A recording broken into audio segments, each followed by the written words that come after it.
For generations, we searched for balance between speed and certainty, technology and humanity, global scale and local truth. But Asia-Pacific has never stood still. This is a region that moves faster than prediction, where ancient cultures and future technologies exist side by side, where transformation is not a disruption, it is a way of life. Today, the insights industry stands at a new threshold. AI is reshaping how we think. Data is multiplying beyond comprehension. Trust is becoming more valuable than information itself. So the question is no longer how we maintain balance. The question is, how do we move beyond it? Beyond old models, beyond static thinking, beyond the limits of what research has traditionally been. This is where bold ideas meet cultural intelligence, where human curiosity and machine capability evolve together, where the future of insights is not simply measured, but imagined. Welcome to Asia Pacific 2026. Welcome to Tokyo. Welcome to Beyond Balance.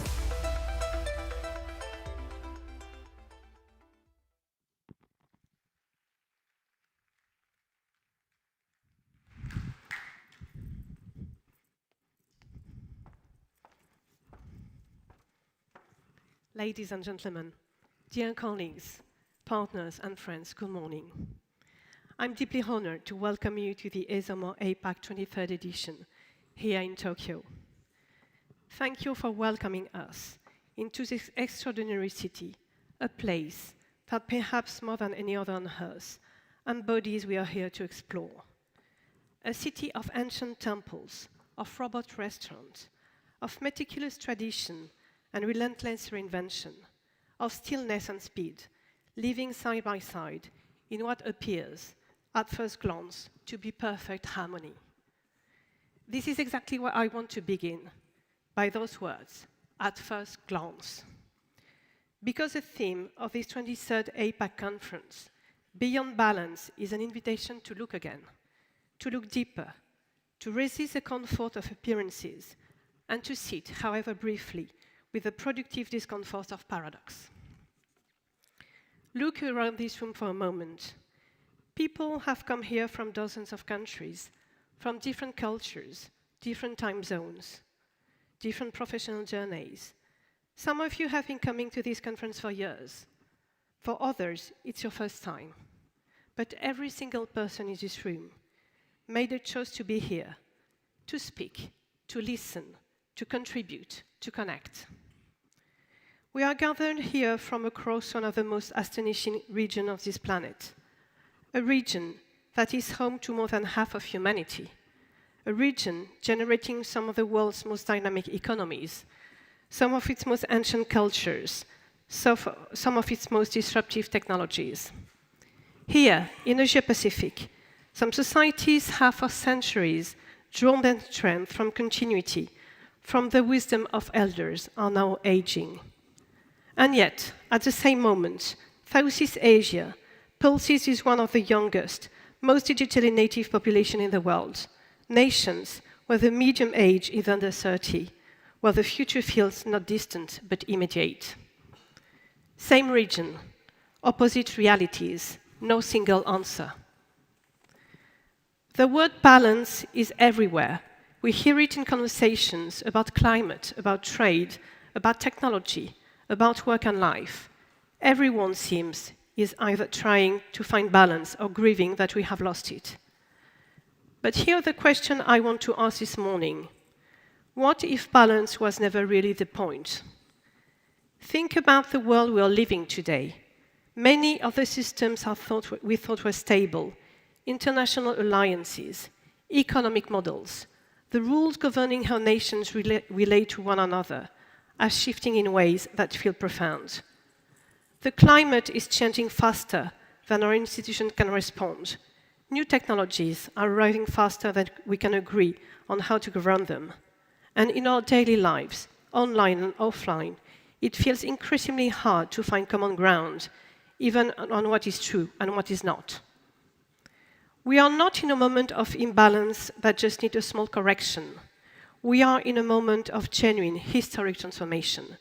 The honest question is not how to restore what we had, but how to find our footing and our purpose in a world as it is actually. This is what brings us here. This is what beyond balance means. Beyond balance, then, is not a rejection of harmony. It's an inquiry into what harmony conceals. It's a courage to ask what lies on the other side of apparent resolution. And there is no better place to sit with that question than Tokyo. Let me speak now about our profession, because this conference is not merely about the world we study. It's about the world we inhabit as researchers, as strategists, as stewards of data, insight, and human understanding. We are living through a technological transformation of extraordinary velocity. Generative and agentic AI is here. It's inside our tools, our workflows, our client conversations. It's accelerating what we can do and raising profound questions about what we should do, about authorship, about consent, about the dignity of human data, about whether speed and scale, the twin gods of our current moment, are actually compatible with depth, with care, with truth. And in the midst of all of this, the question that I believe sits at the very heart of Beyond Balance: what is our work actually for? Not what it produces, not how fast it runs, or how much it costs, or what the AI can do in 30 seconds that used to take 30 days. All of that matters, and we will talk about it. But underneath the technology, underneath the methodology, underneath the business model, what are we here to do? I believe we are here to help the world understand itself a little better, to give voice to people who are rarely heard in boardroom or policy meetings, to make sure that when decisions are made about products, about services, about the communities we all live in, those decisions are grounded in something real. And this is exactly what Isomos values. Trust, care, integrity are designed to protect. This is exactly what our mission is: leading a profession that shapes how the world understands itself. We are the guiding light for positive change.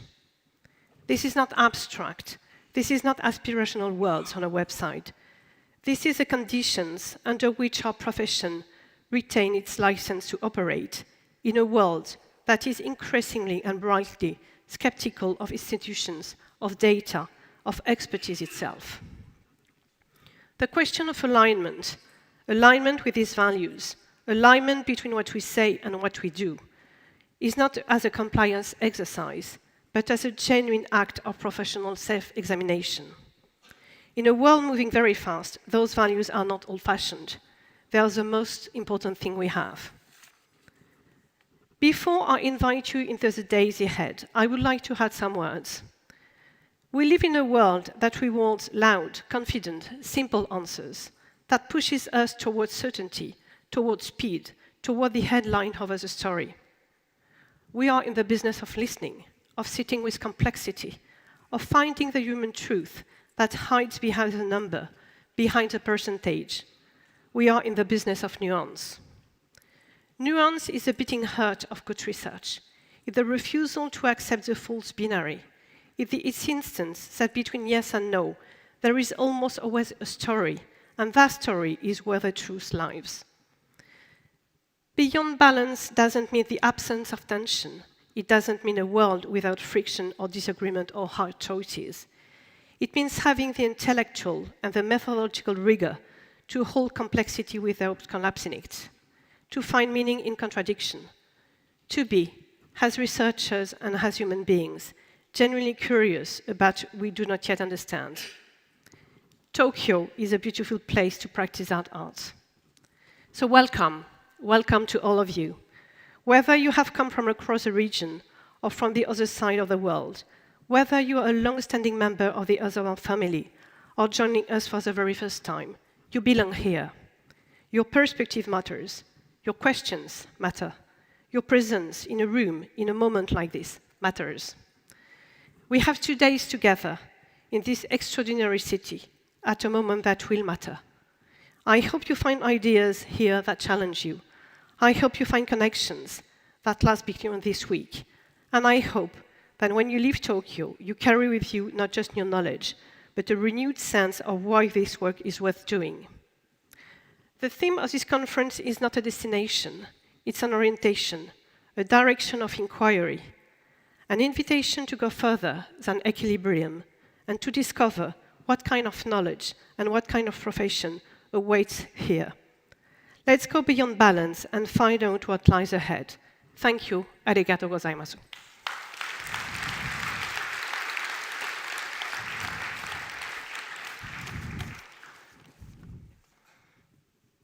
Thank you.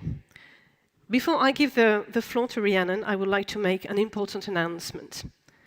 Over the last 12 months, the Council and the ESOMO team, I've worked hand in hand on the Strategy 2030 to future-proof our organization.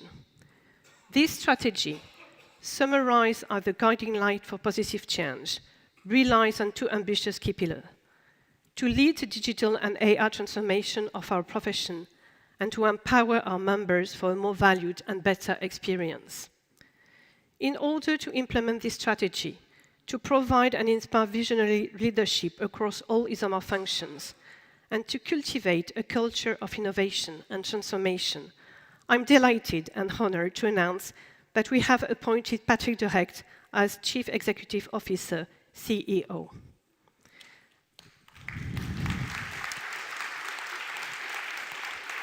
Patrick joined ESOMO in November 2025 as the COO and demonstrated significant capabilities to lead our organization.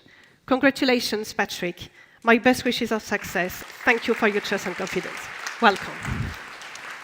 Thank you, Anne-Sophie, and thanks for the trust. And it's great to be here in Tokyo and be back in APAC, a region close to me personally after spending many years building a business in Malaysia. We are living in interesting times for our profession. That makes coming together like this even more important.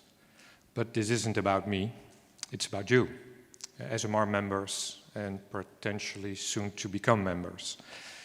Being here to get inspired, to network and to do business. That's what SMR is here to enable. So my focus is simple, to support this community and help create even more value to you, for you. And I'm really looking forward to the next few days and the conversations ahead. Thank you. Rhiannon, may I welcome you on stage? I'll take this. Good morning, everybody. Welcome. My name is Rhiannon Bryan. I'm from SMR headquarters. I'm here with 6 others. Congratulations, Patrick. I'm also here with my colleagues, Amy, Annegien, Lucille, Christine, Federica. So the team is here from Amsterdam. We're also here with our SMR Council members. You've met Anne-Sophie. We're with Tom de Ruyck, our Vice President, and also Pravin, wherever he's laughing. Yes, here he is, also from the SMR Council. And we're also joined by Ray Pointer, our Chair of the Program Committee. So, Chair of the Professional Standards Committee, I apologize. I'd like to tell you we're over 340 participants from 40 countries. If you have translation services, if you'd like the translation services, we have an app. So please take the opportunity to note that, because the next 2 days will be in English, most of the presentations. Wi-Fi. I think most of you have already joined the Wi-Fi now, but this is the Wi-Fi code. We have also live streaming this event. It means that your ideas, your best practices, your innovations in the region will reach a broader international audience. I've put this, if you're going to use any of the social media channels, be that LinkedIn, Snapchat, TikTok, WeChat, or whatever, please use this hashtag. There's also a challenge for you. We would love you to use this hashtag with one of your photos or one of your most memorable moments. And there's a competition. Very rigorous methodology, I promise you. There will be a whole jury and committee, and they will choose the most creative post. They will win a registration to the ESOMA Congress. And this will be announced tomorrow by Adrian. Delighted he's here, the Congress Program Committee Chair. That's in Valencia, 1 to 4 September. He will be here, and he will announce who the winner is. So, don't say I didn't mention it to you. So without further ado, I just wanted to know, we are a membership community. How many members are there in the room? Fantastic, very warm welcome to you. If you're not a member, no worries. You can still become one. So we're here for the next 2 days. I'd also want to say we're a rich community, so are there any representatives in the room? I see yes. So I just want to explain, if you're looking to, whether that's, grow your business in the region, in your country, we have a network of representatives here who'd be very, very happy to chat with you. ESOMA wouldn't be possible without all the local commitment of our volunteers in each country, so a very, very warm thank you to them. And without further ado, I'd like to give a very special mention and welcome to the stage Momoko-san and Shinichi-san, also members of the GMRA. Without the GMRA, this would not have been possible. This local collaboration, they brought in 100 GMRA members and ESOMA members. So a very, very warm welcome and thank you.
Welcome to Tokyo.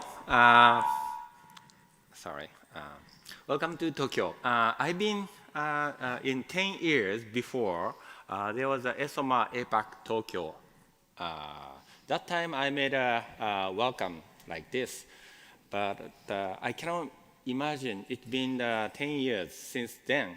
How many people here has attended in the 10 years ago Tokyo? Oh yeah, so many people. Thank you. And also, I can feel like everybody get old 10 years from then. But I welcome the new people, and I think the generation is changing now, so far. And also, in the beginning of this event, I wanted to make some, I want to make some, practice for Japanese way of doing business. One of the most important things is doing business in Japan is meishi koukan, which is a kind of business card exchange. Even the AI and also digital transformation timing, still Japanese like to use a business card. So if you don't have it, just get it.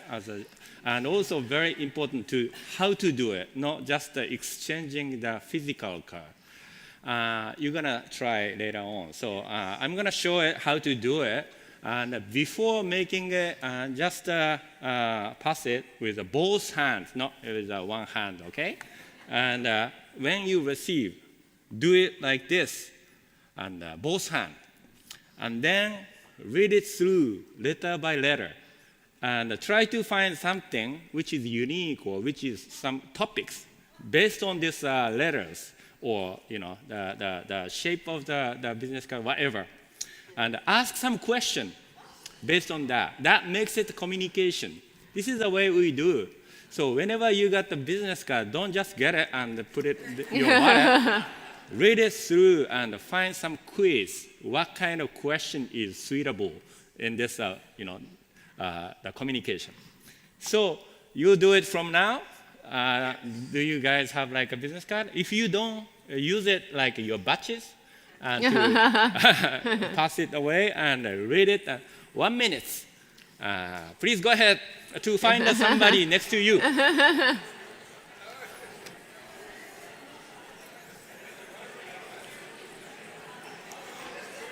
Oh, 盛り上がってますね。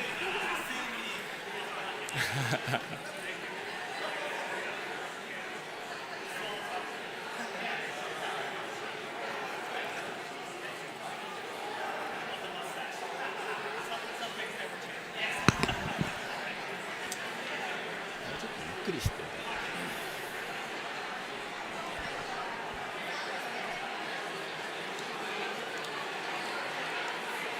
れだったら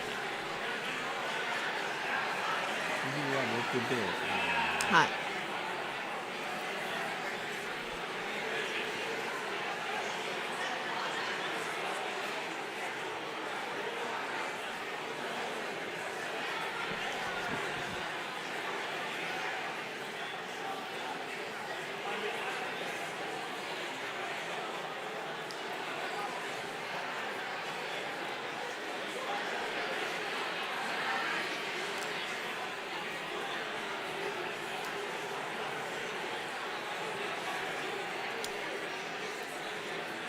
Wow. 10 seconds. 上から失礼します。ありがとう。 Okay, thank you.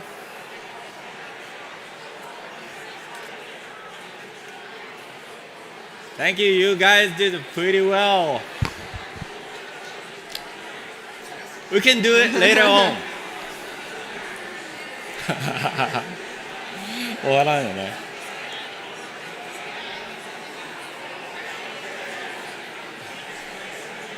Yeah. Thank Back you. to the seat, please. Thank you very much.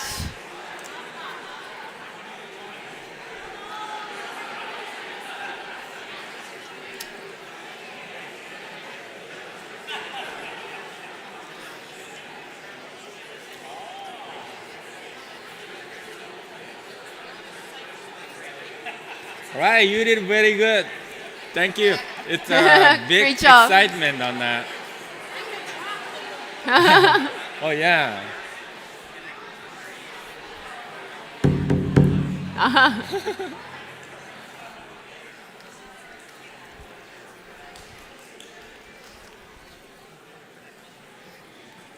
You did pretty well. Yeah, everyone here can survive in Japanese, the business field. Okay, now back to the presentation. And Japan is the country of balance. So as you know, the theme of this is balance. So in Japan, there is a lot of disaster like an earthquake, tsunami, or everything. You name it. Everything is in Japan. So, but still, people survive and doing, they'll find a way to survive and a way to balance. And then in the business field, we have like kind of kaizen, which is like kind of to make it better every day, or monozukuri, which is making a product with heart and care, which makes it Japan progress pretty well. And after the World War II, Japan lost almost all economy, and also everybody start from scratch again. And then after a while with monozukuri and those kaizen, people start recognize we need one more, which could be the marketing research to listen the voice from the customer or user. And then JMRA, Japan Marketing Research Agency, had been founded in the 1975, which would be the 51 years from then. So after that, our marketing research field also started. And now, with the balance and the beyond balance, we start the journey. So today, Japan looks different. Tokyo is very advanced, AI, robots, digital life, everything is very fast. But the past is still here. You'll see tea ceremonies, shrines, crafts, old and new together. For example, you'll see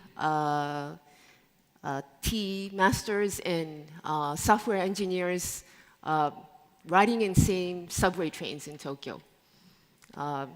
You also have temples and also a big, sophisticated building right next to each other. So, next slide. So this is old and new together. This industry, we always facing new challenges. We need to sometimes forced to choose either one.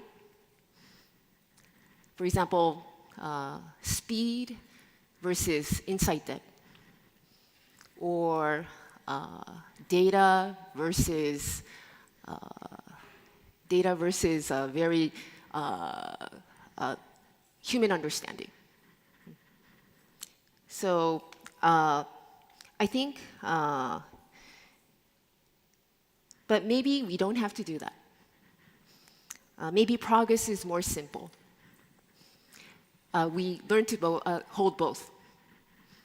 So in the next 2 days, we'd like to do the same.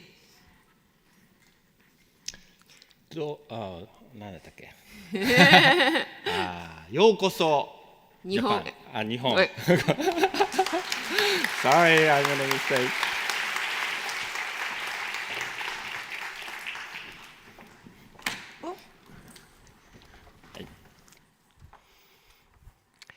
Thank you so much. So I'll be up here just for a short while more, just to make a special thanks to some of our partners and sponsors and people who have made this event happen. Beforehand, I was mentioning our representatives, our committees, our councils, but I also wanted to give a special shout out to my long-term friend, John Smurthwaite, who without John's involvement with this event and coordinating all the reps, this wouldn't have been possible, so thank you, John.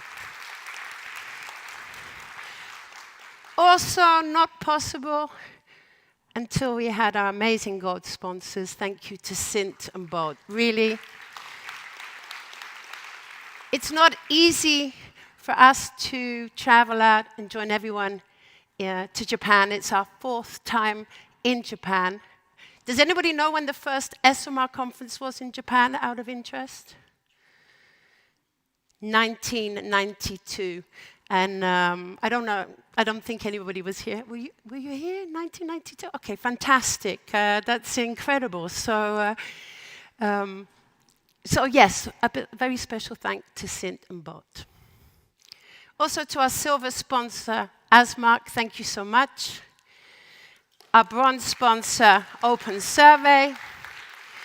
And our other sponsors that you can see here. There's a lot to mention. Now, one of the things we do, we challenge our sponsors to have a little pitch on the stage. Normally it's 5 minutes, but we said it's Japan. We heard it's all about speed, so we've only given them 60 seconds, so no pressure. So without further ado, I'd like to welcome Bolt. If I'm going to click here, I don't want to start off a timer. Marcus, oh, I did, sorry. That was my fault, Maurice, don't curse me. I clicked a timer. I'd like to welcome Marcus to the stage. Can I do that? Yes. Thank you. Yeah. Microphone, please, for the gentleman. All right, my 1 minute starts now. Like many of you in the room, I think Bolt Insight has been on our own little journey of AI, right? And we have been on this journey for a while now, since 2019, and we are always on the lookout of what AI can bring to the table, right? So we are always very cautious with what AI can bring, and for us, Bolt Intelligence have been around for the last 6 years, and one of the things that we offer to the table is quant, social listening, as well as UX testing, right? So Bolt is nuts about insights. We have 100 people now who have been in the room bringing insights to life, and that's who we are. So we hope today, as you come by, we still believe that humans are at the core of delivering insights to the industry. So come by our booth today if this resonates with you. We would love to speak more with you, and we'd love to share more about what Bolt does. All right? Thank you. Thanks so much, Marcus. If I'd planned it right, I could have hit the drum, but I didn't think that through until now. I'd now like to welcome Nicholas from Sint. Hi, everybody. I'm Nick from Sint, and I just want to say I'm really happy to be here, and I'm so glad this conference is in Tokyo, a place that I've lived for 15 years. And all I want to say is some things I love about this place. Every time I walk the streets, I feel alive and energetic. So if it's just walking the streets in Shinjuku, or having sukiyaki with my friends, or going to karaoke and listening to bad music, I feel energized. And something you may not know about this place, the people, even though the ones that don't smile that much, they're all really, really nice. You just have to ask what you want. So if you want to learn more about Japan, Tokyo, the economy, market research, come to our booth. We also have a Japanese candy craftsman that's been practicing an art for over 1,200 years. That's much longer than market research. And we'll customize your candy for you. But also, if you're curious about Sint and what we do, I'd be happy to talk about that as well. So let's create harmony. Let's enjoy these 2 days we have together. Thank you very much. Thank you. Fantastic. Thank you so much. And our third but final speaker, Anthony from ASMAC. There you go. Thank you. Thank you. Hello, everybody. So in Japan, what consumers do not say is as important as what they do say. That is the real challenge. That is our daily challenge. Detecting that gap between the social face, which is called tatemae in Japanese, and the genuine opinion of the respondents, what is honne, is difficult to detect from your desk in another country. So to get those authentic insight and answers in Japan, you need your experts. And that is what we are. We are delivering insights, precise insights across Japan, because we have 200 field experts who will be happily helping you to conduct your field work across the country. Thank you very much. No? You made my life easier. I thought I'd have to be pushing people off the stage next time. So just a couple of final few words. Of course, thanks to our partners. I've already given a special thanks to JMRA, but of course, none of this is possible without the networks we work with. I'd like to thank our student volunteers and invite them. If you'd like to come in, I see you're late. This is points. Now, come here. No, what I'd love to say is, if you'd like to stand up. So, these are very special people. We invite every event a selection of the best students that the region, they submit the applications, we select them, and these guys are here to find out more about what you do, why they should choose a career in research, data, insights. And I'd love you, when you have a moment to chat with them, tell them more and answer their questions. And tomorrow we might invite them back up to ask what they thought. So no pressure. You've got two things: talk to the students and remember your photo with the hashtag for the Congress prize. So thank you so much.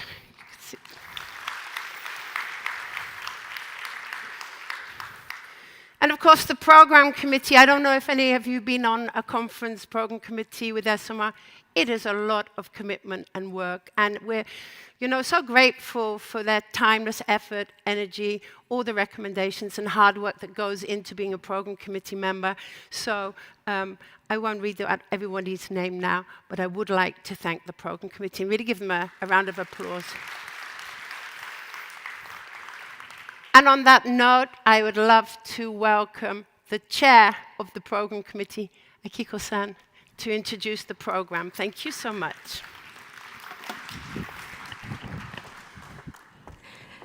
Good morning, everyone. Welcome to Tokyo, and welcome to SMR APAC 2026. I'm Akiko Koyasu from Values, a marketing research firm just right here in Tokyo. And I myself is a 100% Tokyo person. I born and grew up and work in Tokyo for almost 50 years. So I'm so honored to serve all of you to the committee chair for the conference. I'm so thrilled to stand on such a wonderful stage and deeply honored to see all of you here today. And first, I would like to say thank you to the SMR team and also the committee member and all the volunteers and students. Thank you very much for your hard work to bring this wonderful event back to Tokyo. And most importantly, I want to thank all the authors and speakers. Thank you to everyone who submitted their papers and shared the valuable work with us. Your effort and your passion are the truly energy for this conference, I think. Thank you very much for all your efforts. So, by the way, most of you come out of Tokyo, I think. So, do you enjoy Tokyo so far? Yeah, that's very nice. Did anyone go to the Gundam? Did you already see the Gundam? Wow, only a little. It is very close to this venue, so if you have some time for 15 minutes or so, you can see the Gundam. Yeah, so let's take a look at it. So I think Tokyo is a place where anime and subculture mixed with thousands of tradition, like beautiful temple and shrine, and also very modern skyscrapers. So it's a city of tradition and innovation. So don't you think Tokyo is the best place to talk about our theme, Beyond Balance? So I want to look at the last time in Tokyo. I thought the SMR last time was held in here 21 years ago, but Shin-san said 10 years ago there was a SMR Congress or some conference. Okay, so let's think about 10 years ago. Back then, there is already some iPhone and smartphone, and people are start using social media, but there is no generative AI or advanced data science yet. So generative AI is, I think, just like a movie or some fiction. But today, technology is transforming everything we do. In fact, for this conference, we received many numbers of papers about generative AI and synthetic data and technology-driven research. Surprisingly, nearly 40% of all the submissions focus on those advanced technologies. From those papers, we selected the very best ones. So over the next 2 days, you can see a lot of cutting-edge studies in this stage. So please look forward to it. So why are we focusing so much on technology? Because our market is moving at an unprecedented speed. Maybe you already know that products become old very quickly. So as marketer and researchers must find insight faster than ever before. I think we are all in the relentless pressure. I think some of you already have that kind of pressure every day, don't you? So in this difficult environment, technology has helped us a lot. It processes massive data and finds hidden patterns and saves our times. AI and the digital tools have granted us a wonderful gift that is freedom. We don't have to do any hard manual work anymore. Generative AI gives us a simple and great fact in just seconds. So, and over the next 2 days, we will see so many great presentations about advanced digital twins and synthetic data. I think this is a truly wonderful and exciting evolution for our industry and helps our time a lot. So please get inspired and by this amazing evolution over the next 2 days. But is technology alone enough? I think it's no. It is dangerous to think that machine can solve everything. Why? Because technology alone cannot create so-called serendipity, I think. If only we trust machines, we fall into the trap of averages. AI and algorithm easily delete the unique part of our senses, for example, our contradiction or strange behavior or deep emotion or that kind of thing. To find the true innovation, our human senses and physical intelligence are becoming more important than ever before. We need the power to understand the human emotion and also the local culture, and the power to interpret the facts that technology gives us. And I think this is the beauty of the program this year. So among the presentation over the next 2 days, we have many fascinating studies that focus exactly on this theme. What only human can do, and how we interpret the fact that technology gives us. Through all this upcoming session, I hope you will deepen your thoughts about our relationship with technologies. As a marketer and researcher, how should we work with AI and digital tools? What is our true value? Let's find the answer together in the next 2 days. So everyone, I think this is a true meaning of our theme, Beyond Balance. We use technology to automate the predictable thing so that we as a human can focus 100 on unpredictable things. So for the next 2 days, the place is not just a standard business conference.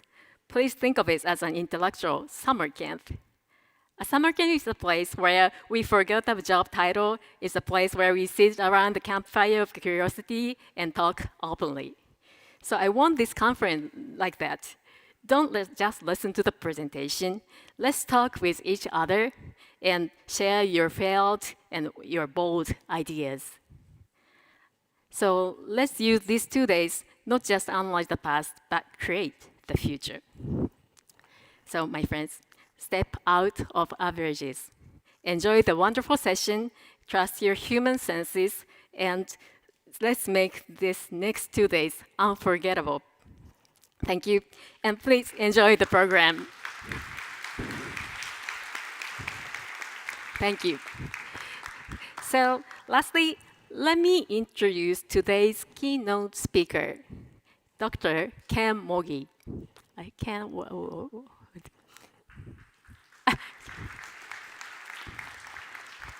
Yeah, let me introduce it. Dr. Mogi is a best-selling author and internationally recognized neuroscientist from Sony Computer Science Laboratories and University of Tokyo.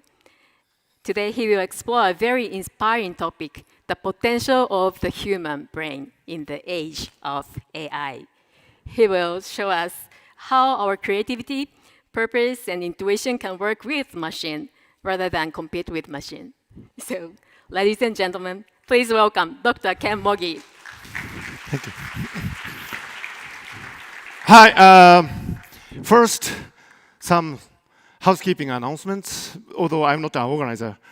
This conference is really, really not Japanese style because we are really behind schedule. This is not really Japanese. So, although I'm given 40 minutes, probably I will finish with 30 minutes or 35 minutes, I don't know. Okay, and one small print, my talk is open source, as far as I'm concerned. I don't know about ESOMA, so you can record my talk in any way you like, if you want. Audio, visual, photos, and you can share it in any way you like. So that's a small talk, small print. Anyway, so I think, welcome to Tokyo, by the way. This is where I was born, where I work. I work at the wonderful Sony Computer Science Lab, which is a fundamental research lab funded by Sony. And also, I work at the University of Tokyo, which is a really wonderful university. And I have my graduate students, and I have my research group there. And also, I'm a media person, so I do media, radio, TV shows, and so on. And I'm also an author. I write books, so I'm a mixture of many, many things. Anyway, so I think, there's an elephant in this room, I think. It's not Donald Trump, no. It's not Reform UK, no. These are important issues, but it's not the elephant in the room. It's artificial intelligence, of course. Everybody is concerned with artificial intelligence. As a neuroscientist, I have been studying the foundation of intelligence, consciousness, and so on. And I'm really surprised how rapidly AI is progressing. Do you know why artificial intelligence is progressing so fast? There is this wonderful idea called the scaling hypothesis. If a system scales, presto, you have new functions emerging in a predictable way. This is something really astonishing. So if you increase the size of the data center, 10x, 100x, 1000x, million x, there would be predictable functional improvements. This idea, scaling hypothesis, was first described by people like Dario Amodei, he's a founder of Anthropic. So that's why people are putting so much money into artificial intelligence research. Because the more money you put into AI, the more functions you would get. So that's probably why, in spite of all the wonderful things that you've heard about Japan and Tokyo, this is not, for the record, this is not a place to look for great foundational models of AI. The usual suspects, the USA, China, these people are able to put so much resources into artificial intelligence. So scale means great improvements in functionality. So Japan is sadly not in that ballpark. Maybe Europe is not in that ballpark either. I'm sorry to say. Eurovision Song Contest, that's wonderful. Kind of tacky, but it's wonderful. Tongue in the cheek, yeah. But maybe Europe is not a place to look for great foundational models, right? But having said that, the reason why I'm here is because you can probably be inspired by what we have been doing here in Japan in terms of human-centered creativity. And this, I think, is going to be very important in the age of AI, even if we cannot play the scaling game here. Because being human is not about scale. You agree with that? We are limited in our living. We are limited in a physical capacity. No matter how much you like sushi, you cannot eat sushi 1,000x, million X. You can't do that. That's human. So, in this field of AI alignment, because artificial intelligence systems progress by the scale law, million X, billion X, and so on, we humans, in terms of well-being, happiness, embodied cognition, and so on, we don't scale. That's the wonderful thing about humans. I told you that I am an author as well. And in 2017, I wrote a book on Ikigai. Ikigai is the Japanese philosophy of life, meaning the reason for living, the feeling that you get that you are alive. It's a reason that you get up in the morning. So some people might find Ikigai in taking the dog for a walk or having a cup of coffee, in the morning. What would be your Ikigai? Each of you must have Ikigai of your own. Myself, I used to study butterflies when I was a kid. And although I'm made this way, I am a marathon runner as well. I am a fat guy who runs a full marathon. I ran in the Tokyo Marathon this year. So when I go for a run, I sometimes see butterflies flying around, right? I get such a kick out of it, I love butterflies. So that's my Ikigai. Now, you might have your own cases of Ikigai, but the thing is, you are not, awarded for that socially, necessarily. I mean, for example, if you take your dog for a walk, people don't say, hey, your way of taking your dog for a walk is really wonderful. I'll give you $10 each day for that. People don't say that. Although I do many things as a scientist, for the record, I have never been rewarded financially for my love of butterflies. People don't reward me for that. So Ikigai is these small joys in your life that keeps you going with your life, but they are not typically tied to the brownie points in your life. That you are not getting any social promotion. You are not getting any income hike or whatever for your Ikigai. That's the beautiful part of it, right? Japan is a nation of Ikigai. Japan is a nation of small joys, because it's the small joys in your life that make you human, right? My book on Ikigai sold very well globally, especially in Germany, in Deutschland. Astonishingly, my book was the #1 bestseller in non-fiction for the years 2024 and 2025 for 2 years in a row. So if I go to Germany, my books are even bigger than Haruki Murakami, my books are really big in Germany. Yeah, thank you for all these people who are from Germany. Vielen Dank, vielen herzlichen Dank. So, because my book sold so well in Germany, a German journalist came to Japan to interview me. He came last year at the time of cherry blossoms. We get such a kick out of cherry blossoms. And he comes to me, and he was a really serious German journalist. And he asked me, Ken, I have a question. Why do you Japanese, are so overjoyed by such a simple thing as cherry blossoms? People are everywhere celebrating cherry blossoms, drinking sake and having a great time. Why do Japanese people do that? That was his question.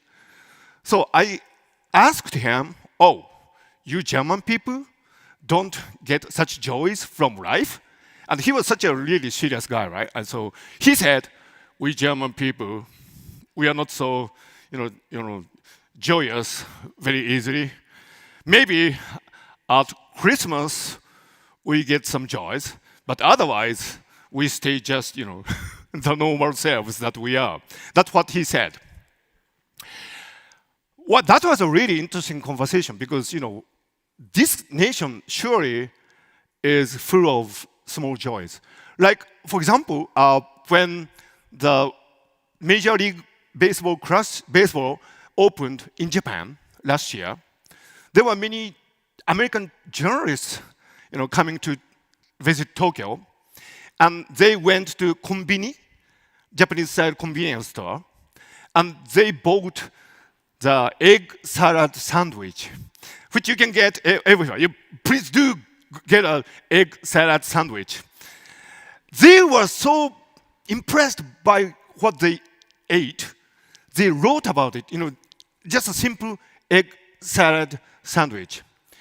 Now, in Japan, we are living very far from ideologies, right? Although the globalization came to our nation as well. So some people are obsessed with how many likes you get on the social media, how much you make, and so on. But this word net worth is almost never mentioned in Japanese media. Whereas in the United States, hello, everybody is obsessed with somebody else's net worth.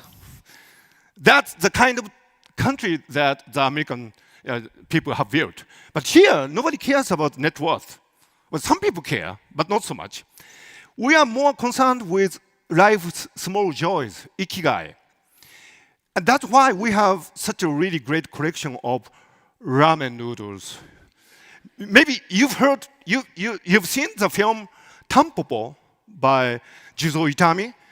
Yeah, you've seen. It's a story of a man so obsessed with a bowl of ramen. So he wants to create a perfect ramen noodle.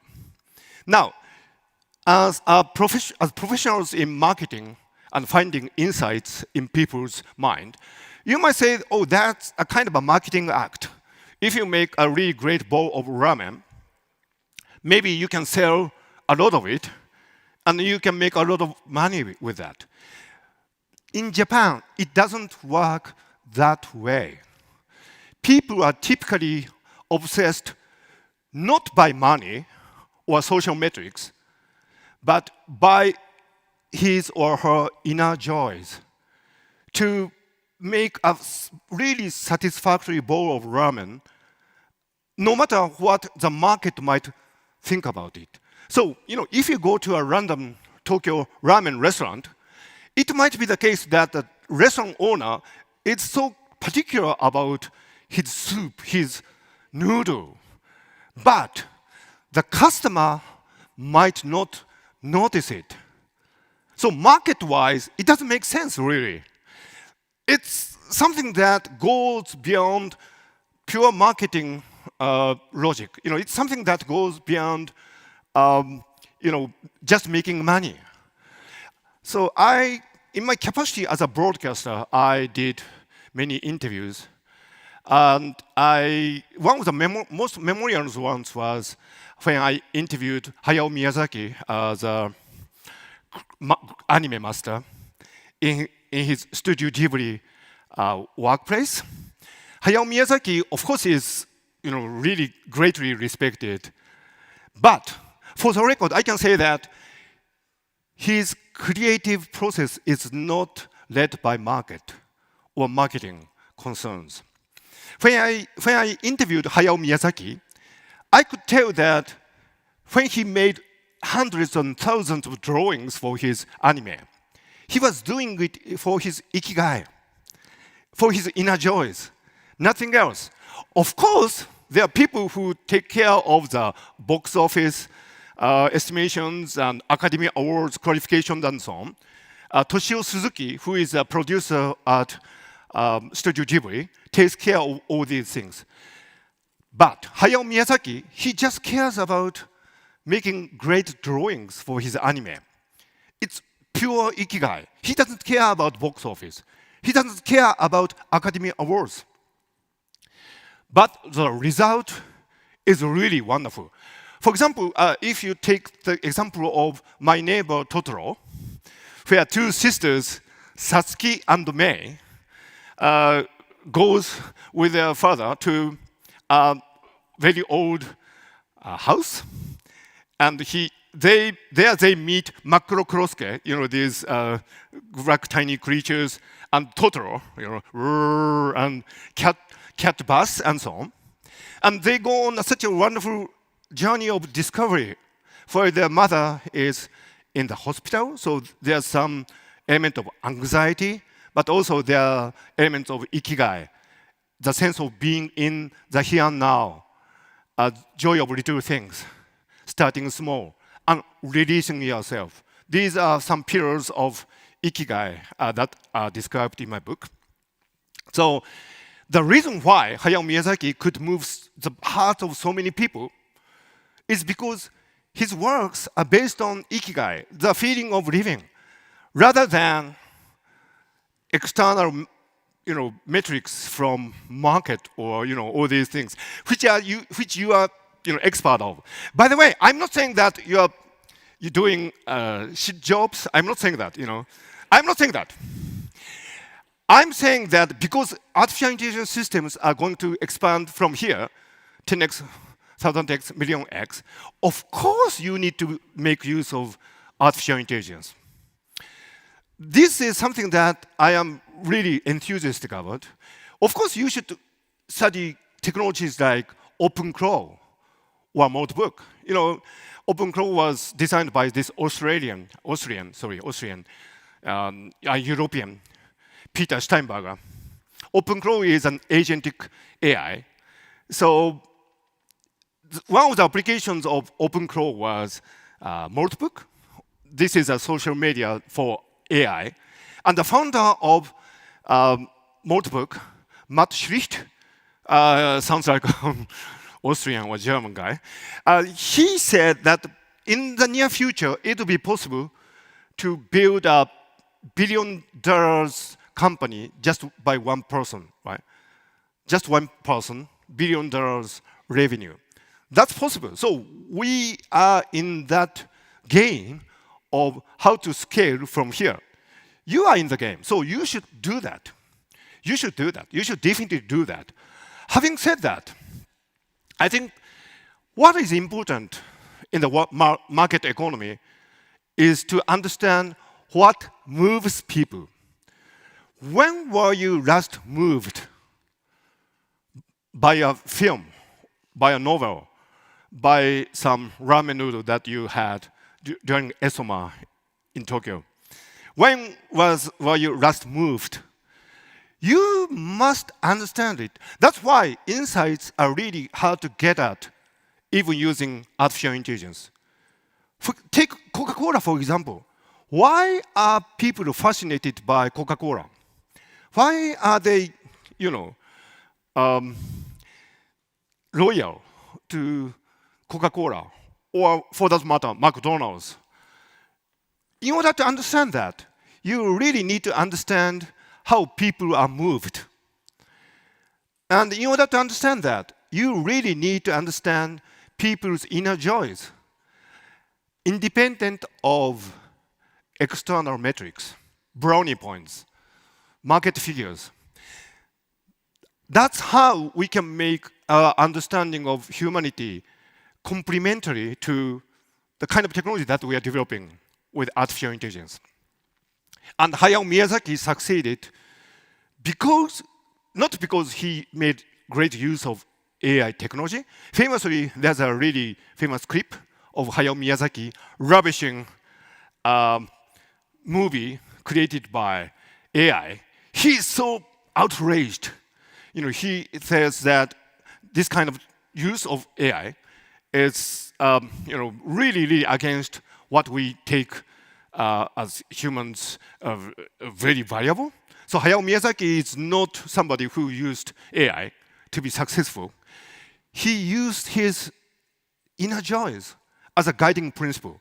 He always remembered his inner child. During the interview with Hayao Miyazaki, I heard a really unforgettable anecdote, which I would like to share it today.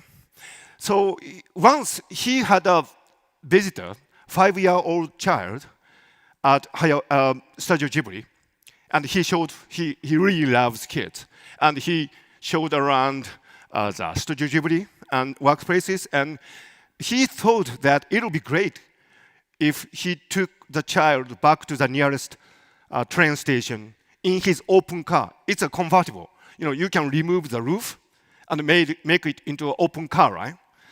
And he thought that this child would really love it. But when the time came for the child to go back to the train station, it started to rain, a little. So Miyazaki thought, okay, it started to rain, so maybe I can take him on the open car next time he comes around. So this time I would just keep the roof and just take him back to the station. And that's what he did. So Miyazaki said goodbye to the boy at the train station. And he was driving back to Studio Ghibli. And all of a sudden, he said, there was this surge of really painful regret. And he realized that he missed a really great, valuable opportunity to make the boy happy. Miyazaki told me that a boy grows every day. So next time he comes back to Studio Ghibli, he's not the same person. A 5-year-old boy changes every day. So in Japan, we have, in tea ceremony tradition, we have a saying like, ichigo ichie. Ichigo ichie means once in a lifetime opportunity. I meeting you is ichigo ichie. We might meet again, but I will be different. You would be different. So we don't meet in this particular condition, right? The same can be said, especially about children. So Miyazaki knew that, but on that day, he made the mistake of choosing the practical way of taking the child back to the station with the roof on the car. So when I heard that, I was really moved. I was moved, right? That's why I'm telling you that, this buzz wave coming from my brain to you happens because there's a buzz circuit in the brain. It's studied, right? So the buzz circuit in the brain consists of your sense of being moved by something. Then buzz happens when you tell that experience to somebody else, expecting them to be moved somehow or another, right? That's how social phenomenon happens. Like Picotaro, PPAP, this guy was made a global buzz, or Gundam style. When people saw the movie, they were moved by this strange pop star from Korea, right? He's not really gorgeous. I mean, but there was something in his song. There was something in the video that moved people. That's how it became a phenomenon. The same can be said about the song Golden from K-pop Demon Hunters. The first time you heard it, your heart was moved, I think. There are many, many kids in Japan, typically low-teen girls who were really moved by K-pop Demon Hunters, especially by the song Golden. Their heart was moved, and they told somebody about how moved they were, and before you knew it, it became a global phenomenon. That's what you do, right? Trying to make a global phenomenon. But let's face it, can you do it by artificial intelligence or optimization of some algorithm alone? Of course you can't. You really need to understand humans, how we are moved. And in order to do that, sometimes it's really necessary, like Hayao Miyazaki, to ask your inner child, what would I do if a 5-year-old boy comes to Studio Ghibli? Of course, you should take him back to the station with open roof, even if there's a slight rain.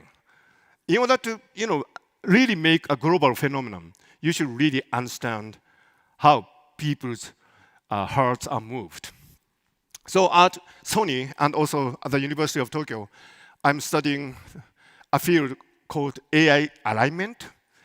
AI alignment is exactly where you try to make a resonance between artificial intelligence systems that are expanding 1000x, million x every day, and our, very primitive animal-like human existence, how we can align AI with humanities. I think one of the key ideas is about ikigai, the joy of little things. Now, I said I will probably end my talk a bit earlier than scheduled to go back to Japanese-style precision programming. But before finishing, I would like to mention just another concept, which is Nagomi. So my second book was about the way of Nagomi. Nagomi is another Japanese word meaning harmony, balance, and so on. Nagomi, Nagomi, Nagomi. And Japan is really great at striking a balance between different things. Like, take matcha ice cream, for example. Have you tried matcha ice cream? Yeah, matcha is very Japanese. It's very Japanese. Ice cream, hello, it's a Western thing. So matcha ice cream is the apotheosis of a spirit of Nagomi. Okay, another example is katsu curry. Katsu curry, right? You heard about katsu curry? I was in the United Kingdom doing my postdoc at the University of Cambridge for some years, and at the time, the UK food situation was really terrible. But now, sorry to people who are from the UK. In addition to my mention of Reform UK, I'm terribly sorry about that. But if you go to London now, you can get katsu curry anywhere. Now, katsu curry is an interesting case of Nagomi because it combines cutlet, which is a French cuisine in the origin, and curry, which is an Indian cuisine. Well, I'll give it up for people coming from India. Thank you for giving us curry. And rice, that's a really very Japanese thing as well. So katsu curry is a Nagomi of many different elements. There was this really wonderful anime about Heidi made by Isao Takahata, who used to be a really great friend of Hayao Miyazaki. So the Heidi anime is a really great example of Nagomi as well. It's European, right? Heidi has such a really great time with Peter in the Alps. But the anime approach was really Japanese. So I was really astonished to hear that many European children grew up watching the Heidi anime, believing that they are from Europe. But they were actually made in Japan. So that's the kind of creativity process that we are very good at. The Japanese people, as I said, do not really follow strict ideologies, right? I mean, we are really, really frivolous. We go to the Shinto shrine on the New Year's morning and, celebrate Christmas and get, married in Christian ways and do funerals in Buddhist ways. That's really typical of Japanese way of life, believe it or not. This kind of approach, this kind of very Nagomi approach, I think is core to the sense of creativity. And if you look at successful stories about Japanese creativity, you'd always find a mixture of different elements. For example, you know this music, right? Yeah, of course, this is Super Mario Bros. Background music for World War I. The American Congress Public Library included this music for the first time for game music in the National Archive. And the National Archive keeps record of historically significant sounds and so on. It includes Dr. King's famous "I Have a Dream" address. So Super Mario Bros. Music belongs there. If you look at Super Mario Brothers, it's so Nagomi, right? Because the heroes are Italian. Mario and Luigi. There's something really strange about the Japanese creative process. Don't you agree? The secret is Nagomi. The Japanese people are not afraid of making really creative combination of elements from all over the world. That's what we are good at. So, during your stay here, I hope you will really have a really great time of ikigai, your inner joys, releasing yourself. Somebody mentioned karaoke earlier. Yeah, that's a really great sense of a case of releasing yourself. It doesn't really matter how bad you sing. In no other country would people have come up with this idea of karaoke, right? It's about releasing yourself, no matter what the external score might be. It's not Eurovision Song Contest, right? I mean, at the same time, during a stay here, I hope that you would meet a lot of people who can represent the sense of Nagomi. If you go to Takeshita-dori district near Harajuku, you meet teenagers dressed in the most creative way, taking hints from all over the world. And if you go to the Shibuya crossing, the famous crossing, you see young people behaving in a really, really, wonderfully diverse way. That's their ikigai, and that's their Nagomi. So I hope during this really wonderful conference, I'm really,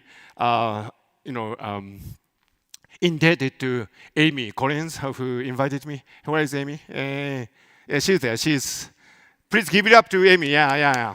She's organizing all this. So I'm really grateful to Amy and all the organizers for inviting me. And, as my final words, I would really love you to immerse yourself in the really creative, humanly diverse atmosphere of Japan and think about the elephant in the room, which is artificial intelligence, which nobody can deny and nobody can, afford to ignore. So thank you very much. Yeah, thank you. So much. Thank you. What a fantastic presentation. Thank you so much, Ken. So I just want to mention that this is the end of this session. Ken will be at the SOMAR stand, so it's now time for a break. Throughout the days, we will always invite you to the SOMAR stand to meet the speakers. You can have some questions to save, asking them across the room. But I hope you enjoyed the morning. We'll be back here at 11 o'clock, so back in this room at 11 o'clock for the final session. Thank you so much.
はじめまして、レイです。どうぞよろしくお願いします。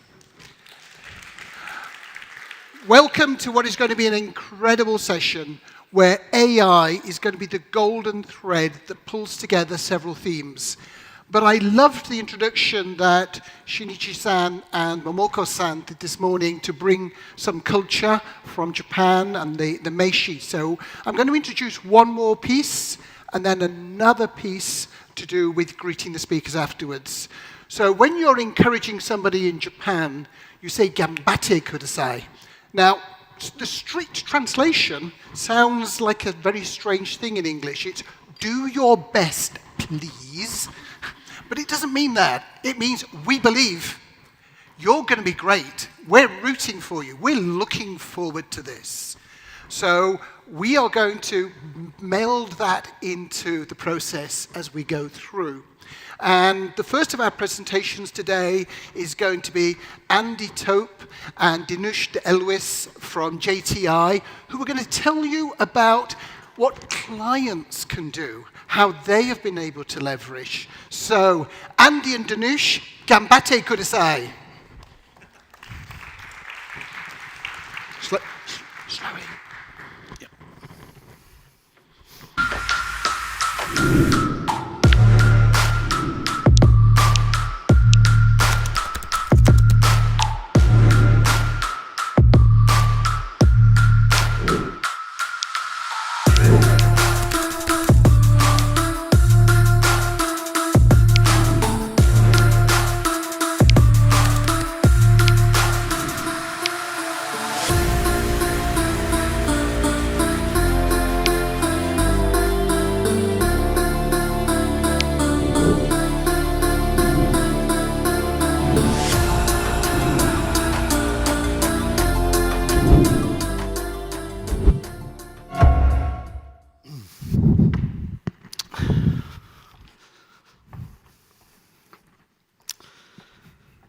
Good morning, everybody.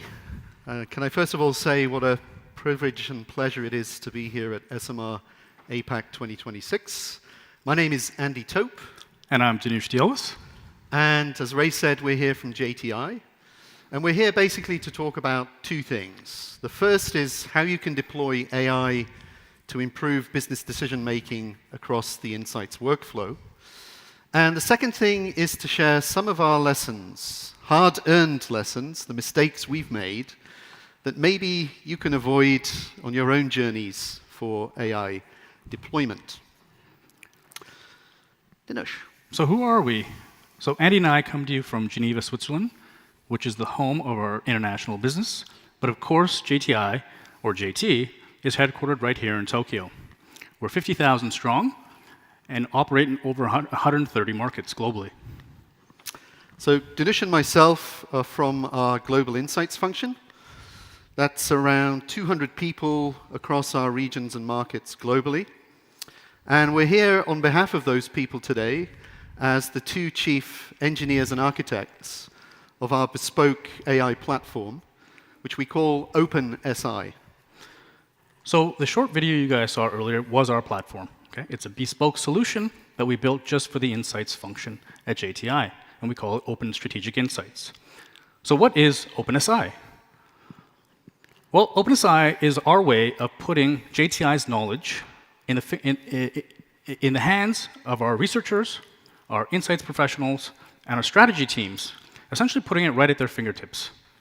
We want them to be able to synthesize information across our entire ecosystem seamlessly, all in plain language. That means access to our qual and quant research, our large enterprise databases like retail audit, incidence surveys, tracker surveys, and much more. When we built OpenSI, we had a few main goals. Number one, let's build a single unified insights platform that leverages AI. Number two, as Andy's going to speak about a little later, we want it to be human-centered. Number three, OpenSI is not built to be a general-purpose AI tool. It is very specific, intent-driven, based on strategy. And lastly, we want it to be for exploration. We want users to not just use it as a question-and-answer chatbot, but also use it to explore ideas and challenge their thinking. But today, we're not going to talk about OpenSI. We're actually just going to talk about three numbers: 95, 5, and 3. 95% is the actual number of failures for AI deployments in enterprise. Then we're going to talk about the 5 lessons that we've learned, some of them very hard lessons. And then number 3 is going to be the challenges that we still face going forward. Thanks, Dinush. So 95%, just hold that number for 1 minute. So despite the hundreds of billions of dollars of investment in AI, and the trillions of dollars already committed in terms of future capex, despite all of the hype that you read daily around how AI is transforming the workplace, and despite all of the potential, incredible potential that I'm sure you have seen already in glimpses that AI can offer, the consensus is actually that most deployments, and we're talking here most global deployments, are actually failing. Now, this isn't just JTI standing on the stage making this number up. If you look across academia, if you look across industry, if you look across management consultancy reports, okay, management consultants have probably got a vested interest in saying this, but the industry agrees that not much is actually working. So the picture overall is fairly negative, and here's just a very small sample from 2026 and tail end of 2025 from MIT, from Deloitte, from McKinsey, from the World Economic Forum. They all paint a pretty negative picture in terms of ROI of AI in the workplace on an enterprise scale. Dinesh. So how did JTI come through into the 5%? Well, the very first thing that we did is we actually stepped back and looked at what everyone was doing, especially our strategy teams, and we said, there's actually quite a bit of a pattern here. It always starts with just trying to find things, data identification. We have a very difficult time sometimes just finding simple things. That often moves on to exploration. Once you find something, you start exploring it. And then it gets into deeper analysis. This is where people start connecting the dots before finally we land on the strategy layer. And what we realize is that there's pain points at every single step. And OpenSI was built to address all of these, or alleviate most of the pressure here. Now, we are obviously a large multinational insights department. We were approached by a lot of vendors for deploying their solutions on our infrastructure. Okay? But a few things came up. Number one, they were often very simple solutions. Just chatbots sitting on top of your document repository, it was not enough for us. So then when we tried to explore options to deploy custom solutions on top of their platforms, it was either very cost prohibitive or just not possible. And lastly, or not lastly, but what the biggest issue we faced was security. Okay? A lot of them wanted to actually have us send our information to them, our documents, our data. This was, of course, a huge security risk for us, which we were unwilling to make. And then lastly was experimentation. We wanted to kind of control our innovation funnel. We wanted to be able to explore with AI and not be subject to any kind of vendor. And that's why we chose a different path. So that path wasn't easy, and we made lots and lots of mistakes. So I'm now going to just take you through the 5 lessons that we learned, which we believe may help you if you are facing similar deployment issues of an AI solution in your context, in your business, in your organization. So the first lesson is actually a pretty obvious common sense one. Start with the user, the tech should come second. So this might appear common sense to a room full of insights professionals when you say you should develop something by designing for the user, focus on the user. But it's often amazing how human psychology ignores common sense, particularly when it comes to new technology, the so-called shiny object syndrome, and how easy it is to forget what you're actually designing something for and fall in love with the actual tech itself. So we decided, quite sensibly, that we should run a comprehensive program of user research first to uncover the challenges and the pain points that our people had, and then design the use cases around it, rather than going with the tech first. So we uncovered a lot of challenges and pain points. It appears that people at JTI love to complain quite a lot. But our people consistently struggled with three things, and Dinesh mentioned them briefly earlier. The first is actually finding data and insights across a global organization. And we're a pretty big global organization. We have great resources, but it's incredibly difficult to find stuff on the system. We have lots of dashboards, lots of separate systems, lots of files and SharePoints and folders. And people genuinely, it sounds basic to say this, people struggle to find stuff to help them with their daily work. So that was one of our first main principal challenges. The second was, once you have found the document or the information that you're looking for, how can you verify the insights that are contained within it? And third, once you've found something, you've verified it, how do you then connect those insights to other relevant data sources? And you start to see a workflow emerging here with pain points at each and every step. So our solution here, in a sense, was, okay, we understand these issues, so therefore what we design to solve these issues is naturally going to be user-focused and user-centered. So that's lesson one. Lesson two is train for a cognitive shift. What do I mean by that? Well, you may have come across this expression, human in the loop. The key word here is human. So I have a background in behavioral psychology and behavioral science, applied particularly to behavior change and behavior change management. And our belief is that AI transformation is in effect a behavior change management challenge. The technology is not the problem. It's the people who are the problem, in a sense. And the idea that the technology can optimize the human is key to the training programs that we built in order for OpenSI to be successfully deployed.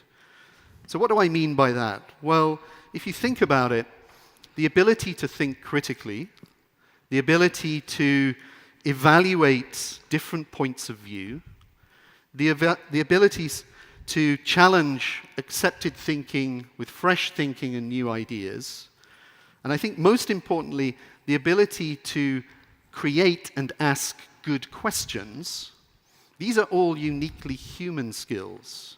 The technology can help in some of those things, but the tech today, at least, is not capable of doing all those things to the degree and to the level of you guys sat here in the room. So the second lesson that we followed was to ensure that our training programs for the technology centered more on the human skills and less on the point and click, how do I use the platform type skills. So our training program actually comprises two loops. We have an operational loop, which is, yes, we will teach you how to use the platform, what the features and the applications within the platform can do for you. That's okay. But the main focus of our training was on the strategic loop. So we developed an end-to-end training program with a series of modules that allowed people to build the thinking, strategic thinking capabilities, not the tech. Dinesh. Okay, lesson number 3, develop a purpose-built architecture, not a simple chatbot.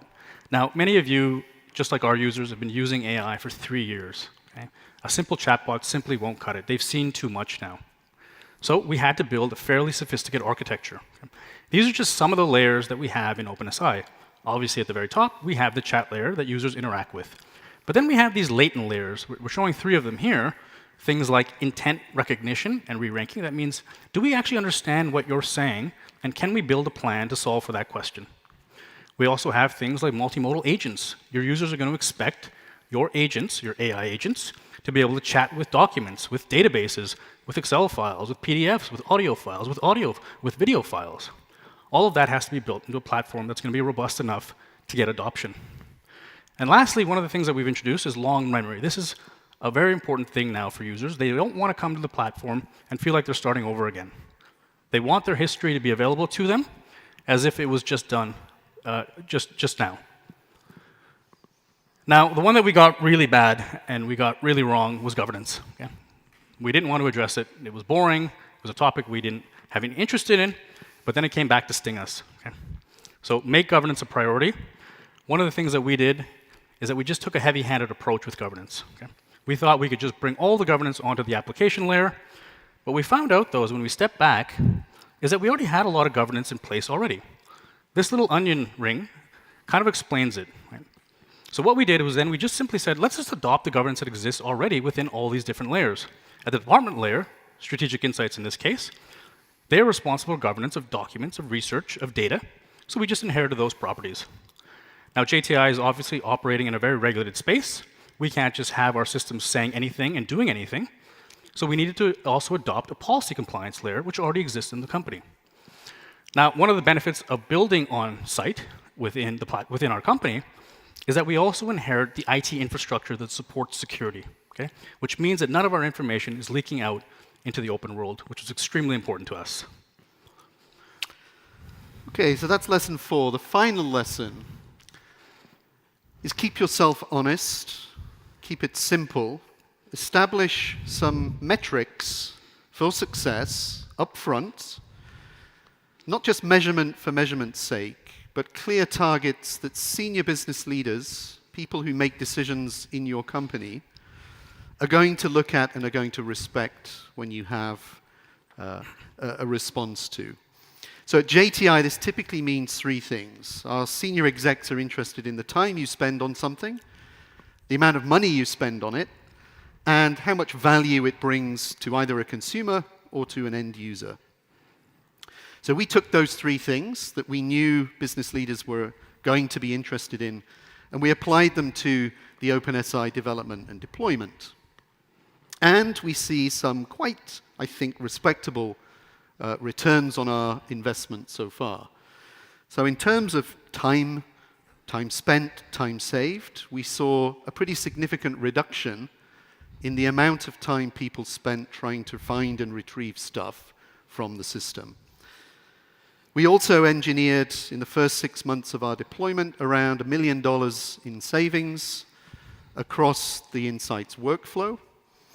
And we have quite large budgets at JTI, and $1 million is actually not necessarily a huge amount within the scope of our budgets, but it's pretty significant a saving in that you can deploy that money, that finance, to other more strategic projects.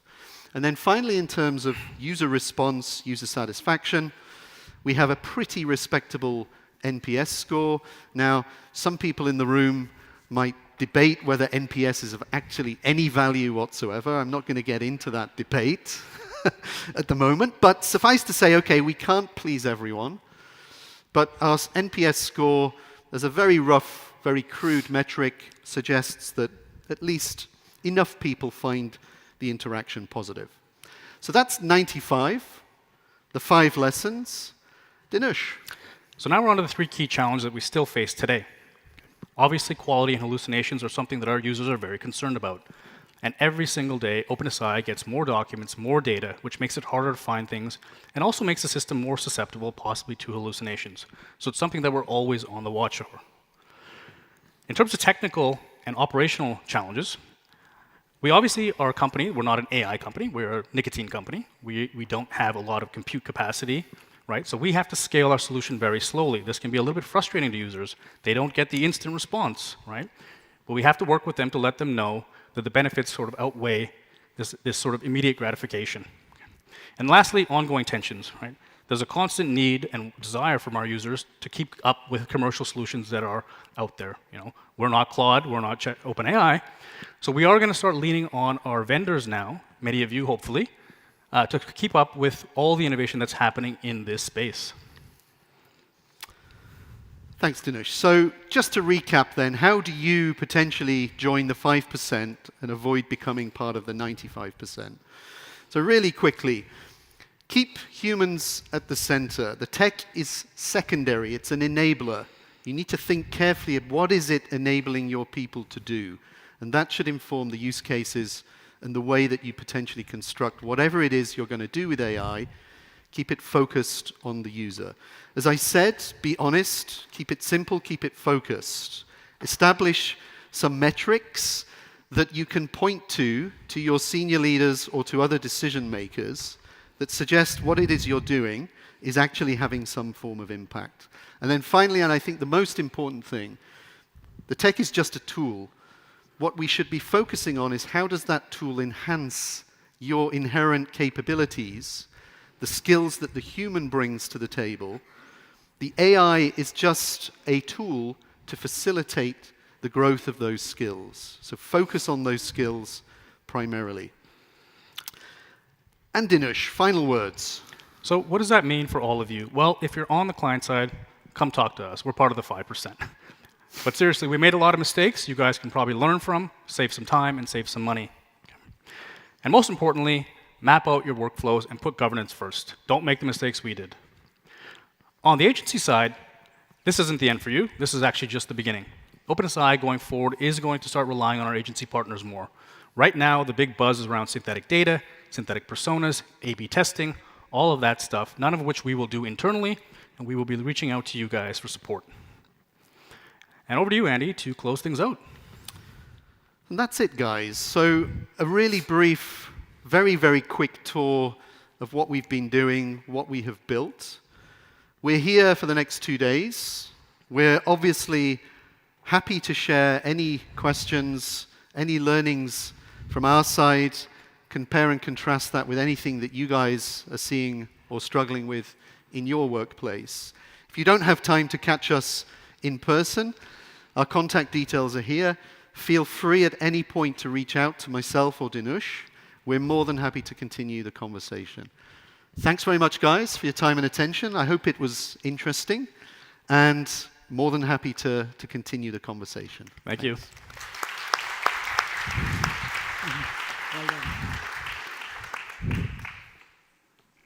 Otsukare-sama desu. That was great. Now we're going to turn to youth. Got an exciting presentation for you.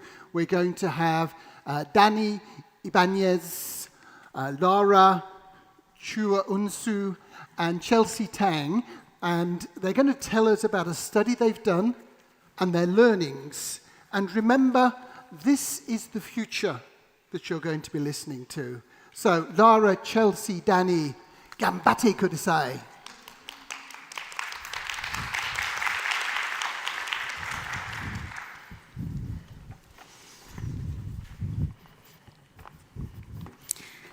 Okay, Lara, Chelsea, it's almost lunch, so are we aligned with ramen or should we like pivot to sushi?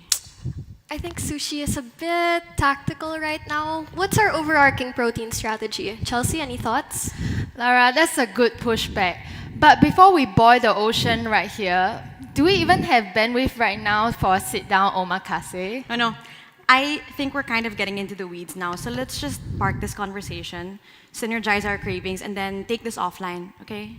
Okay. Do you guys get that? That was corporate jargon.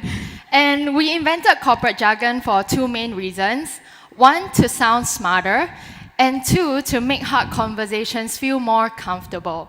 While it makes things feel more sanitized and civil, it does strip away a lot of the clarity and the actual dialogue.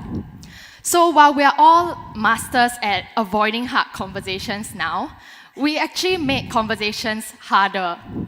So right now, making bold strategic decisions is getting more complex than ever. There is higher stakes at play, overwhelming amounts of data, but at the same time, analytical tools and capabilities have also gotten much stronger.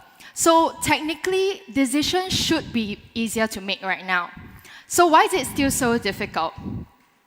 It's not that there is insufficient data, but it's just that we are also obsessed with the end goal, the results, the deck, the PowerPoint, that we kind of overlook the whole process of how decisions are even made in the first place. Because the truth of the matter is that how decisions are made matter as much as the data that is behind it. Right now, the insights industry is getting more capable than ever, and the technical bar is also getting higher than ever. So that just means one thing to us. Technical skills are no longer your differentiator. It's actually just a bare minimum. So leaders out there like yourself are looking out for things that are able to drive understanding, alignment, and action. So within the next 15 minutes, we will show you 4 concrete shifts that you can take back to your next meeting so that you'll move from someone who is producing insights to enabling decisions.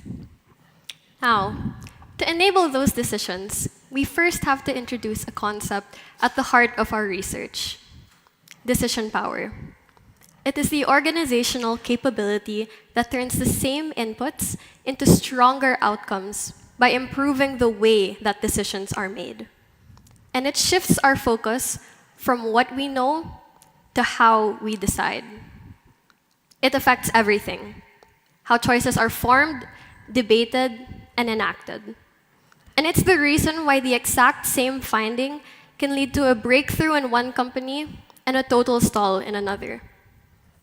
To measure this, we identified 4 decision power pillars: safe sharing, uncovering beliefs, alignment, and action and learning. We conducted an APAC-wide audit across 71 leaders in insights, marketing, strategy, and analytics to see how those pillars are actually performing in real-life companies to produce an industry-wide decision power index with the following scale. And when we took all of those 4 pillars in aggregate, we got a total score of 70. Now, on our index, 70 is emerging. It means that while the foundations are being laid, these practices aren't exactly the norm yet. Well, I'm speaking about APAC at least. So what's actually more interesting than that aggregate score is the breakdown. If you'll see here the split on alignment and action and learning, we got 72 and 73. So this is the tail end of the decision-making process. It means that in APAC, we're very agile. We're good at getting things over the line and just getting things done, right?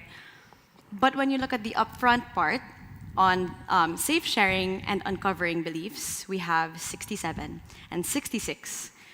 So these parts require more hard conversations. It requires challenging each other's ideas.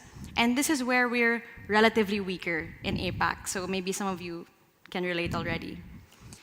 The problem with this dynamic is that when something goes wrong or a project is unsuccessful, we think about the execution. We trace our mistakes back to what happened at the end, right? It's not natural for us to think about the conversations up front that we had and anything that we might have missed up front. So what's happening here is that there's a leak right at the start, and that has a compounding effect on the whole decision-making process. So, what now? Actually, when you look at this process, this upfront part is where us and insights are most embedded, right? So we're actually very well positioned to turn this around. However, where would we even begin? How do we start that? So the good news is that it doesn't require a restructure or like huge cultural changes. It just starts with a simple shift. To understand what goes into good decision-making, we first need to dissect the process. Speaking to all of you here, you're probably all familiar with discover, define, develop, and deliver, also known as the 4Ds, as the standard phases for delivering a project.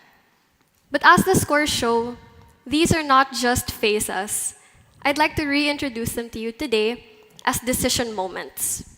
Each one an opportunity to strengthen or sabotage the quality of your final decision. As insights professionals, we are not just data collectors.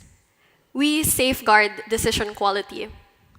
Our job is to ensure that the sharpest, most valuable information actually survives the journey into the room.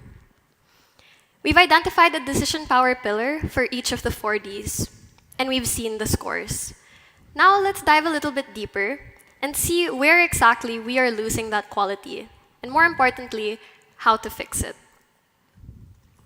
We begin in the discover phase. This is where the data is being gathered and the risks are being identified. And again, the decision power pillar for this is safe sharing.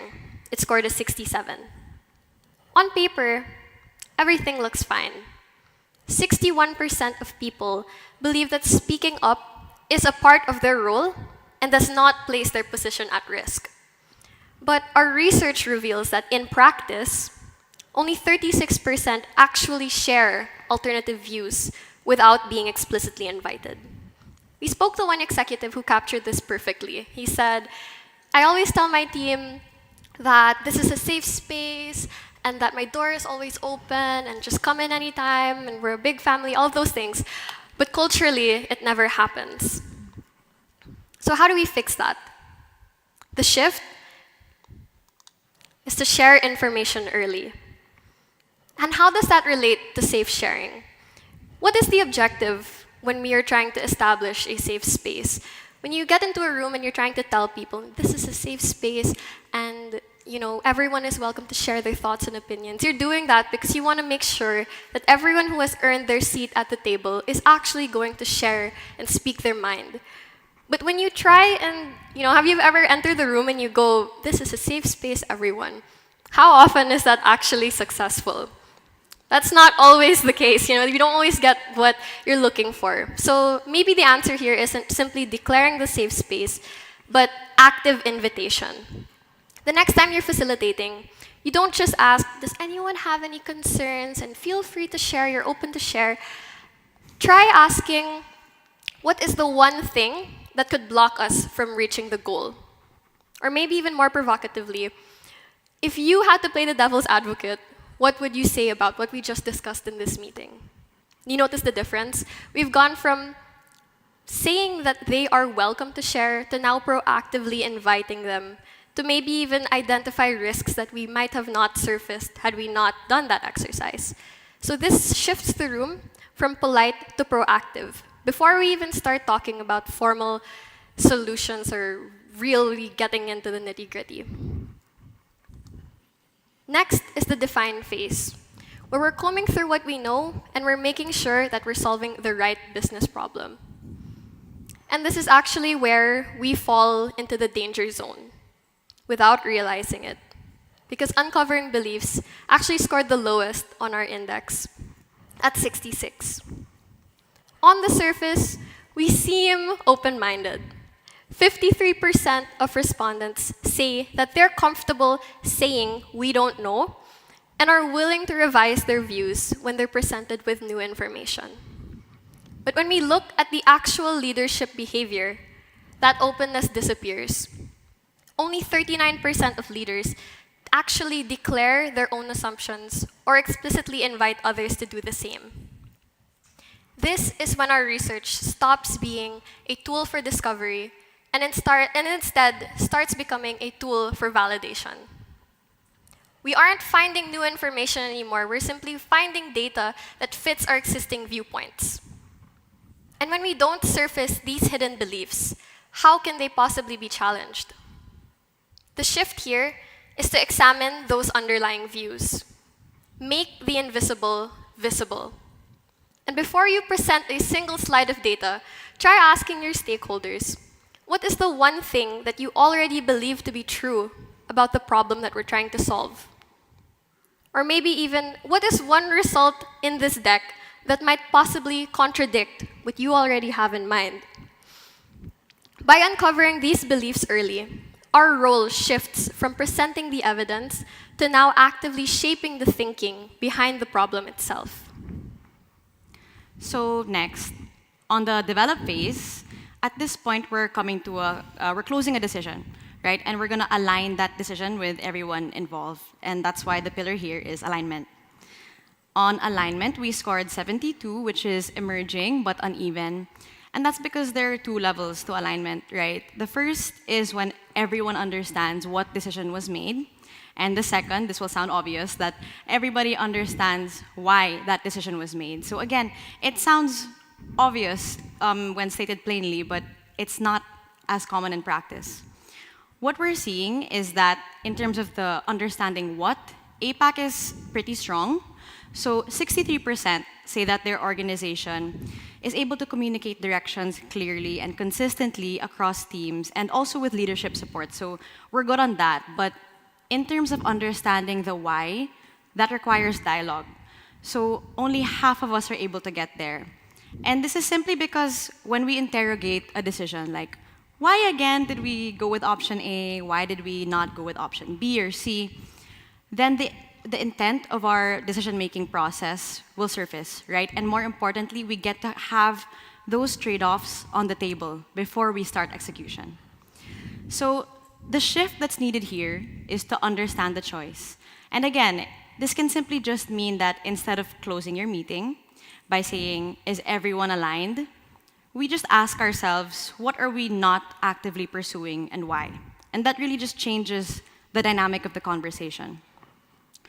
So you have that conversation before you move into the execution phase, which is the deliver phase. So by this point, we have a decision, everything is closed, and the most crucial thing is that our ideas work in the real world, across partners, across people, channel constraints, right? It gets messy. So what we need most here is systems. Systems in place for us to act and learn from. On action and learning, we scored 73, which is again, emerging but uneven. And that's because we're agile. So 7 out of 10 organizations in APAC will say that they would rather act on incomplete information and then later adjust rather than wait for perfect certainty. However, in terms of having a system in place, less than half will say that after making a decision, we go straight into assigning owners, timelines, and milestones, right? So that's not just about knowing what to do, it's about having a feedback loop, having accountability to know where to go when something goes wrong. So for us in Insights, I understand that we might not always have authority over teams on the ground, but the role that's needed from us in this pillar is to be the change manager. And that means to prompt your stakeholders to think about what are the next steps, what teams do we need to mobilize, what resources do we need, and that's what moves us, right, from support to being partners.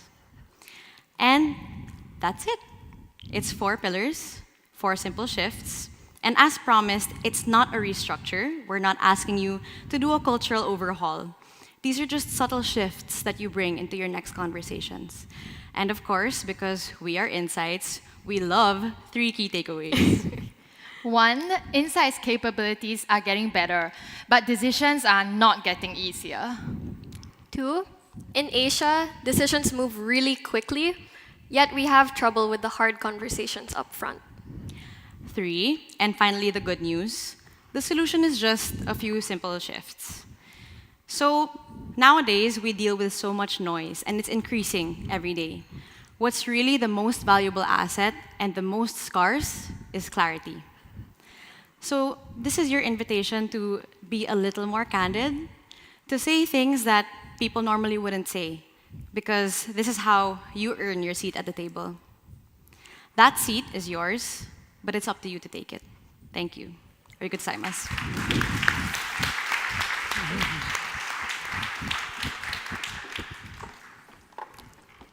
Let's get some of this. Well, I think we can have a lot of confidence in the future with young people like these. Remember, you can speak to the speakers afterwards in the speaker's corner, ask them questions, dive maybe more into the research. Next, we're going to turn to two speakers who are representing the Japanese Market Research Association and an initiative they've taken, Tetsuya Nihei and Noriko Kushida, to find out what is happening and how to get some collective action from the industry here in Japan to tackle the challenge of AI and the challenge of the quality of panel research. So, Kishida-san to Nihei-san, ganbatte kudasai.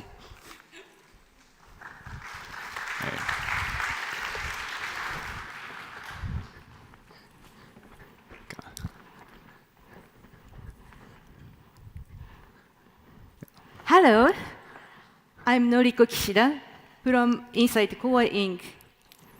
Hello, I'm Tetsuya Nihei from Intage Inc. We represent the online survey quality committee of the Japan Marketing Research Association, JMRA. Today, we'd like to share how we are working through the AI transformation in research in Japan.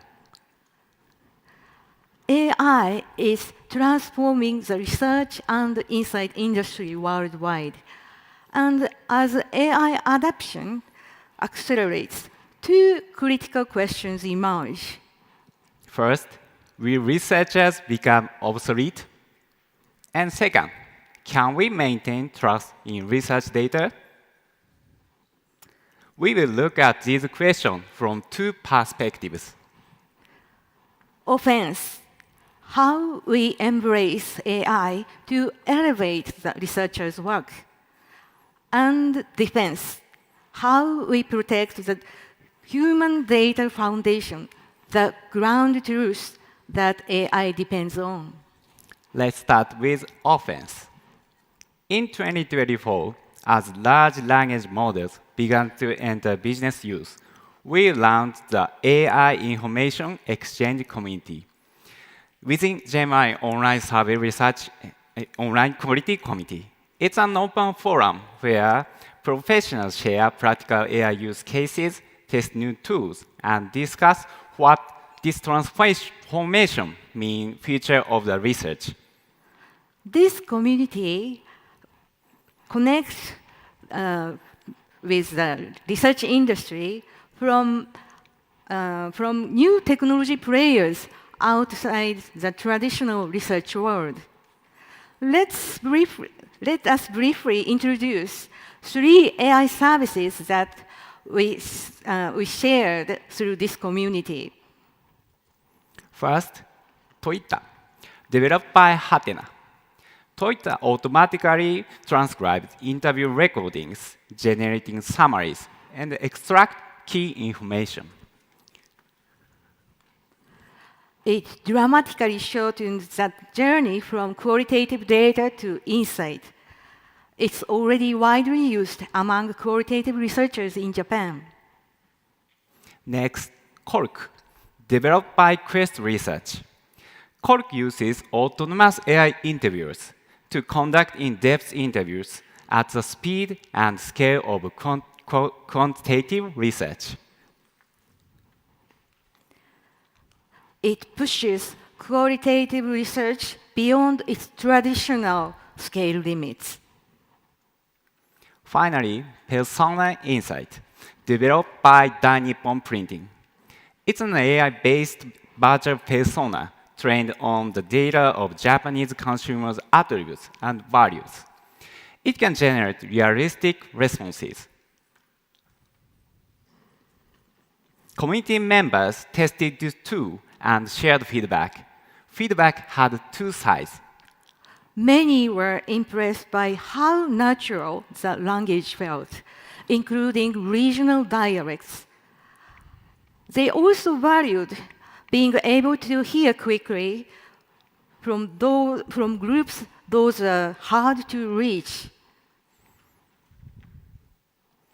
But some members felt the responses were too average and predictable.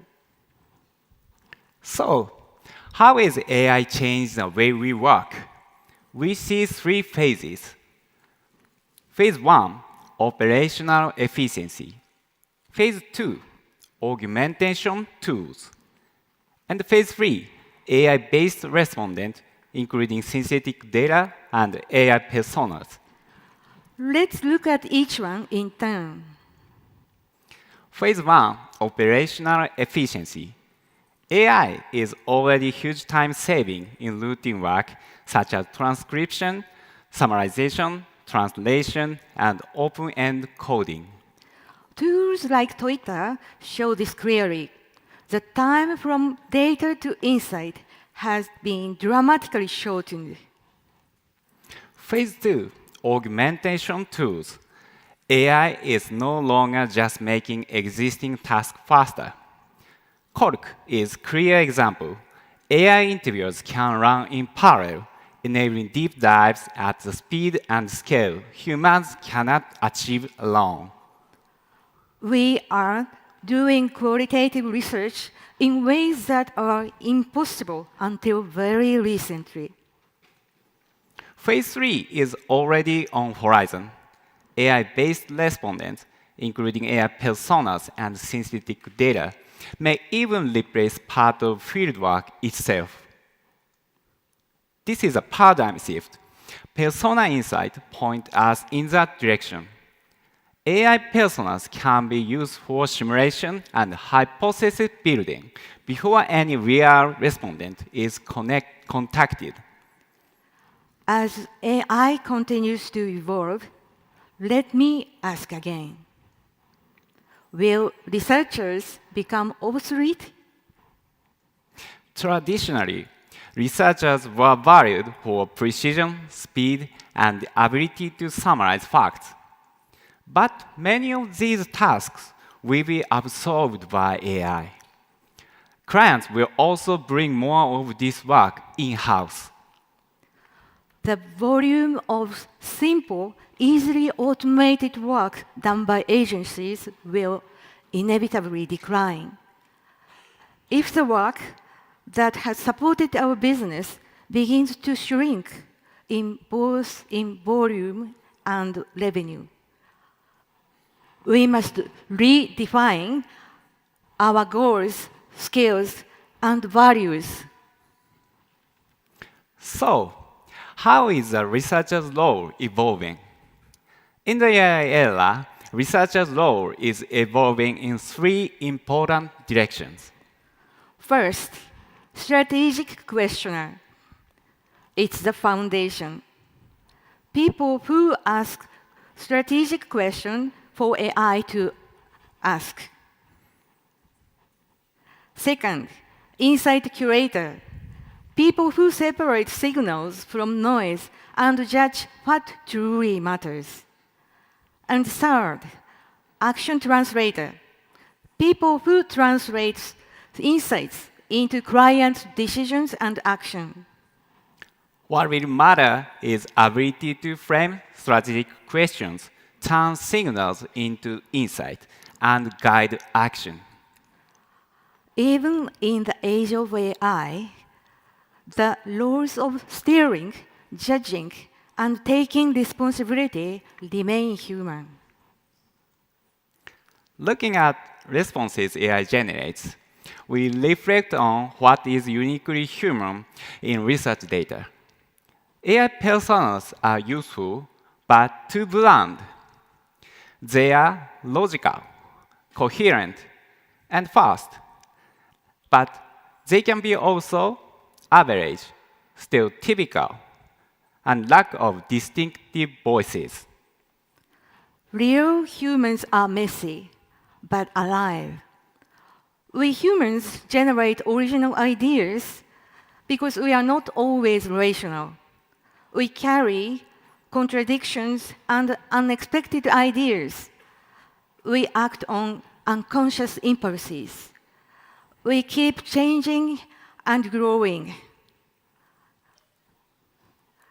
Taste, emotion, and evaluations in changing situations will continue to require reliable and credible human input. And no matter how advanced AI becomes, one principle does not change.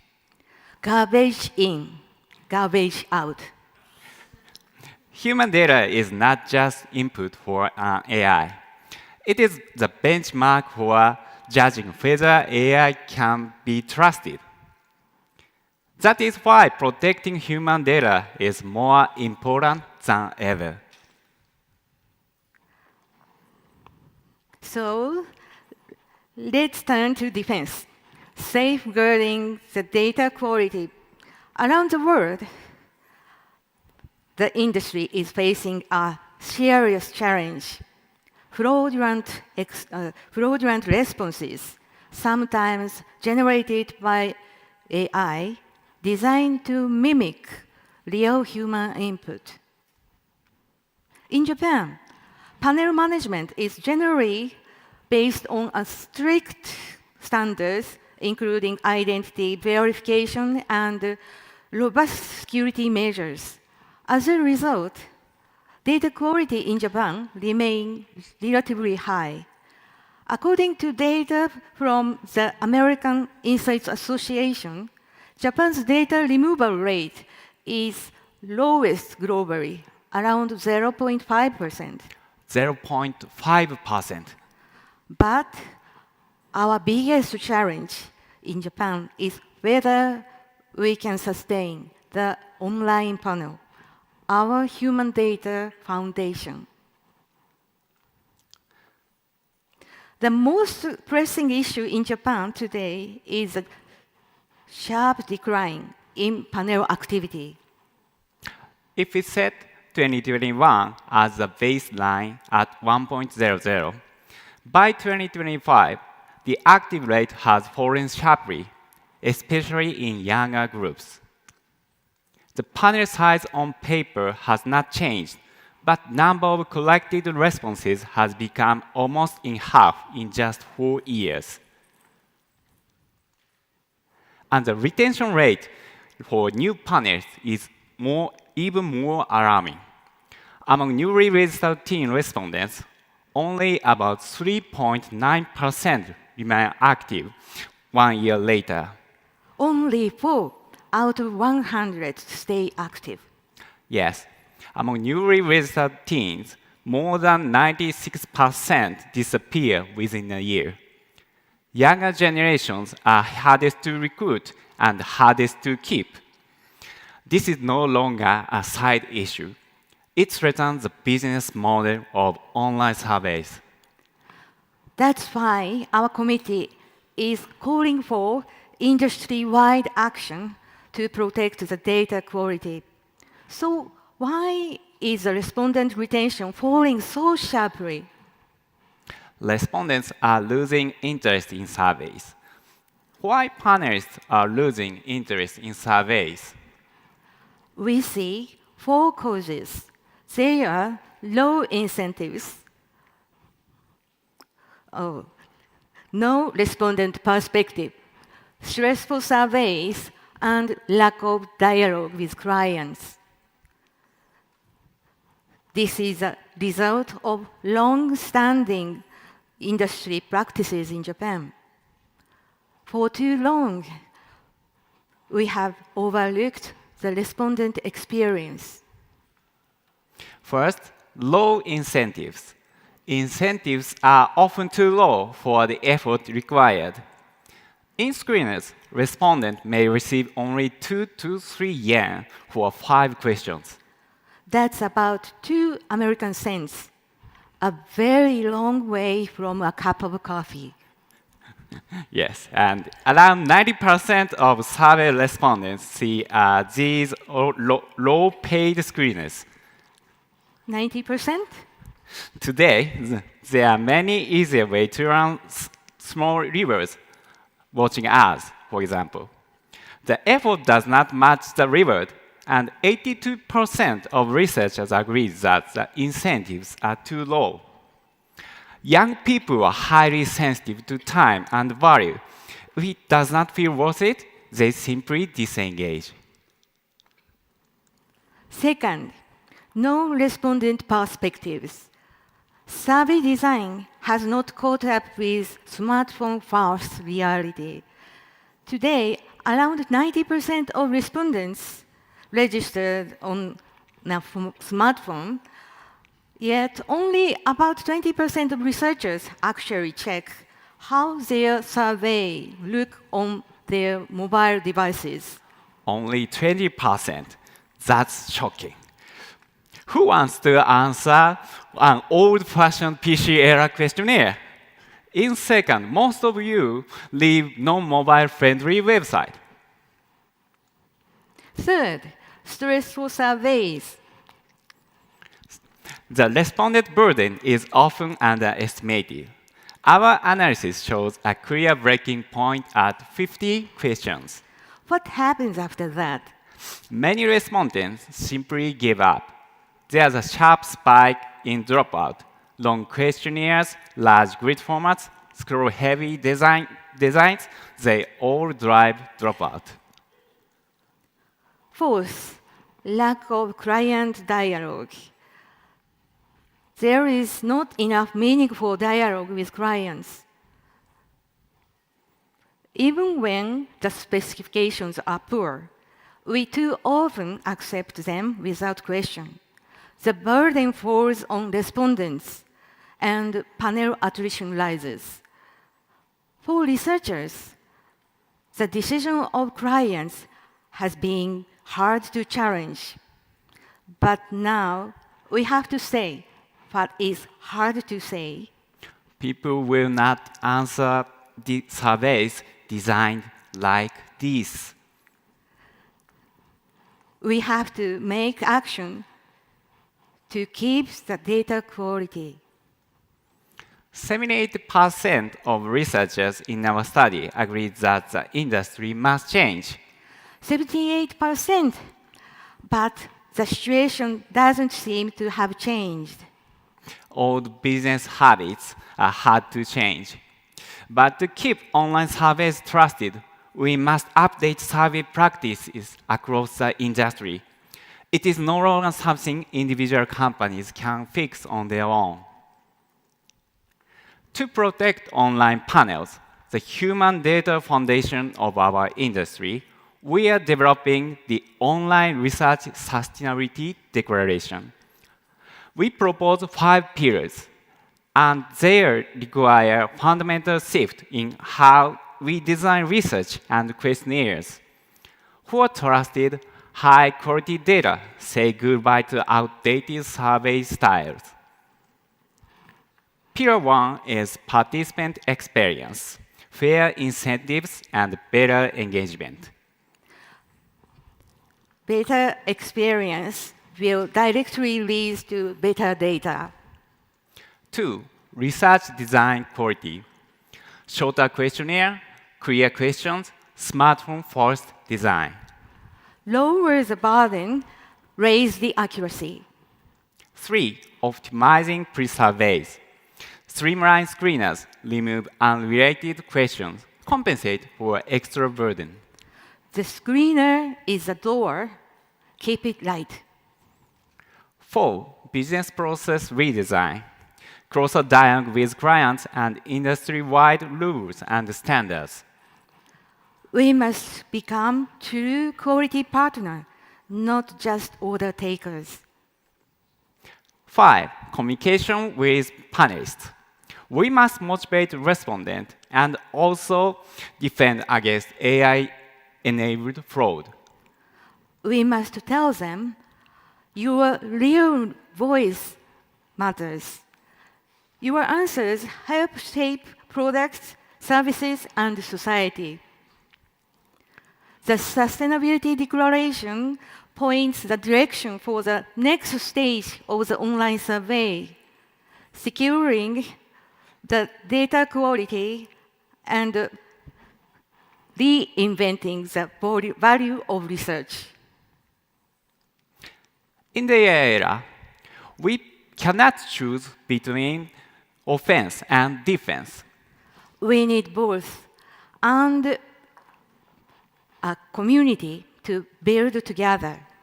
Master AI, protect human data, and build the future together. So, back to our 2 original questions. Will researchers become obsolete? No. Our role becomes more strategic, not less. Can we maintain trust in research data? Yes, if we actively protect the human ground truth. Let's move forward together. Thank you.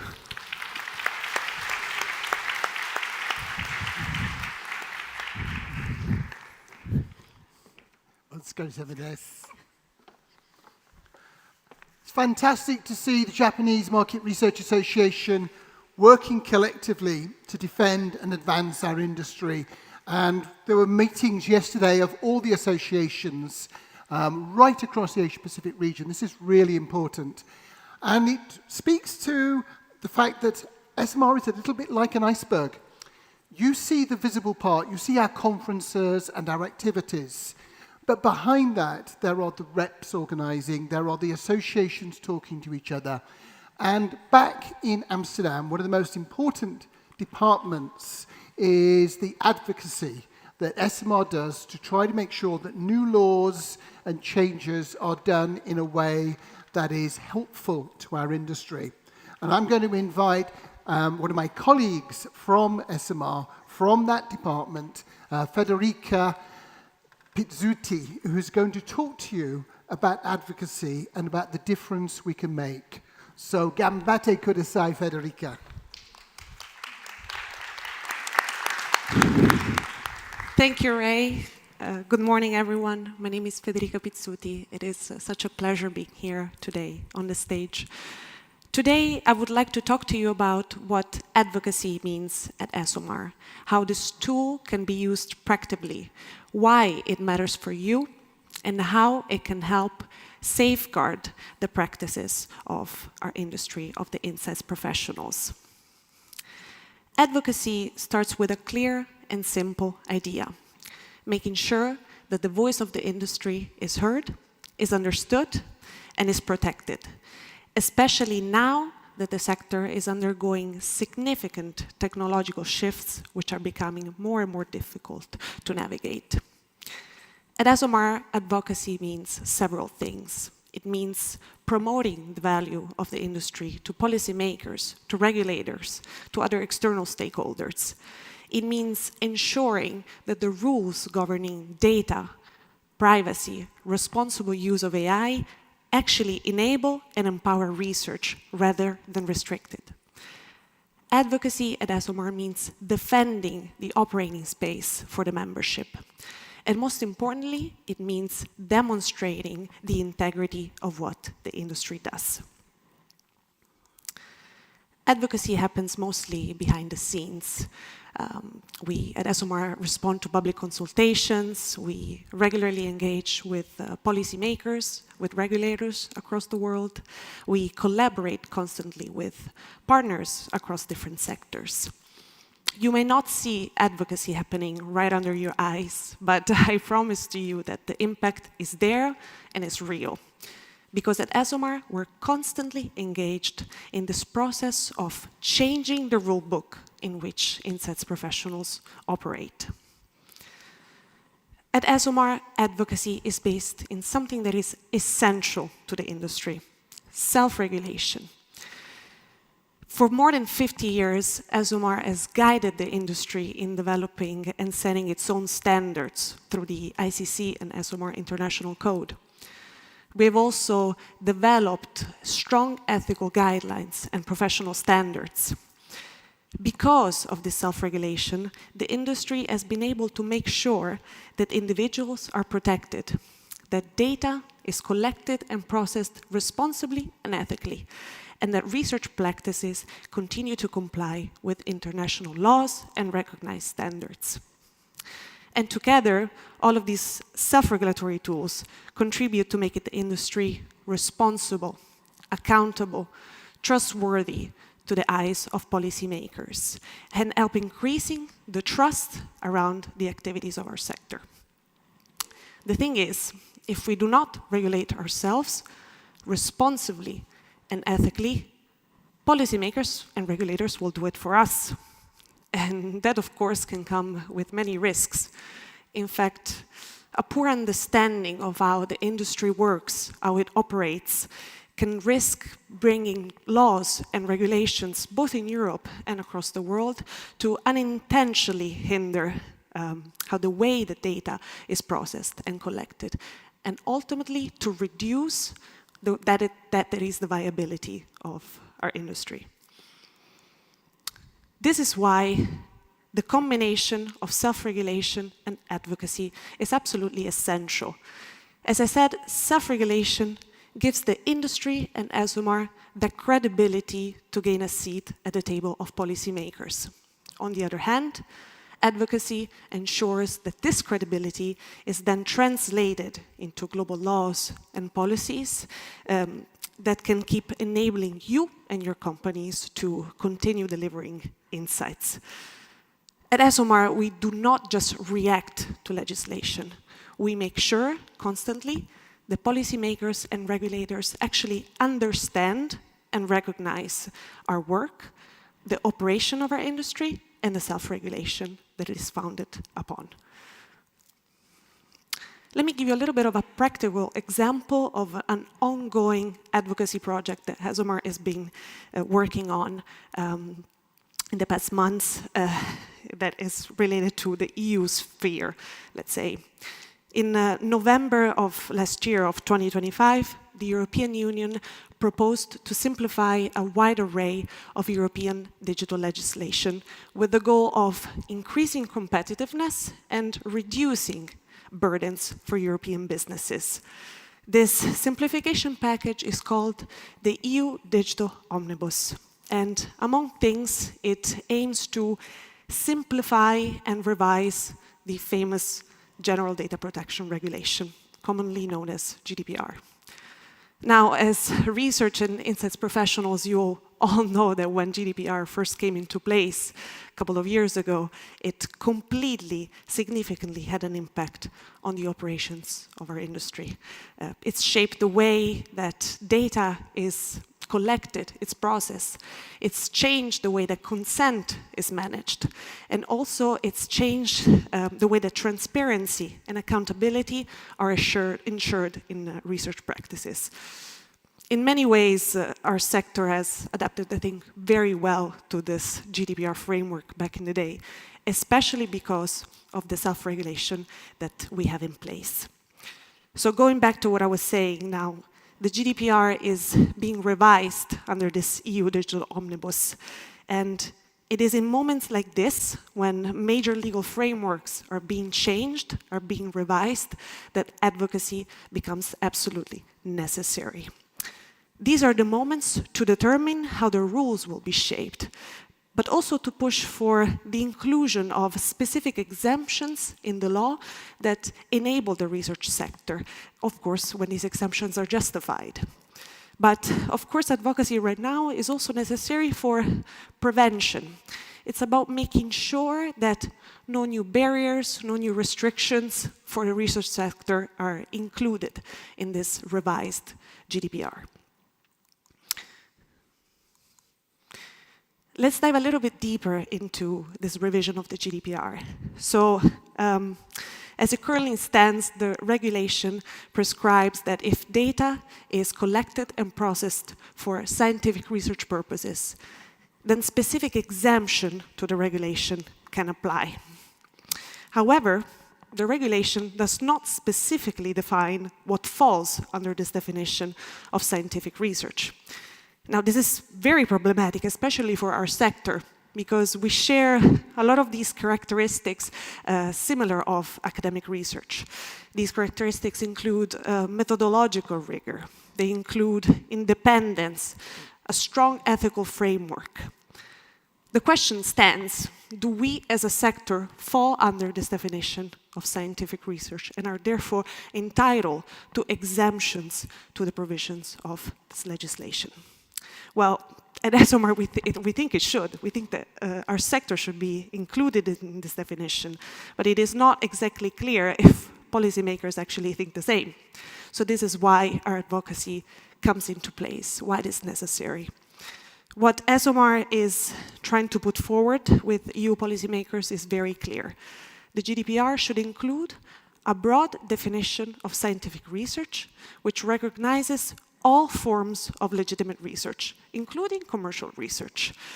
And if such definition is included, then it would bring a lot of legal certainty for the industry. It would ensure that our sector can rely on the appropriate provisions within the GDPR. But also, it would align the framework with practices that already recognize and prioritize responsible data use.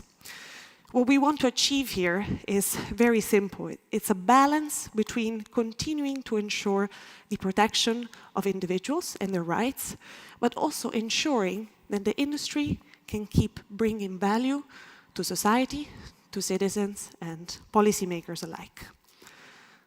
This is why advocating now that the GDPR is being revised is timely and essential, because now we can change this framework, we can change this rule book so that it becomes more consistent, more clear, and more fit for purpose for our sector. I think personally that ESOMAR has already done a pretty good job advocating for the industry, and this is, of course, thankfully also to the feedback that we receive from you all the time. But how can we maximize as much as possible the effectiveness of our advocacy? This is when you come in place. We want you to give us examples of challenges that you have been facing in your activities. We want you to give us updates of when new legislation comes into your countries, in your local markets, so that we can be aware of them and react to them if necessary. So it is because of this input that we are able not only to make sure that the voice of our industry is heard, but also that it truly shapes the future of insights. Thank you so much.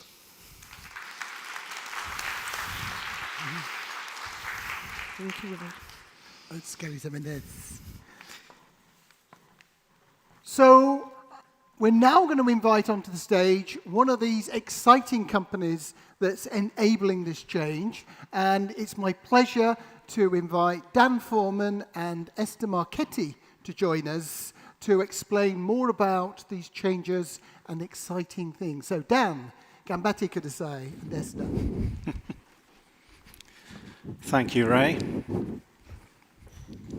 Now, 6 weeks ago, some meteorologists stood outside in Odaiba Bay and had a look up in the sky, checked their finger, the direction of the wind, took a few photos, got their thermometers out, and fed all this information into a model. And then this morning sent me a PowerPoint presentation saying, in Q1, it was mostly cloudy.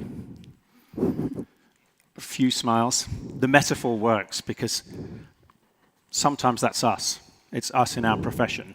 We're really good at explaining what happened yesterday. We're not always so good at reading the signals and seeing what's about to happen next. I'm Bolty. I collect things, nuts mostly, but also signals, patterns, the little shifts happening before anyone else notices. Because while the rest of the forest is still waiting for their 6-week report, the moment has already moved on. Ladies and gentlemen, from snapshots to signals. So that's Bolty. He collects things, nuts mostly, but also signals. What we have built at Bolt Intelligence is a layer which aggregates and puts together all of those different signals, all of those different reads, not just looking up at the sky and saying what happened yesterday, but real time. So keep the weather forecaster, the meteorologist metaphor in mind, while Esther takes you through what her and the team have built, because really it's not explaining yesterday, it's the live radar of what's happening and what's about to happen. Thank you so much, Dan, and great to be with you, great to be on stage. So what I'm going to talk about today is the fundamental problem that our industry hasn't solved yet. As Dan was saying, we're very good at collecting those signals and reporting them once in a while.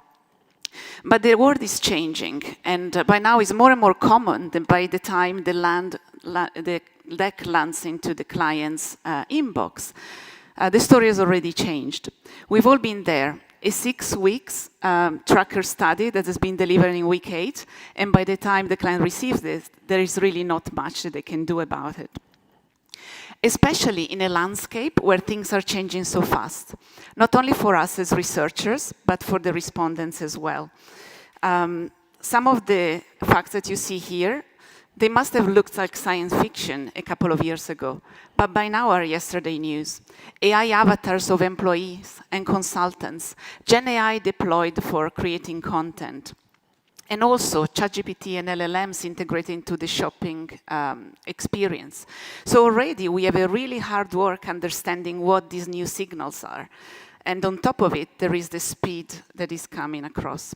And so there is a structural shift that we cannot ignore anymore. In the legacy model, consumers were exploring markets. We were capturing what was happening, and we had episodic snapshots that we were relying on. But in this new world that we are entering, actually we have already entered it. AI is curating the markets. We understand where consumers are coming from and the final decision of purchase. But what happens in between is not so visible anymore. There is this walled garden of AI recommendations, inspirations, and we really don't understand where to find for information. Plus, this intelligence runs continuously, continuous signals that come to compete for our attention. And so this is what I call the data paradox. We never had more data. Having data is not the problem. The problem is that they sit usually in isolated silos.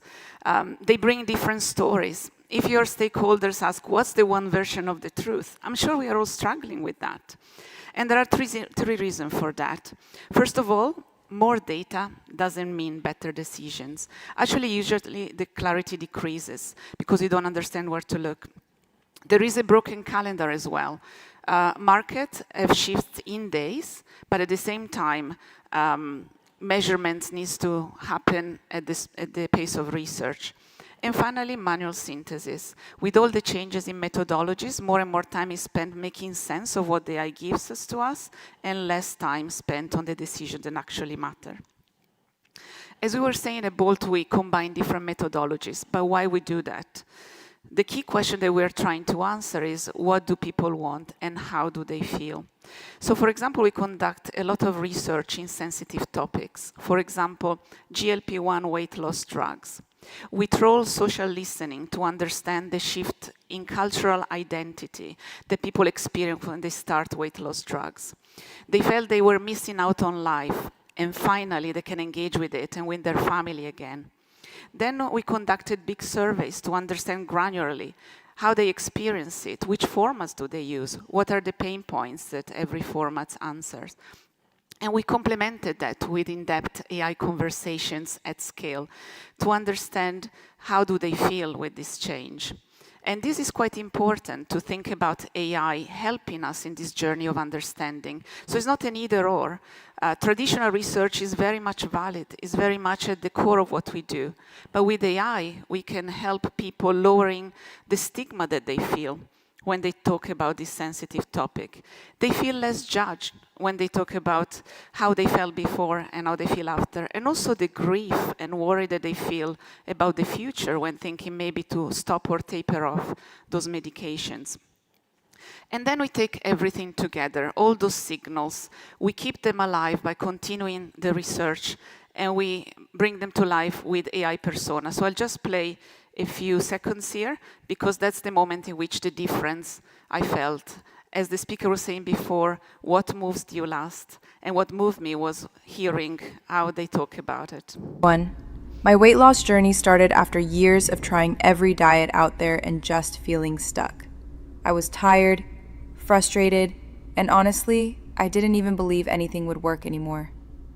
But when it finally started to happen, when those first few pounds came off, it was such a turning point. It gave me energy, hope, and real motivation to keep going.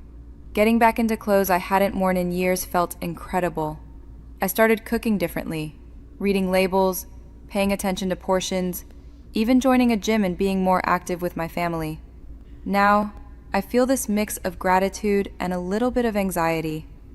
I'm proud of how far I've come and how good I feel. So, what are we doing about this change? We are building Bolt Intelligence, the living ecosystem. And this is built on one key principle. It's a closed loop system so that everything that our clients gather stays there only for us and doesn't get shared with any third party. But at the same time, it's compounded intelligence. Every new project that you run, every new piece of information contributes to the understanding of how people feel. It understands your market context, your brand positioning, so that the recommendations that it gives to you are unique and not shared with anybody else. And over it, there is a constellation of agents. So some of the speakers were talking about moving from data to decision. And this is where it happens. We have a signal detectors that understand new trends and foresights and comes to you with the key 3 trends that you should consider together with level of confidence and suggest a research with real consumers in which we understand how these trends land. An innovation generator that creates ideas and tests them with people, marketing strategies for activation and communication, and growth prioritizer that tells you how to win and where, always with the compounded of the living intelligence with new research with real people. And at the end of the day, you will hear a lot about this in the next, today and tomorrow. And I hope it's clear. This continuous AI intelligence cannot live without the human in the loop, without the magic that we bring as researchers, our decision-making quality, the moral judgment, and the critical thinking to understand what's the sample we need to investigate among, and what are the questions that we need to ask. So AI doesn't distance us from consumers, but it gives us the capacity to augment our research and finally see their humanity. And so with this, also our position as insight professionals is evolving. We're moving from archaeologists of the past.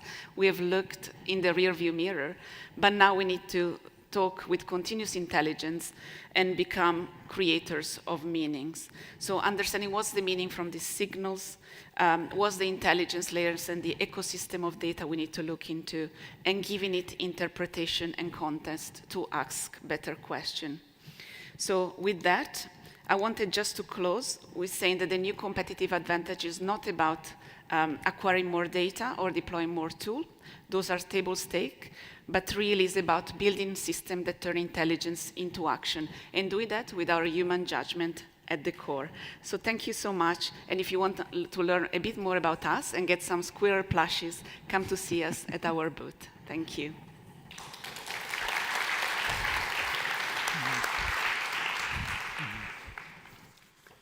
Let's go to minutes.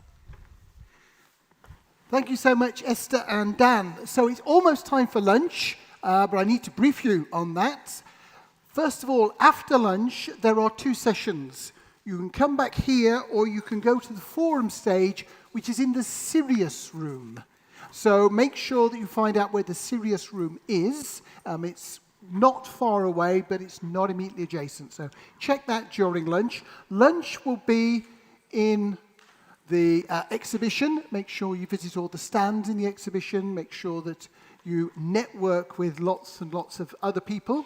The speakers from this morning's session will be at the SMR stand, so come along and tell them, oh, skari samadeshta, that you thought they were really good, because they were. So with that, thank you very much.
you be happy?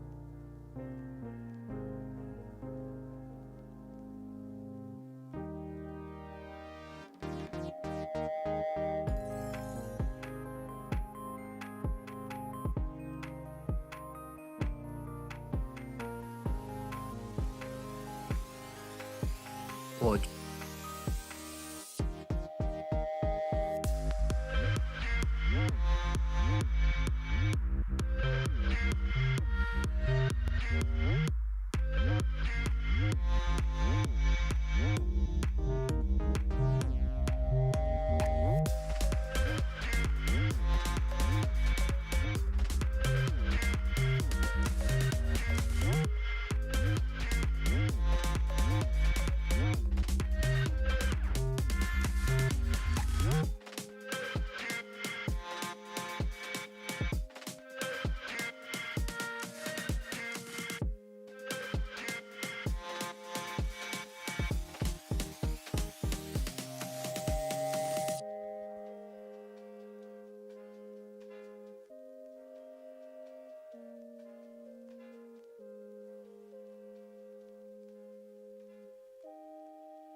Hello, everyone.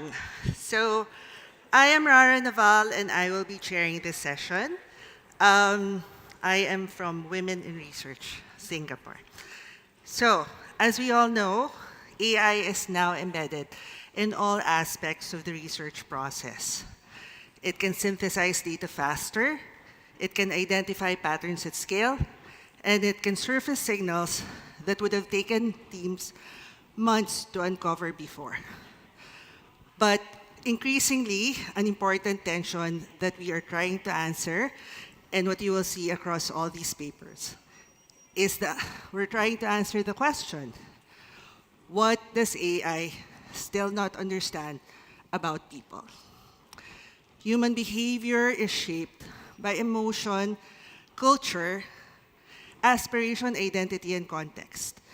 And while AI is very good at detecting what is visible on the surface, it still struggles with the meaning underneath. And that is what you will see in all of the papers this afternoon. They remind us that even though AI can become very good at surfacing the signals, understanding people still requires empathy, cultural intelligence, and human interpretation. And that is a distinction that is fast becoming a real added value that we bring to the table as modern insights practitioners. So let me introduce the first set of presenters from Singapore. We have Daksha Desai from CLEAR and Migs Bravo-Dutt from APB Heineken to talk about memes, machines, and meaning.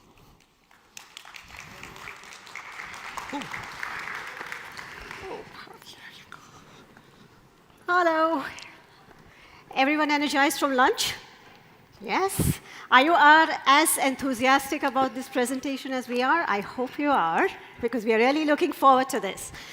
So, the core of our presentation, memes, machine, and meaning. And before I get to that, let me first introduce myself. I am Daksha. I love working at the intersection of technology, people, culture, business, and I'll be presenting alongside Migs. And together, we hope to shed some light on how to find meaning in this world dominated by memes and machines. So let's begin with how we structured today's talk. We thought that you'll have questions when you come in, and we structured the talk to answer 5 key questions that we'll answer. The first question that we want to answer is, what is the most powerful cultural data set in the Gen AI era today? What does that mean for the world? What does that mean for Asia? What is it that LLMs, Gen AI do well? Where do they not do so well? And ultimately, not dwelling on the theory, what are the practical applications? What is the brand strategy implication? And as you walk out of the room, are there some things that we can shed light on which helps you as a practitioner playbook? So that's what we hope to answer the next, which I say 18 minutes now, in front of me, and I will be on a roll. So if I'm going too fast, then I'll look at you to draw my attention to slow down. So the most fundamental or the powerful cultural data set is words, according to us. Words are a little bit like seismographs, in the sense that they are quietly in the background, catching the hum of daily life. But when there is a tremor, there is a shift. That's when they capture the mood and they capture a collective mood. Every day for us begins with some sort of usage of ChatGPT, Claude, Perplexity, Gemini, whatever you prefer. But as you do, one thing to remember is how do we be proactive in the process? What meaning are we surfacing? And asking those important questions of what are we missing? And what's the implication of that? So I'll take you through a nerdy experiment. I hope you'll find that fun. And what we did was we looked at word of the year. Yes, there is such a thing for anyone who's not seen the word of the year. It comes through from publications like newspapers, New York Times, Oxford Dictionary, Cambridge, what have you, who follow and are interested in word of the year. So what we did, we collected the word of the year list from 5 years. Then we fed it and assimilated them, looked at the implications of it, fed them to LLMs, looked for what the meanings they are surfacing. Importantly, what are they missing? We found things missing. We went to social media feeds. We also looked and expert views around them. There are 3 themes that I'd like to share as we go along. The first theme, all about the borderless youth culture. How many times in the last years or few years have you come across words like skibbity, 6-7, Riz, and started making some conclusions of the entire generations, right? Alpha, Zs, brain rot, all that and more. So I've picked 6-7 as one of the words that we'd like to talk about. I don't know where you caught it in the spread, whether it right at the start with the rap, or the basketball wave, or you just caught it when you were surrounded by middle schoolers around you. Hopefully some of you do have them. And if you did, then you might have some, I would say, strong emotional... 6, 7. Way that switch, I know he dying. 6, 7. I know way that switch, I know he dying. 6, 7. I just been right. 6, 7. 6, 7. I tried to, but I got stuck on problem 6 and 7. 6, 7. 6,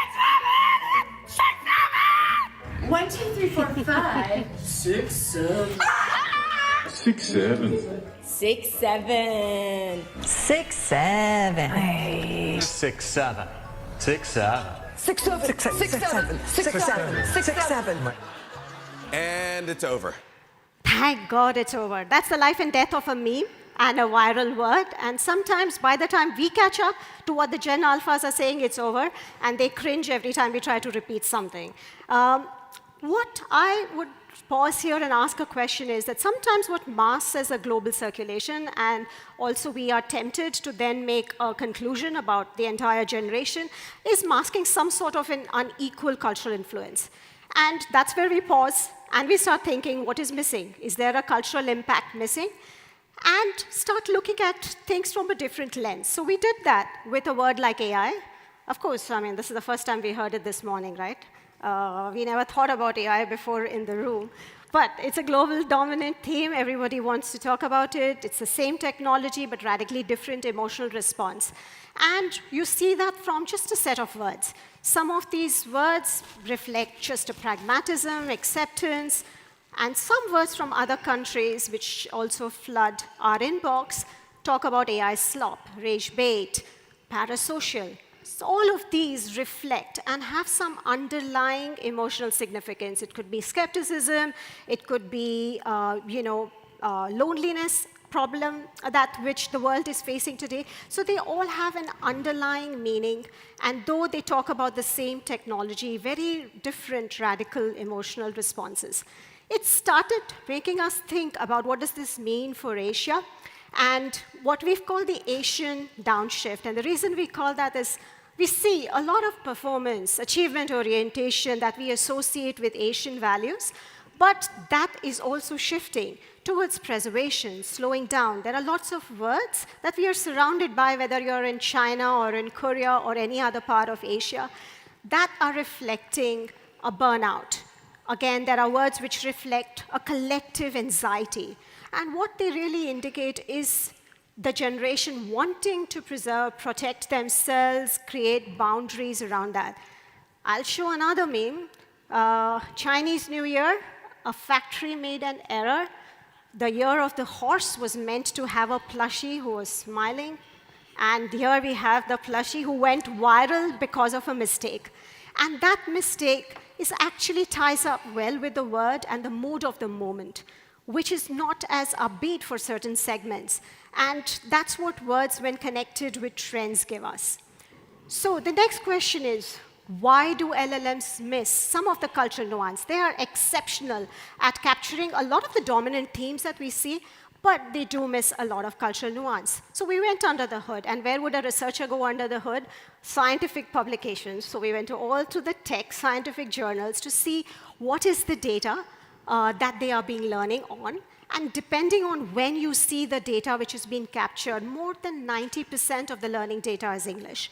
Though, depending on when or which source you look at, the internet content is about 50% in English, and the rest is moving towards other languages.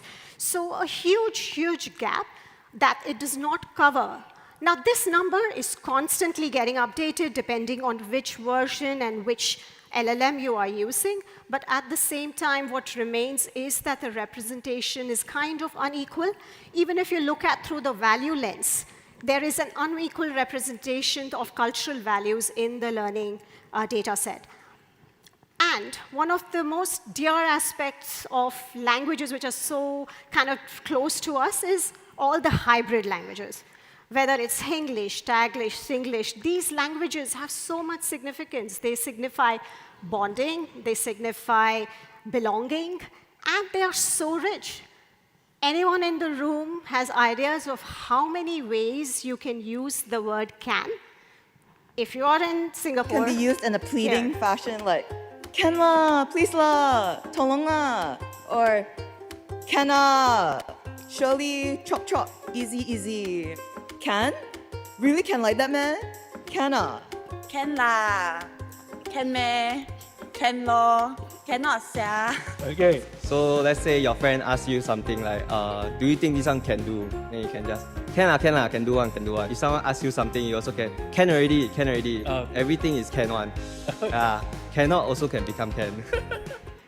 So on that note of cannot also can, which captures the Singaporean spirit, I'll hand over to Megs, who will talk about a very dear Singaporean brand and draw some connections around what I've been talking about to the implications that we have from a brand strategy perspective.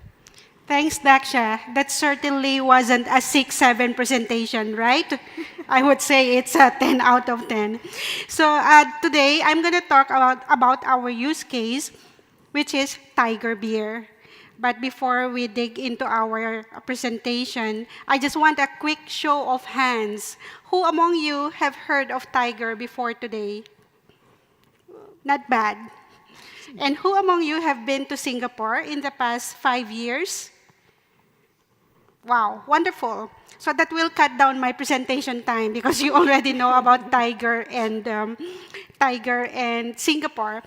In any case, so in our experiment, we actually looked at the study that we did for Tiger Beer back in 2024.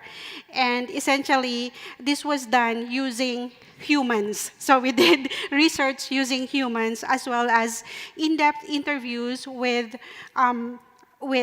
linguists and authors, including one professor from the National University of Singapore.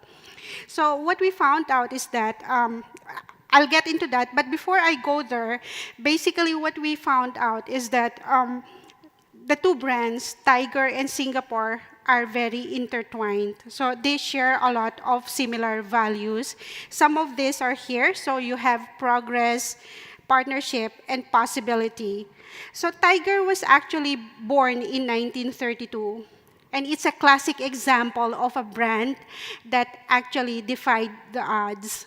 Back then, no one believed that a lager could be born in the tropics, but Tiger did it anyway. Also, you probably know that Singapore used to be a tiny fishing village. But you've been to Singapore, the minute you land on Changi Airport, you immediately know that it's a very high velocity kind of city, very innovative. Every year, there's something coming up. So maybe you have to go back again if you haven't been in the past couple of years. So there's always some attraction introduced. Also, in terms of partnership, so as we all know, beer is a social catalyst, and Tiger, as a mainstream kind of beer, is actually always in the conversation when it comes to meaningful connection. So that's what Tiger really is. It encourages meaningful connection among consumers. And of course, Daksha talked about Kenla. So Kenla is actually, it has a lot of meanings, but I would like to take out the positive meaning, which is, it's possible. And I guess it's this possibility and optimism that allowed the two brands, Tiger in Singapore, both global players, they continue to forge on because of this optimism. Now, so we did the actual research in 2024 with real people. And we replicated this research using AI. And for this, we use our internal tool, co-developed with Microsoft. And then we validated it with ChatGPT.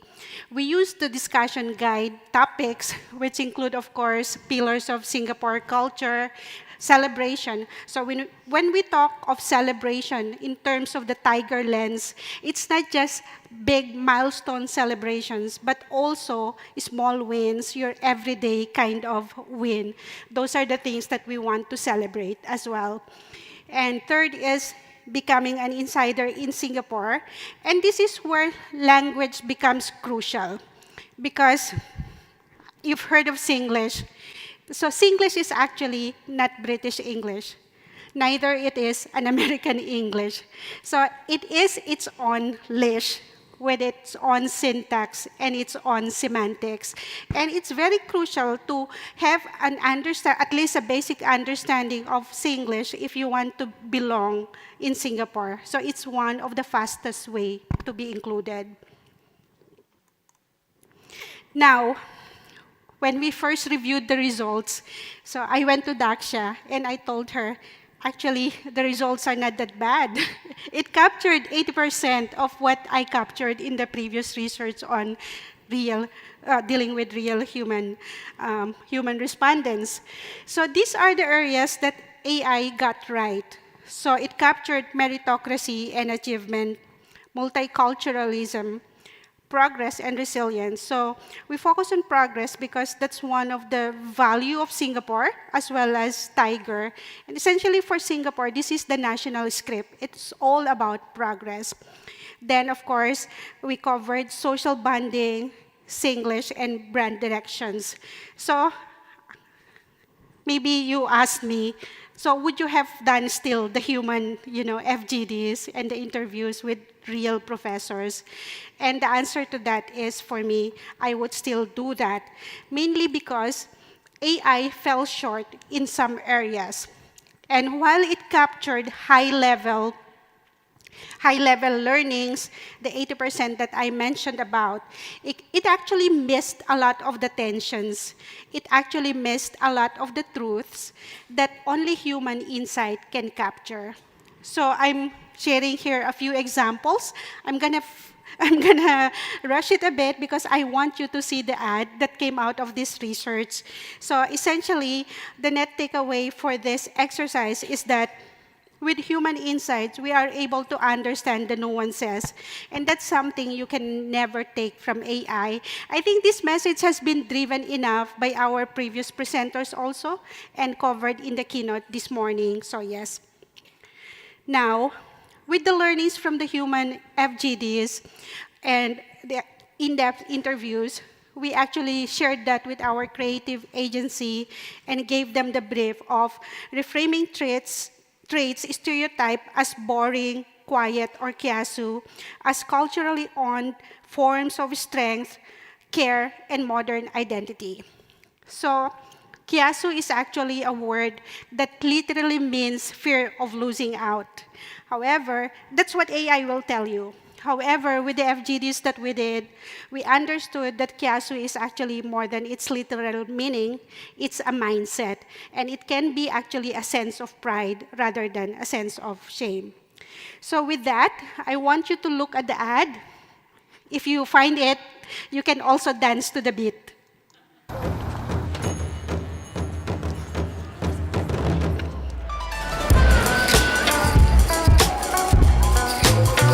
Yes, step to our beat, keep it low, keep fire. We born in the heat, grind hard to climb higher. Deep rooted, growing high and proud. Man, this is my anthem. I'll sing it loud.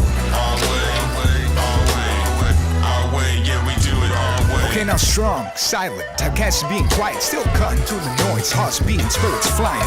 3 cheers to my crew and fam. My day once made me who I am.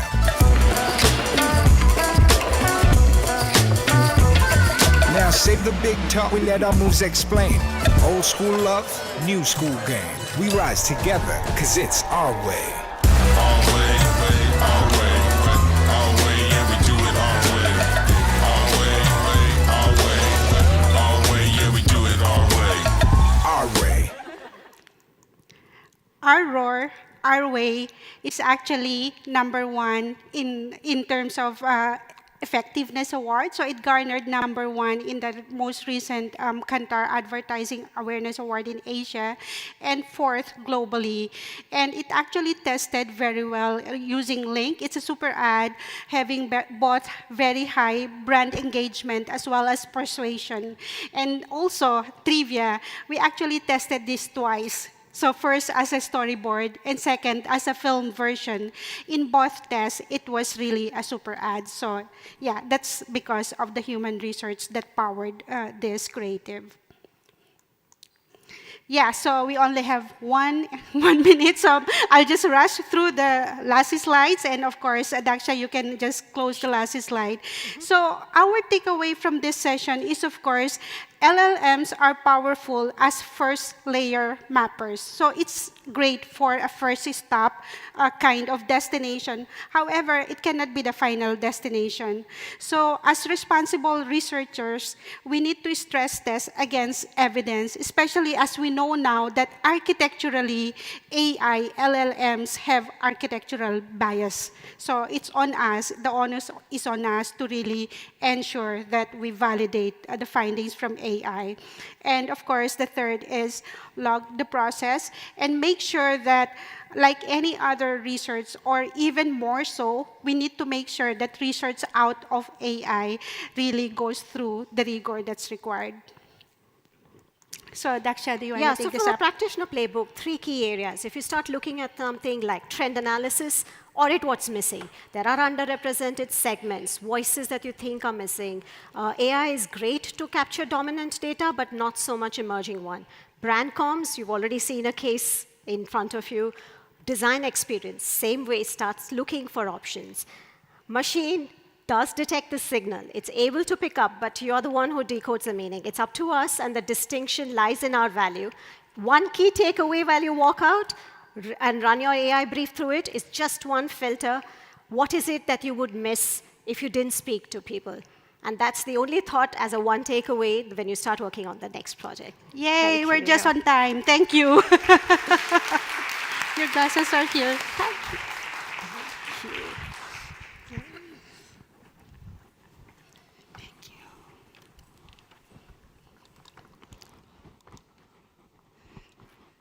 Thank you, Migs and Daksha. That's a good reminder around the human interpretation required to understand the cultural signals embedded in language. For our next presentation, it is all about rediscovering mobility, the AI plus human symphony. So the team that is going to present this actually used AI to synthesize vast amounts of organizational knowledge, and they used human interpretation to look at this knowledge to reframe mobility from a previously narrow to a more holistic definition of mobility based on lived experience. We have Akshay Mathur from Quantum Consumer Solutions and Sean Roy from Halion. Welcome. So do you want me to?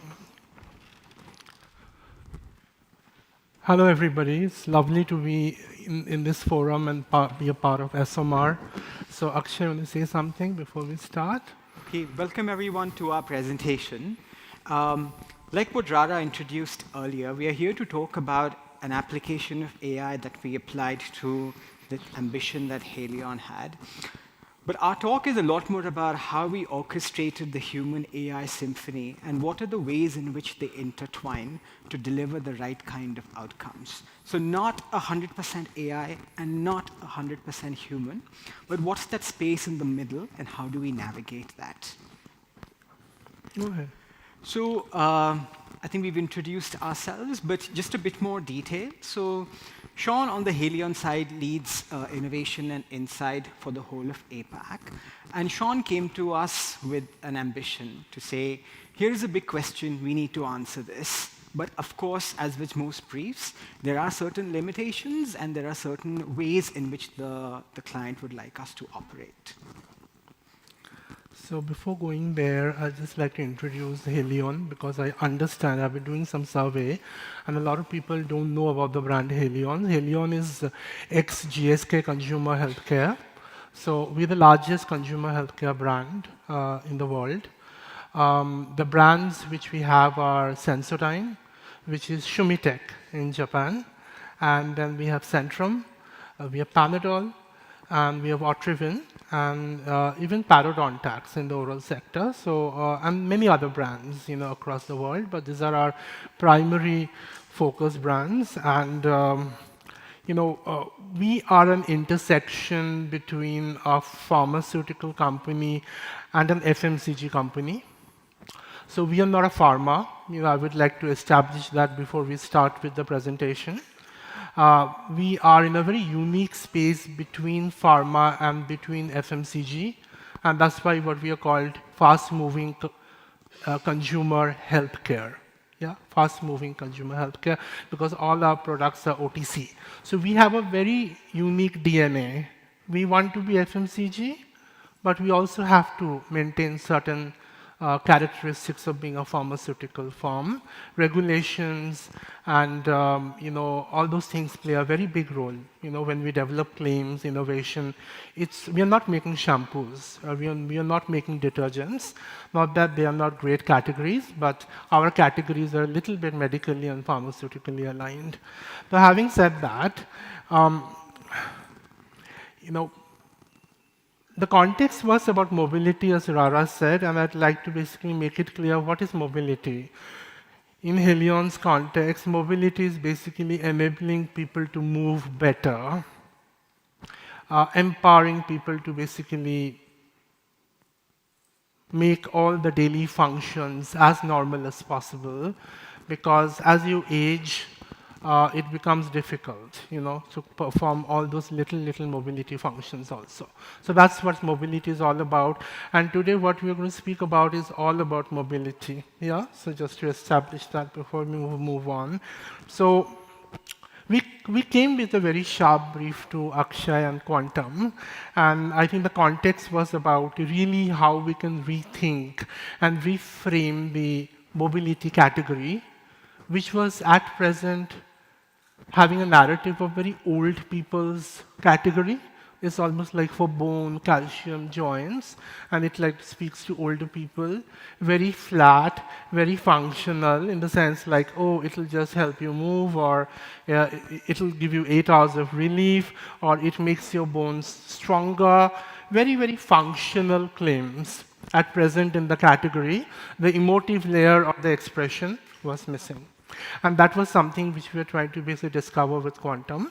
And secondly, the problem statement was that we were seeing a lot of proliferation of other brands, and the differentiation was eroding. So it was extremely important for us to basically create some differentiation, and we knew that functionally we'll not be able to achieve that differentiation. Now, having said that, as I said, I'd just like to make this very clear as we move forward. One was that when we looked at what we're doing inside Helion, we understood that the category of mobility, the way we are expressing it and talking about it, was very, very reactive. It was like, do it after you experience the pain, or do it after the symptoms kind of happen. It was not in the preventative zone. Secondly, obviously, as I said just a minute back, it was very older focused. All our researchers, all our documents was 50, 55 plus, nothing beyond that. And the third one was that we are talking, and this is a very, very important one because this will have a bearing to what I'm going to share and what Akshay is going to talk about, is that we were, and our science team, our R&D team, everything was kind of tackling this category from a very separate body part narrative. Calcium for bones, UC2, which is collagen, maybe basically for the joints, or protein for the muscles. But everything, all these body parts were separately dealt. And hence, the way we were expressing the category obviously was like this. We were just showing knee or back. We are talking about 8 hours pain relief, maybe for Panadol, or for bone health, we are just talking about dual action. Every framing of the claim was very functional, as I said, and there was an older focus.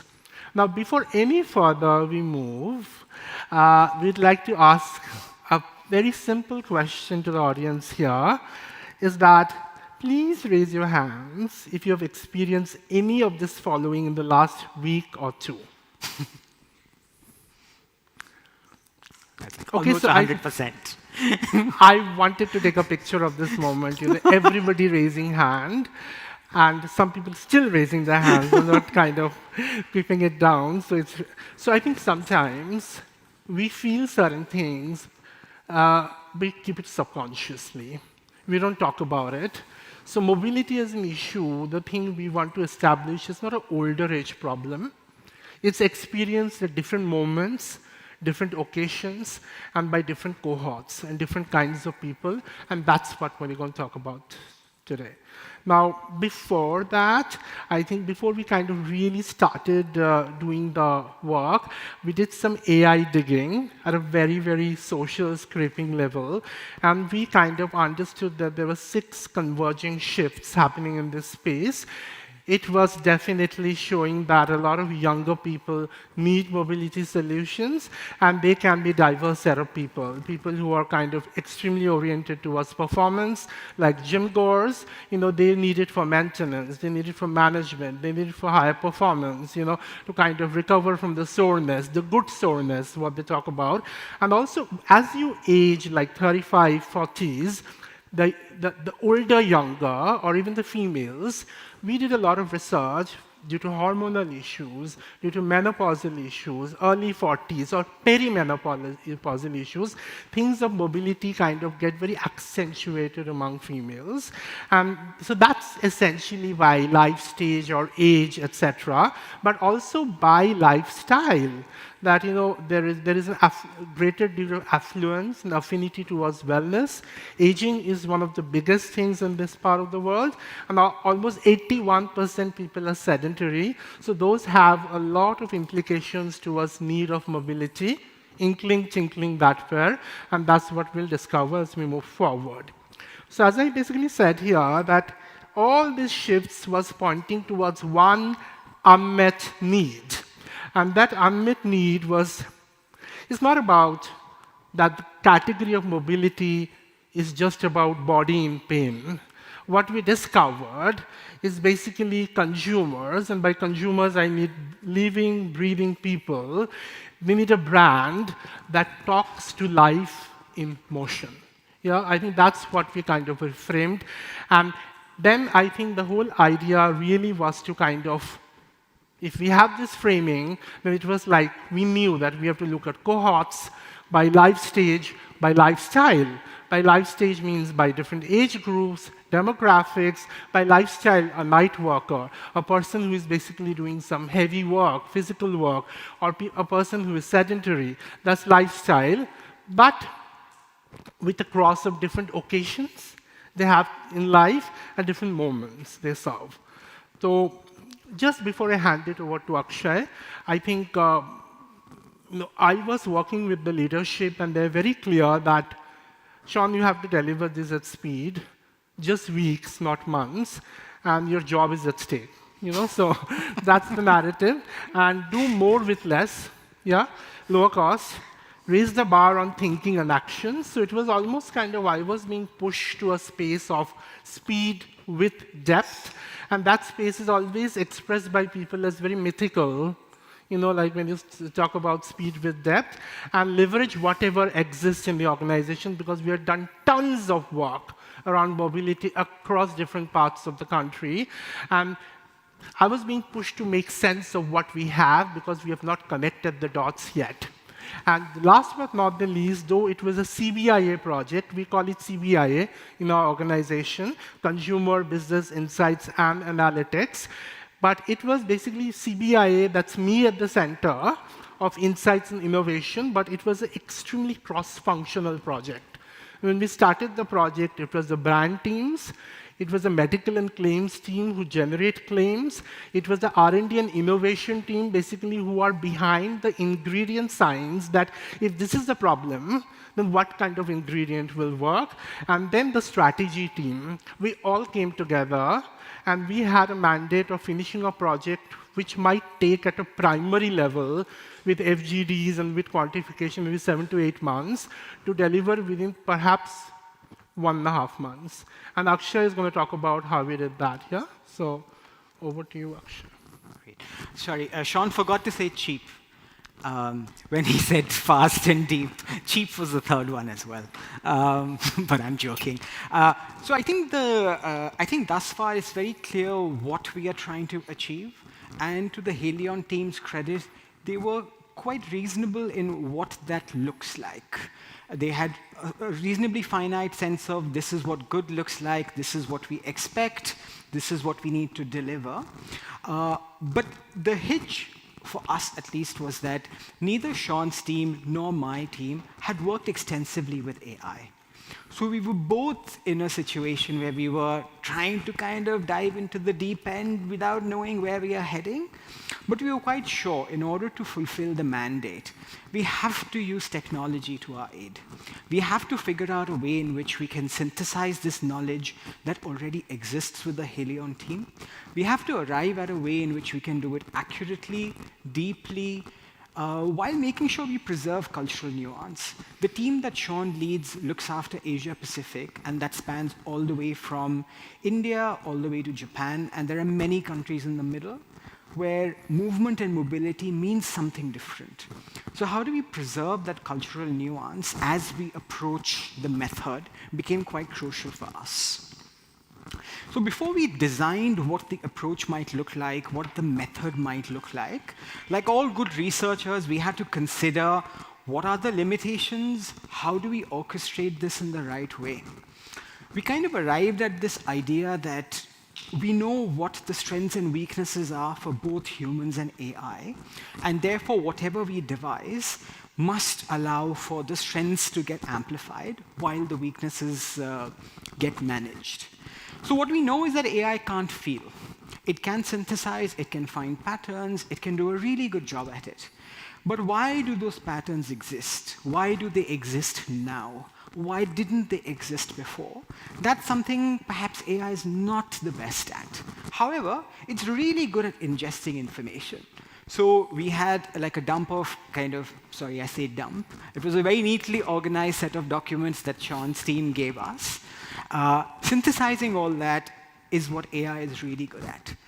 We know that it's able to surface certain patterns really well. We know it's able to go into a lot of depth as well. So in the process of querying, it's able to surface certain things. However, what it does not have is judgment. It doesn't have originality. It doesn't have empathy. It doesn't have curiosity. And that's where the human comes in. And by human, I don't just mean the researcher, but by human, I also mean the client. They also have the same qualities that our team has. But on the other hand, without repeating myself, humans really can't scale.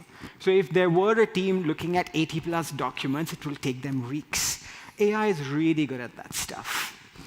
But whatever the humans are good at, we figured out a way to amplify it. And whatever AI is good at, we orchestrated it in such a way where strengths are leveraged while weaknesses are minimized. So what did we come up with? In a typical research project, you would have very neatly aligned boxes that will say, phase 1, phase 2, phase 3, phase 4, magic, great things happen, everybody is happy, and so on. We realized that approach simply doesn't work. We realized that we have to undertake a shift in mindset from a unidirectional research flow to something that's a bit more iterative, something that's a bit reflexive. So something that adapts as you go. So this is kind of the model that we came up with to say, hey, there's a bunch of stuff that AI can do, which is perhaps a bit more on the top. And there's a bunch of stuff where the human has to intervene a lot more detailed way. Right? So when it comes to ingesting the documents, extracting the right kind of behavioral signals, clustering them in the right way, that's where AI is really good at. But when it comes to decoding the emotional layer, so we are talking about things like movement, which the body has to experience. What is the body experiencing? How is the mind linking to the body as it experiences certain challenges? The AI is unable to do that. The human has to interpret that. Equally, things like cultural drivers. For some of the cultural drivers, we didn't have existing data. We had to look at more data. Right? And ultimately, after conducting several of these iterative loops, what did we discover? We discovered that the team's hunch was actually right. What they started off with saying, hey, mobility seems to be trapped in this framework of clinical, mechanistic, just about joints, just about bones, just about an isolated focus. It has to move away from it. What we discovered was the new frame of the lived experience. So how is movement experienced when the body moves through various moments, occasions? As the body moves, it moves all together rather than just one joint. So it's an interconnected system rather than just a single joint. And what shifts that happen with this, with the possibility of AI and humans coming together? We didn't go to any AI specialist agency. We knew AI has to work in the background, but we need the best strategic consultant and thinkers basically to come along with that. And that was the manifestation of AI and human. The first shift, and this was not possible without AI, is that within Helion, we are expressing mobility as just back and knees at a human level. Out of all the work we have done, we are only showing back and knee. That was the only body parts we are showing. But with the kind of the connecting dots with the AI, we were sitting with that knowledge, but that became very apparent in front of our eyes that it connected. It showed that it actually depends on a multiple interconnected system, and it's beyond just back and knees. Yeah, it's like legs, feet, toes, ankles. It can go anywhere, and people feel important mobility issues everywhere. But that's just at a functional level, right? Now, as we move forward, I think it was very important to understand that if those are the kind of areas and those are the different kind of body parts which basically are the opportunity for mobility, then how does mobility meet life? Yeah, so essentially the way we were expressing was all about macro movements like running, jumping, walking, hiking, but there was an opportunity kind of revealing that we can move from a, kind of a life-proven territory of mobility, and it kind of gave us, with the entire AI synthesis, that it's beyond just walking, climbing, and kind of hiking, to different motor skills like grip or fine motor skills, or repetitive movements. Like some occupations you need to type, or you need to kind of use your fingers for 10 hours. In some occupations like position, where you need position endurance, like a sales promotion girl or a boy have to stand for 10 minutes or 12 minutes continuously on the shop floor, and there is a need for stronger mobility. So mobility kind of got expressed by kind of the occasions, and what it really helped us is to connect the dots with cross functions, like R&D, like innovation. As CBI people, we could use AI and basically connect this different kind of motor skills with scientific things like adaptation lag or circulation deficit, is kind of connected to that, and we can show it directly to our cross-function teams so that their work became kind of accelerated too. So it was almost like agentic AIs coming together and connecting the consumer insights with the cross-functional thinking, accelerating the entire project. And thus we came to 9 different opportunity areas for mobility. And I know we are running out of time, but just want to show that how it got manifested. Like mobility into occasion can be one space, occupation can be one space, and under that there can be challenges related to long hours of physical work, or people who are low income doing heavy labor, or people who are sedentary doing desk. There can be many different challenges with this occupation, and how mobility meets those challenges. And just to kind of, wrap this up, how it got manifested. For example, mobility into religion or prayer, which is an extremely evocative space for every region, and there are many ways to connect with the God. So in certain religions, you have to bend down. In certain religions, you have to climb stairs. In certain religions, you have to walk a lot to actually connect with God, and that needs mobility at a very emotional level. And where you're bending, it's all about at the functional level of knee comfort, back flexibility, joint endurance. We could triangulate that with the cross-function teams with AI, and that could really get manifested in terms of a different kind of product need, which is about just not calcium, joint, or muscle, but it's about total mobility and what can be the solution. It totally shifts the gear over there. And having said that, how it basically manifested within the organization, a quick wrap-up on what was the impact and everything. I'll give the agency to talk about that. Yeah, just super quickly to wrap up. This piece of work was quite fundamental to how different teams functioned in Helion. So not simply the insights team that was the direct beneficiary, but also the innovation team. So they could come up with new formulations. The marketing team could produce different new kinds of comms based on the emotional texture that we were able to surface. Go-to-market could arrive at new claims. We had new segmentations beyond the older consumer. And we had a new portfolio that would speak to different needs across different occasions, moments, life stages, and lifestyle. Go ahead. On the impact as well, my last slide here, just to say that the ambition that the Helion team gave us, we managed to deliver that through. So across faster and also at a cost reduction level, using existing data, we arrived at a framework that gave them a reasonably organized sense of, here are the 9 terrains, here are the 31 challenges, and this is how different teams within the Helion organization can solve for these. That's it from us. Thank you very much. Thank you very much.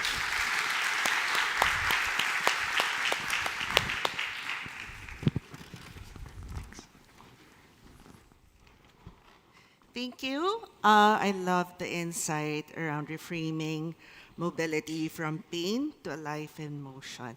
Now for the next paper, it's very interesting. It's all about anime, comics, and gaming.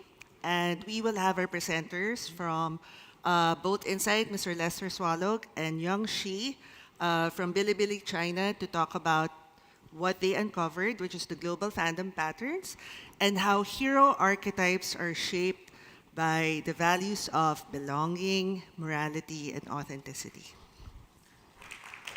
Chinese animation is on its way to becoming a box office hit.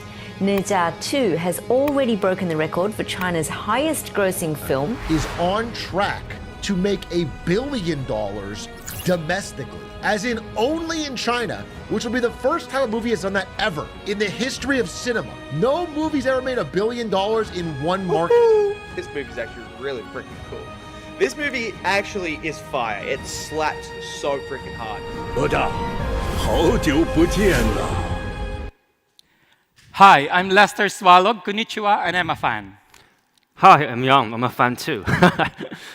So today, we're going to bring together the forces of Bilibili and Bolt Insight to talk about the East and the West. So this is not a provocation. In fact, this is a Nagomi, thanks to Ken Mugi today. And this is a harmonious invitation for us to look into the elements of the East and the West. And we know that within the East, it's not just one market. It's actually, there are several forces that comprise the ACG, or the anime, comics, and gaming community. We have the big hub from China, Japan, of course, and we have Korea. And to create a semblance, we're going to look at the West as represented by the US. So this afternoon, in the next 19 minutes, we're going to talk about how we build cultural infrastructure out of fandom communities.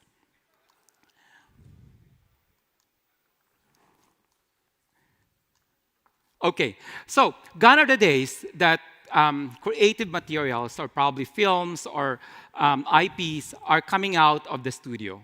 Now, with social media, and of course, there's AI and everyone access to information, you can see that there's trifecta of narrative, identity, as well as community. And all the more that community is becoming more powerful in relation to putting the system more of grounded up rather than top down. And with this, we looked into one insight as we harness the brain power of Bilibili, as well as the capabilities of looking into an insight from Bolt, the insight of belonging. And for today, we're going to talk about beyond belonging, which is basically the call to action of this paper, beyond the balance that belonging brings to the ACG world. And this is all about understanding culture. It's also understanding the vehicle of emotional infrastructure. And thanks to the BOLT platform, we're able to study Paul Ekman's universal human emotion, which is embedded right into the platform to get into the real insights, because fandom are very empathetic and are very emotional. At the same time, they speak their truth. They could tell you what wakes them up in the middle of the night and what keeps them running during the day. And of course, there's a social infrastructure that when we look at fandoms, they create massive marketing power. And with that, if you have probably seen my LinkedIn post, you're probably always seeing the future of data is unstructured. And I see it from one point in relation to us following the question and not following the methodology. So gone are the days wherein you can only take a qual question or a quant question to answer a brief. With the imposition coming from my client partner today, it really is to understand the $2.2 billion revenue that the movie Nedsa 2 has acquired from here since the last time it was first aired during the Chinese New Year last year. So it's actually broke a lot of record. So that's the kind of revenue we're talking about for this business. And so we deployed Bochat AI, and even because we have a rebranding a few days ago, this has actually already predated the old branding of Bolt Insight in the way we name our platform. And so we talked to around 120 fans, and these are highly entrenched in their communities, in their own respective IPs. And this is how it was collected.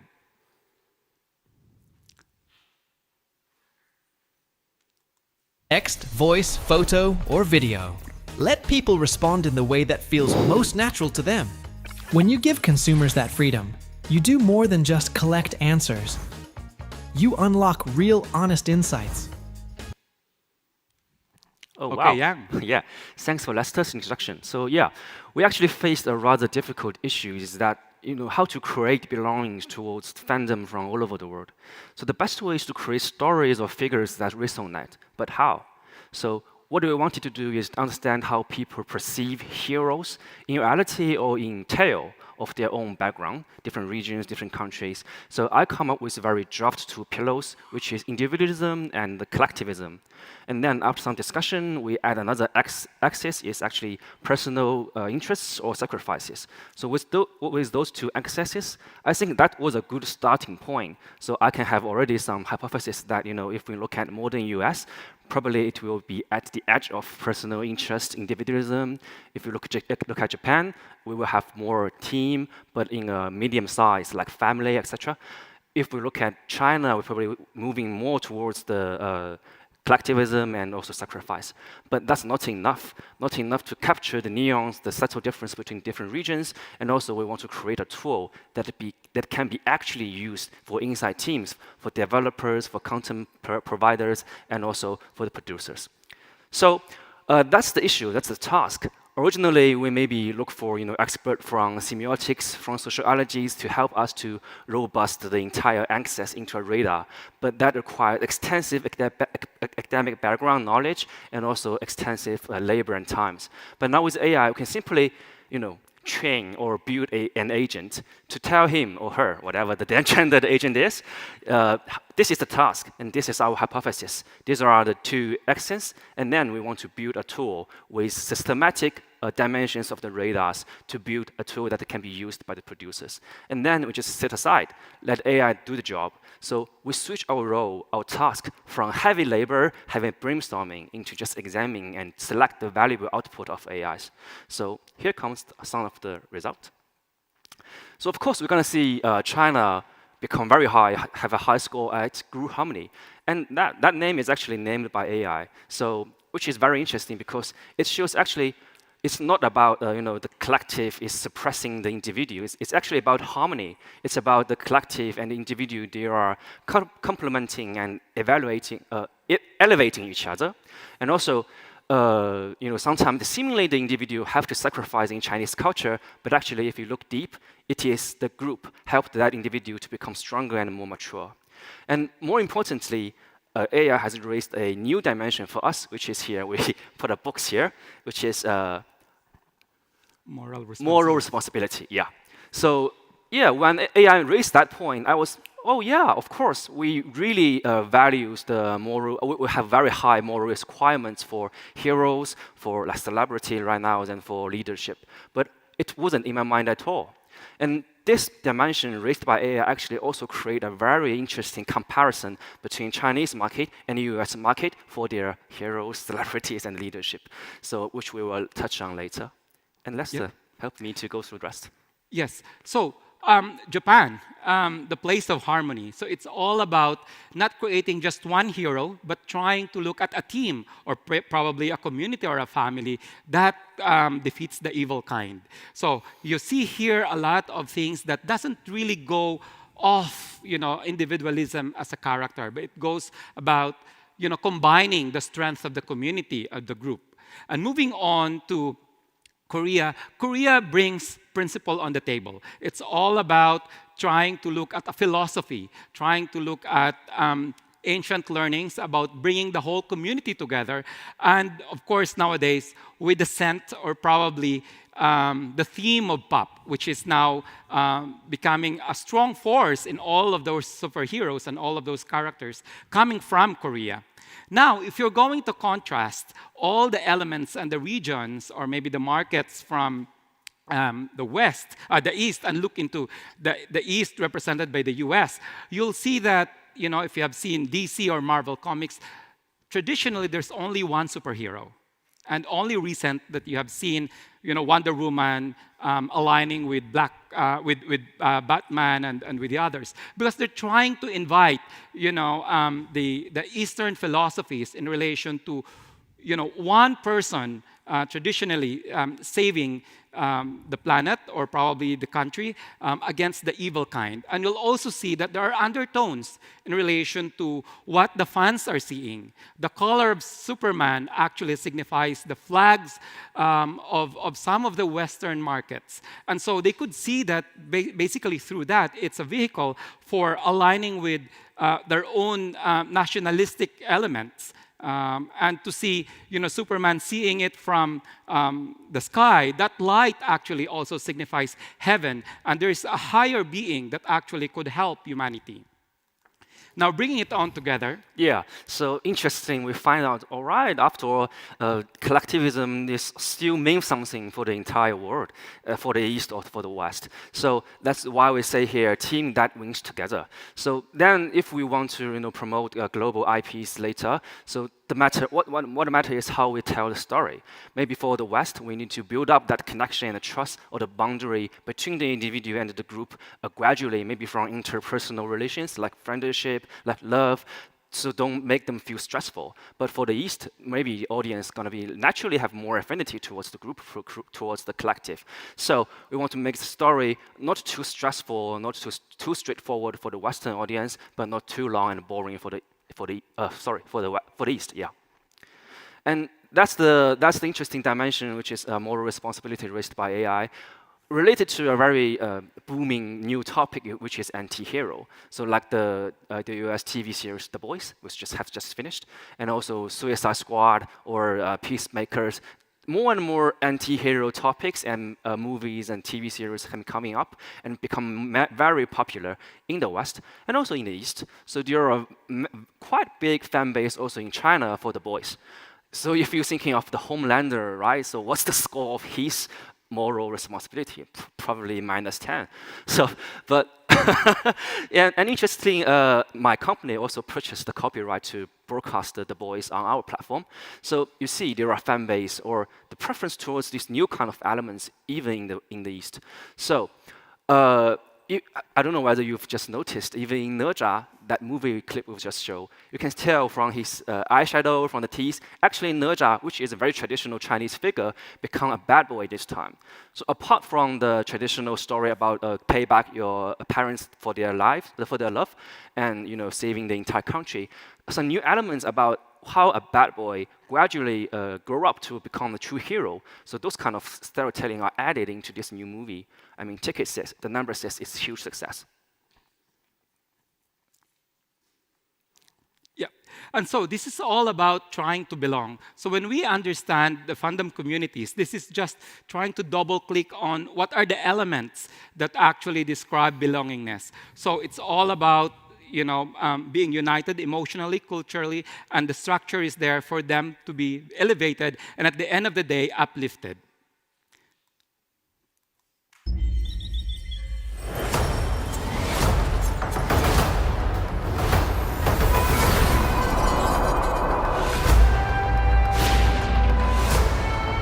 Immortal, a demon, you are my son. Cut you down to size! Huh? He's not exactly your average kid!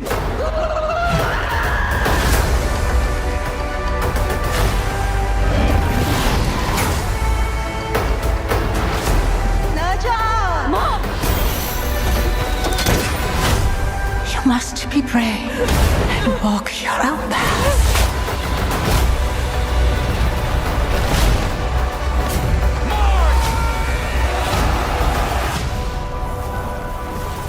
We will change my destiny!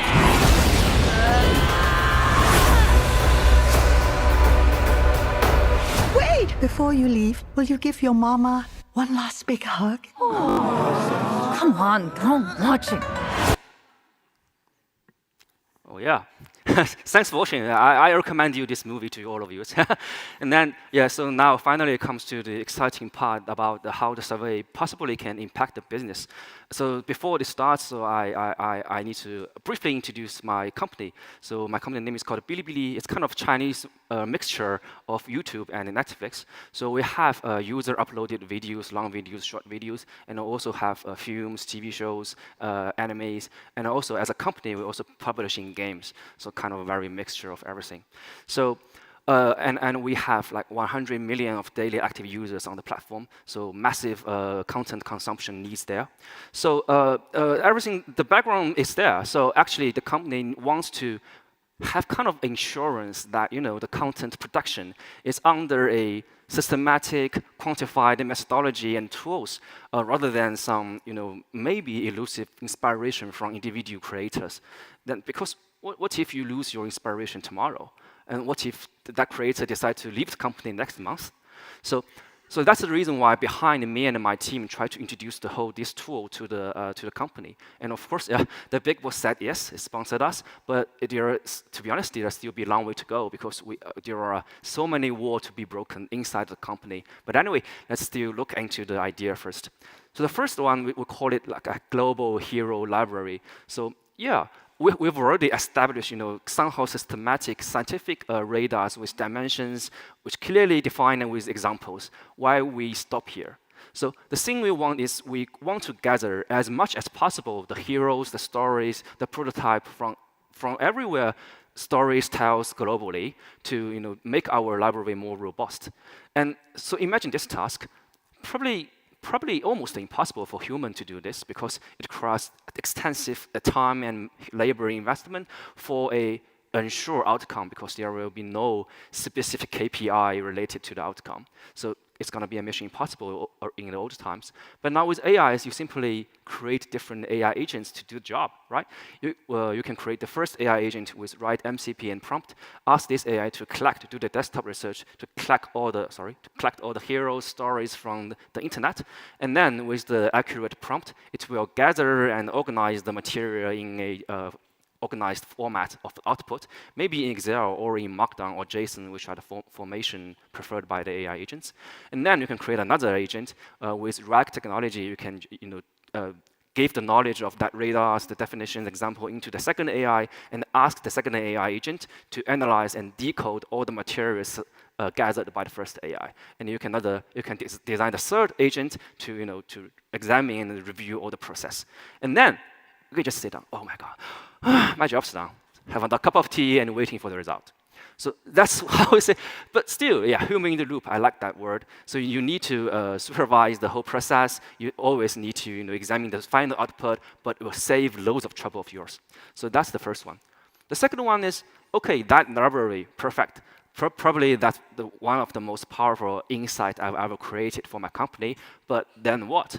I think that's the big question behind all agencies when you guys, and me myself also work at the agency side. So when we present our report, client always asks, and so what? Then what?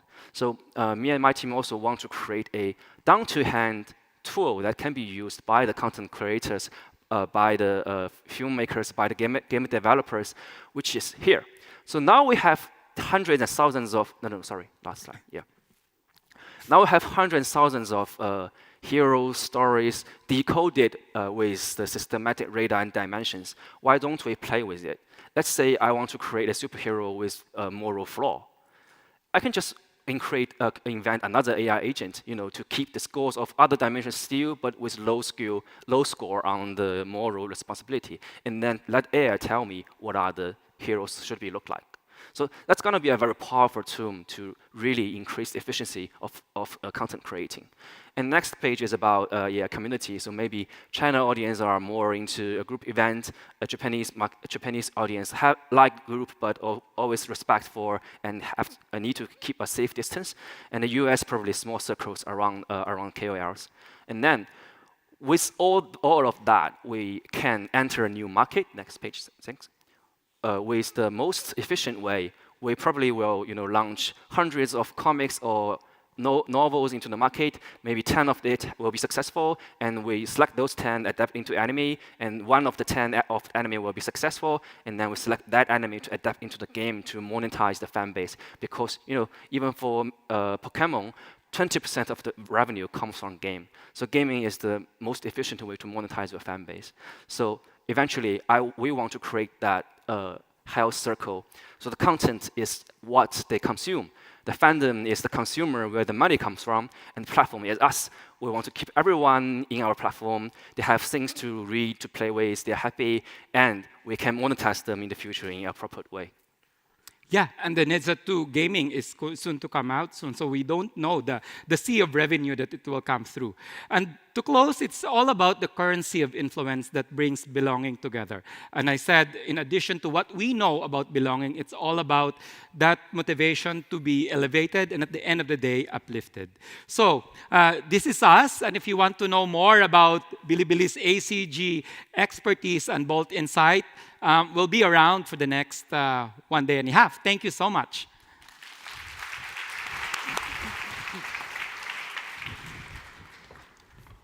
Okay, thank you. So from the topic of heroes, we move on to masculinity. The next presenters from Ipsos will talk about the emerging modern masculinity identities in Asia and the emotional friction underneath that men are navigating. So welcome to Ajay Bangya and Maya Illich from Ipsos.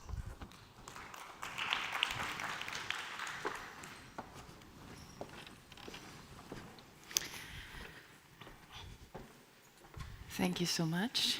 So Ajay, what is going on with men in Asia today?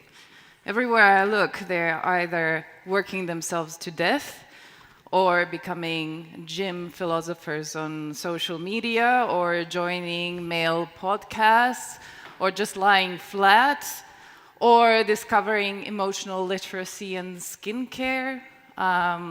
It sounds like a lot, honestly, to me. Well, it's possibly all of the above. But to try to understand that, you have to start off with, how did this all start? What was the input that was provided to them whilst they were growing up?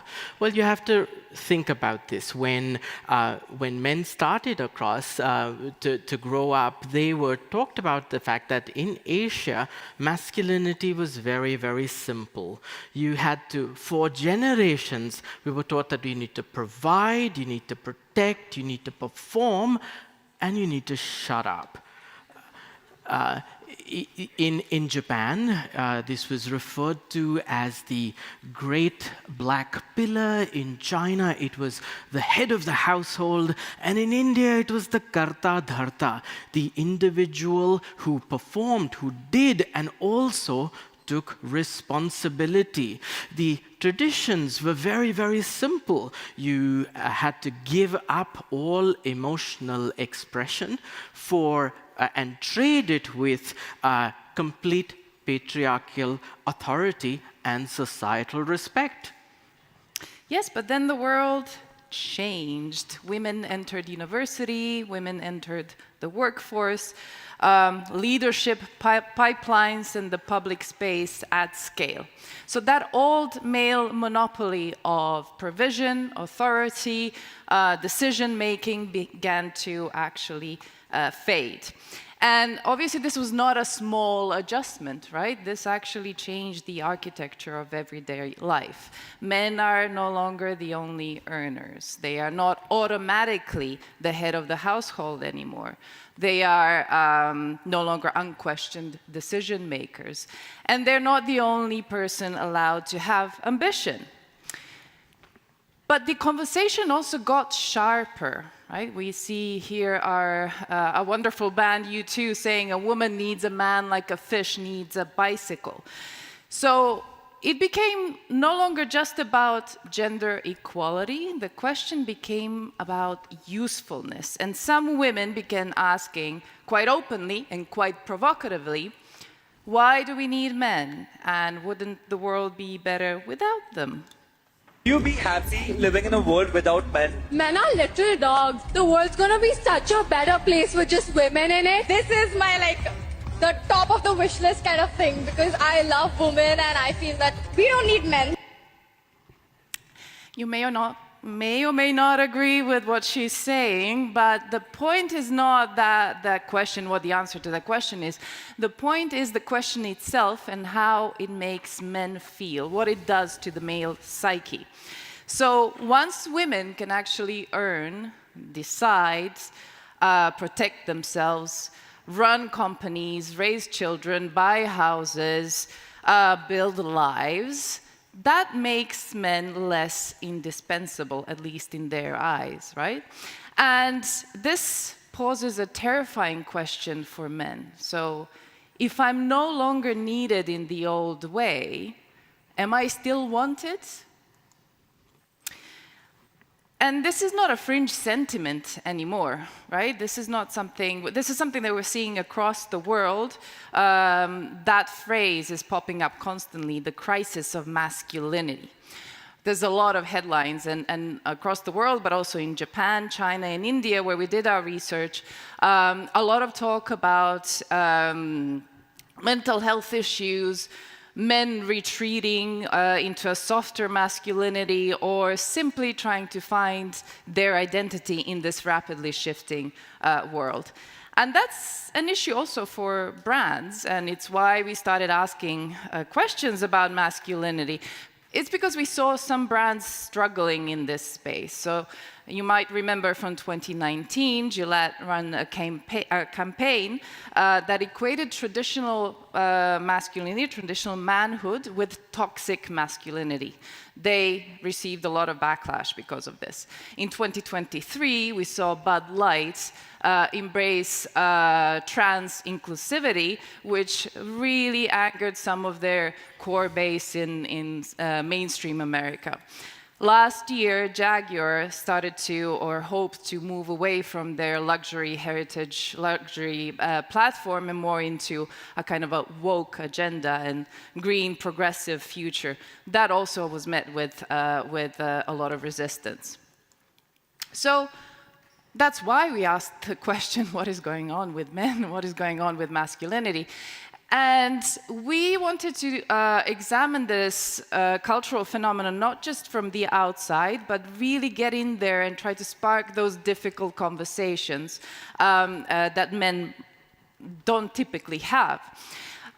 We devised a research approach that consisted of 3 phases, kind of to get a very, very complete picture of masculinities today. So first, we witnessed him. We looked at popular culture, we looked at media, existing data, we talked to experts. Then we talked with them, we talked to men, We did that in two ways. In an online community to get the social conversation around masculinity, get them to engage between themselves, and be more reflective when it comes to these questions that we were asking. And then we scaled that with the help of AI moderation, modbots, to get a more personal take on masculinity, that kind of unfiltered response from the men. And finally, we talked about him. So we actually talked to women, because masculinity, obviously, is not only formed in the heads of the men themselves. It is formed in conversation and from the gaze of their partners, of their families, their work colleagues, and society at large. And what we found was that the raw sentiment was quite striking, as this fella from China was saying. 我觉得当下的男人就像牛马一样，每天都非常的累，然后肩膀上有非常大的压力。Yeah. Of men, oxen, and horses, what a lot of men were telling us is that they feel like the beasts of burden.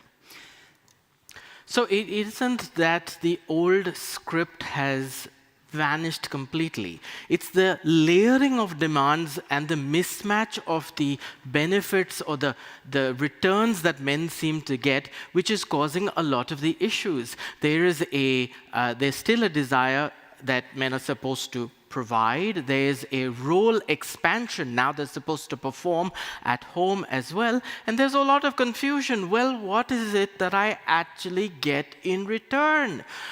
What do I do here? So you start to see, as a result of which, men are starting to push back. Now, this is often described as exhaustion, frustration, the fact that they feel cornered in society based on the demands that are put up on them. But this feeling of exhaustion doesn't always show up as an argument. The pushback doesn't always show up as an argument. Sometimes it is a sense of withdrawal. Sometimes it is a sense of backlash. And then, as you can see, as per a study that we did in about 29 countries, when people were asked, how do you react to this particular statement? Men are expected to do too much to support equality. 58% of men felt, yes, I agree with that statement, as opposed to just 47% of women. This is an 11-point gap. It talks about how the project of equality is not perceived to be the same by both the genders. What women are saying is we still need fairness. What men are hearing is I need to change again. But things get worse. Gen Z, they were supposed to be our saviors. They were supposed to usher in this world of equality. And what's happening here? We start to see the gap between Gen Z men and Gen Z women on attitudes around the fact that when it comes to giving women equal rights, things have gone far enough in my country. The Gen Z men and women have a larger gap. In fact, a Gen Z man would probably have a larger gap with his counterpart in the baby boomer generation. Is this really moving forward? Now, I must make it very clear at this point in time that there still is a lot that needs to be done. The gap between paradoxically a male salary versus a female salary, even at the very top, is still large, and it needs to be addressed. The fact that women leaders still think about that, do I really have a sense of progress in my career? Do I really see opportunities for promotion as well? These still need to be addressed as such. So what did we start to do? To try to understand men in a little more detail, we looked at what was happening within the popular culture. We spent a lot of time taking a look at media, streaming platforms, content that was put up on YouTube, blogs, etc., to try to identify what were the recurring cultural themes that existed. We were not looking for men as a different demographic. We were looking at representations of men in terms of how they love, how they spend time with each other, how they converse with their partners, with their friends, how they express emotion and vulnerability. And we saw 5 different oppositions, and you can have a look at these. You could use these for your communication as well. There were a gap between burden and escape, a gap between provider and partner, hardness and softness, status seeking and a livable life, self-authored destination, and living a life that is socially assigned to me by a sense of duty. And if you take a look at these wonderful dimensions and break them up and try to bring to life these individuals by expanding them to the poles, we would come up with 10 such archetypes. An archetype such as the good son, who is all about giving back to his ancestors for what he has received when he was growing up, or the iron-hearted bro. In India, this would be called the Sakt Londa, the individual who wants to shield himself by cutting himself away from all sorts of vulnerability. The high-valued hybrid, someone who is proficient at Python as well as poetry, is looking at advancing their career and still very outward-centric. The stoic salaryman, the individual who believes that his existence is primarily to sacrifice for the good of others. And we thought to ourselves, why stop here? Why don't we take a look at creating these personas, sharing them with respondents, and eliciting feedback? So we put together a set of Tinder profiles and showed them to our respondents to represent these archetypes. We then played a game like we would in every schoolyard as such. Would you kiss, kill, or marry, is what we asked the women. And for the men, we asked them, would you befriend, be my bro, or kill this individual? And we started to see major differences between the two genders. The expectations that women and men have are completely different. There aren't too many overlaps. Well, what women made very clear to us is that we are not interested in patriarchy. We don't want a passenger. We want someone who is a partner, someone who can work with us as such. そのように典感じ、型的な昭和の男性でちょっと今の令和の時代にいてほしくないと思ったからです。仕事人間だとか、顧みないだとか、感情表現が得意じゃないだとか、そういったところを全て好ましくないからです。 So what's very clear is the salaryman needs to die. What they mutually agreed on was the fact that this conscious ally as a profile is someone that they both want, they both aspired for. We need to make sure that when we take a look at these profiles, the depictions of men need to pass a couple of tests. The first is, can men inhibit them without feeling diminished? And can women respect them without feeling shortchanged? The salaryman is someone that everyone wants to perhaps kill because they end up feeling quite shortchanged. The section in the middle, the male consort, the post-ambitious rebel, which is all about the lying flat movement, not necessarily subscribing to a mindset of charging up the corporate pyramid, and the ascetic prince is profiles that you will see in society, but they aren't quite aspirational. And the last segment is where there's a lot of disagreement.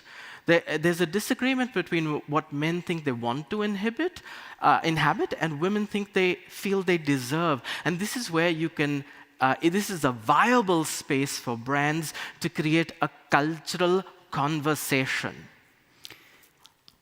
And on that note, around culture, we discovered that there's a lot more going on. So what else is leading to this pressure? We needed an explanation for all of this. And to figure masculinity out, we turned to our cultural framework, the cultural trinity, that looks at any phenomenon from the point of view of either identity, community, or belief system. These three dimensions typically are intertwined, right, just as they are for manhood, but each answers a different question. So if we think about masculinity today, identity would ask the question of who am I allowed to be as a man? Community asks, how will people receive me? And the belief system asks, what is a man for? And because we ran this analysis, we were able to identify specific frictions that are cultural frictions. Now, frictions arise if these dimensions are not aligned. If they are, the life is sorted. But if they're not, there's pressure and there's friction. So let's take a look at the first one. The first one is, of course, around provision. So a man might seek self-worth, but he feels that without a paycheck, he is nothing today. And although as a society we say that we've moved on, right, that economic provision is not the defining pillar of any person, men don't feel that way. They still feel that the only valid boundary of adulthood for men today is provision, is being able to provide economically, much more so than it is for women. So it's a kind of a psychological Lakshman Rekha, a sacred, invisible boundary that if you cross it, that boundary of duty, if you cross it, you are plunged into kind of a state of male homelessness. You're stripped of your face, basically. So one of our participants actually said pointedly that a man who doesn't have a paycheck is just a boy with a beard, right? So like a man-child, somebody who is stripped of his agency completely.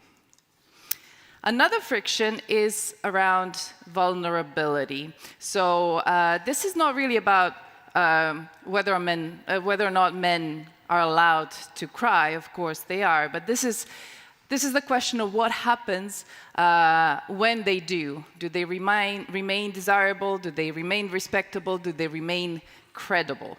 So even though the modern culture says open up, everybody should be open with their emotions, men still feel that there's a fine print to that story. So you can be vulnerable, but just don't be messy. You can be emotional, but don't be weak. You can break down, but you have to pick yourself up again very quickly. Often said that the modern man must be vulnerable and emotional. He must speak out more often, confide into people. But that's a one-sided view. I think the other side is that if you do that more frequently, you do tend to lose respect from the community around you. In certain aspects, you also lose respect from your own family. So I think, yes, that is true. Men are generally seen as providers. Men are required to have solutions to every problem, and men are required to be seen as perfect in society. Another friction arises around ambition. So a man may want to stop chasing the corporate pyramid and just live a habitable life, but they still feel that in the social sphere, on the dating apps, ambition is key. And finally, yet another is around gender equality. So many men enter this conversation saying, I am on your side. They perceive themselves, that their identity is structured around being more egalitarian, fair, modern. But at the same time, they feel that the community treats him as a target for past patriarchal sins. And then there's the belief system that still structures the conversation around a zero-sum game. For women to win, men must lose. Obviously, that's a fallacy, but that is driving a lot of emotional tension from men. So obviously masculinity is a huge minefield these days. It is so for brands and gender questions in general. So what can we do? What should brands actually do to navigate masculinity? Well, first of all, in our research, what we did find is that there is such a thing as shared language. The conscious ally archetype was very appealing to both men and women. It's an archetype structured around mutual respect and partnership. So a good example of that is the character, the hero, the male hero of the protagonist of the show, The Pursuit of Jade. So he is someone that carries that new masculine code with dignity. He is respectful but not passive. He is responsible but he's not dominant. He's emotionally literate. And we thought about a certain set of rules that brands can follow in order to navigate this minefield. And rule number 1 would be move from being needed to being wanted. So help men transition from the pressure of being needed as an ATM or as a protector, to the joy and security of being wanted for whom they really are. And then it also comes down to how are you depicting vulnerability as such. Brands stand the risk of depicting vulnerability as weakness, but you need to do so in a manner that is dignified if you want to make that archetype something that the man can subscribe to. Rule number 3 would be offering relief and not heroics. So don't ask men to play the superheroes. They just want to breathe. A good example of that is another show, My Housekeeper Nagisa-san, where the male protagonist embraces domesticity and care and does so with a lot of dignity. So moving away from that traditional labor role. And the last is that of acknowledging the fact that equality is, whilst it is needed, it doesn't mean that both need to perform the same function. It just means that the contribution that both genders have needs to be equally, socially, and culturally deserves the same weight as such. As some of our respondents said in the communities, I wish we could just respect each other and move on with life. And with that, thank you so much. We shall move off this stage. Thank you.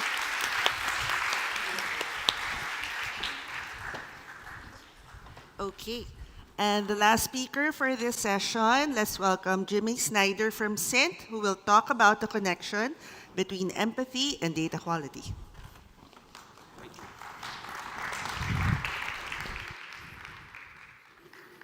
Hi, everyone. Thanks for coming to my session today. It's great to be here. I'm going to be speaking about the heart of the data, reclaiming the respondent experience. I've got a very short window of time today, so I'm not going to read the agenda verbatim, just so I can get directly into things. My name is Jimmy Snyder. I am VP of Trust and Safety at Cint, and I've been working with the company for over 8 years, working alongside our product teams, our business intelligence teams, and our trust and safety teams. And I currently oversee operational teams across the globe that are fully focused on implementing and building products and policies, all dedicated to ensuring a healthy and efficient ecosystem. This is my very first time at SMR APAC and also my first trip to Japan, so I'm extremely thankful to be here.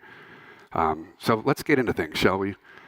We've been so hyper-focused over the last few years on AI. I want to take a step back and talk about real people.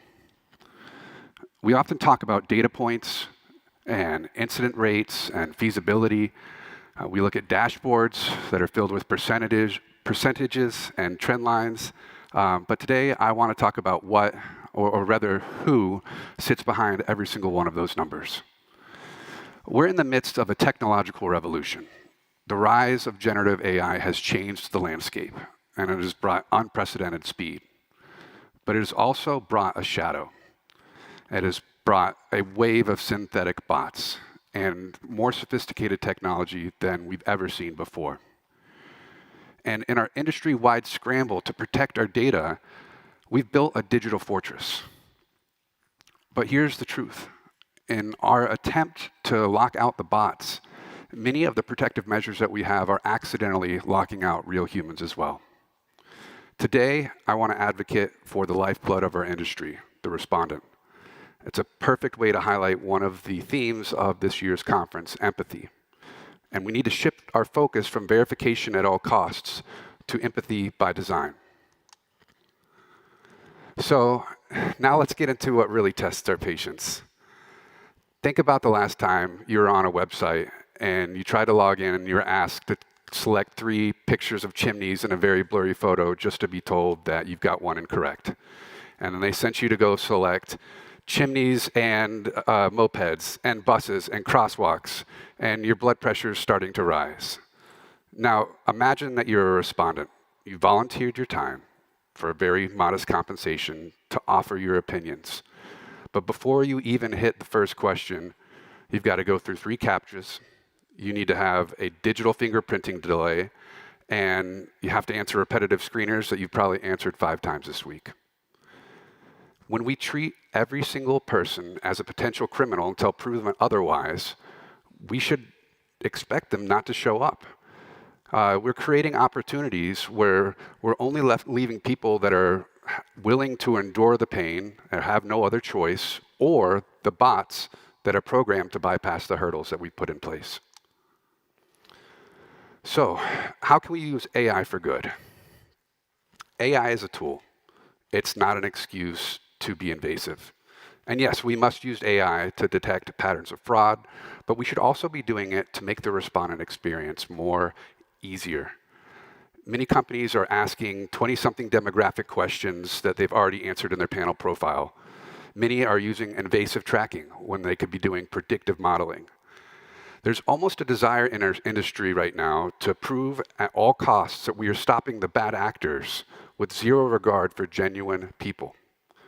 At Cint, we leverage AI to conduct non-invasive verification methods. We proactively predict when a respondent might result in a negative reconciliation. We provide security eligibility verification, improving the overall respondent experience. The irony is that as AI becomes more human-like, many verification methods are becoming more robotic. And I'm seeing solutions that are marketed to our industry to force humans to act like machines to prove that they're not.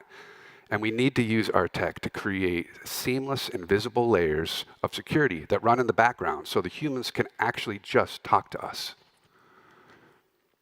So how does AI and empathy tie in together? Can a technology that is so distant from sincere human work have the ability to blend into providing an empathetic experience for people? Empathy in research isn't a nice to have, it is a business imperative. When we respect a respondent's time, we get better data. When we design surveys that are mobile friendly, when we make them concise and, dare I even say, engaging. I don't know the last time any of you have taken a survey. I take them multiple times a week, and they are still painful, and they've been that way for decades. Treating respondents with empathy means respecting their no. If they don't qualify, kick them out early and gracefully. Value their time. This one gets me the most. If it's going to be a 10-minute survey, make it a 10-minute survey. There's many times each week I'm told I'm going to be sacrificing 10 minutes of my life, and I'm 30 minutes into it, and I'm rushing through the survey, and I'm contributing to bad quality. I'm not a bot. I'm not trying to speed through the survey. I'm being misled, and I'm contributing to bad quality data because there's not empathy towards the respondent experience. And humanize the interface. Use conversational language instead of researcher speak. I assure you will get better results. So let's be clear. Without real humans, our industry does not exist. AI can simulate, it can predict, it can synthesize, but it cannot feel. It cannot give us the why behind a purchase or the raw emotion that's connected to a brand. The people that are taking our surveys are not users. They're not subjects. They are parents that are taking a break when their children are sleeping. They are students that are trying to earn a little money on the side. And they are citizens that want their voices to be heard. As we move forward in our AI-driven future, let our competitive advantage be our humanity. Let's stop the spamming of CAPTCHAs and the invasive interrogations. Let's build a bridge of trust instead of a wall of friction. And if we take care of the respondent, the data will take care of itself.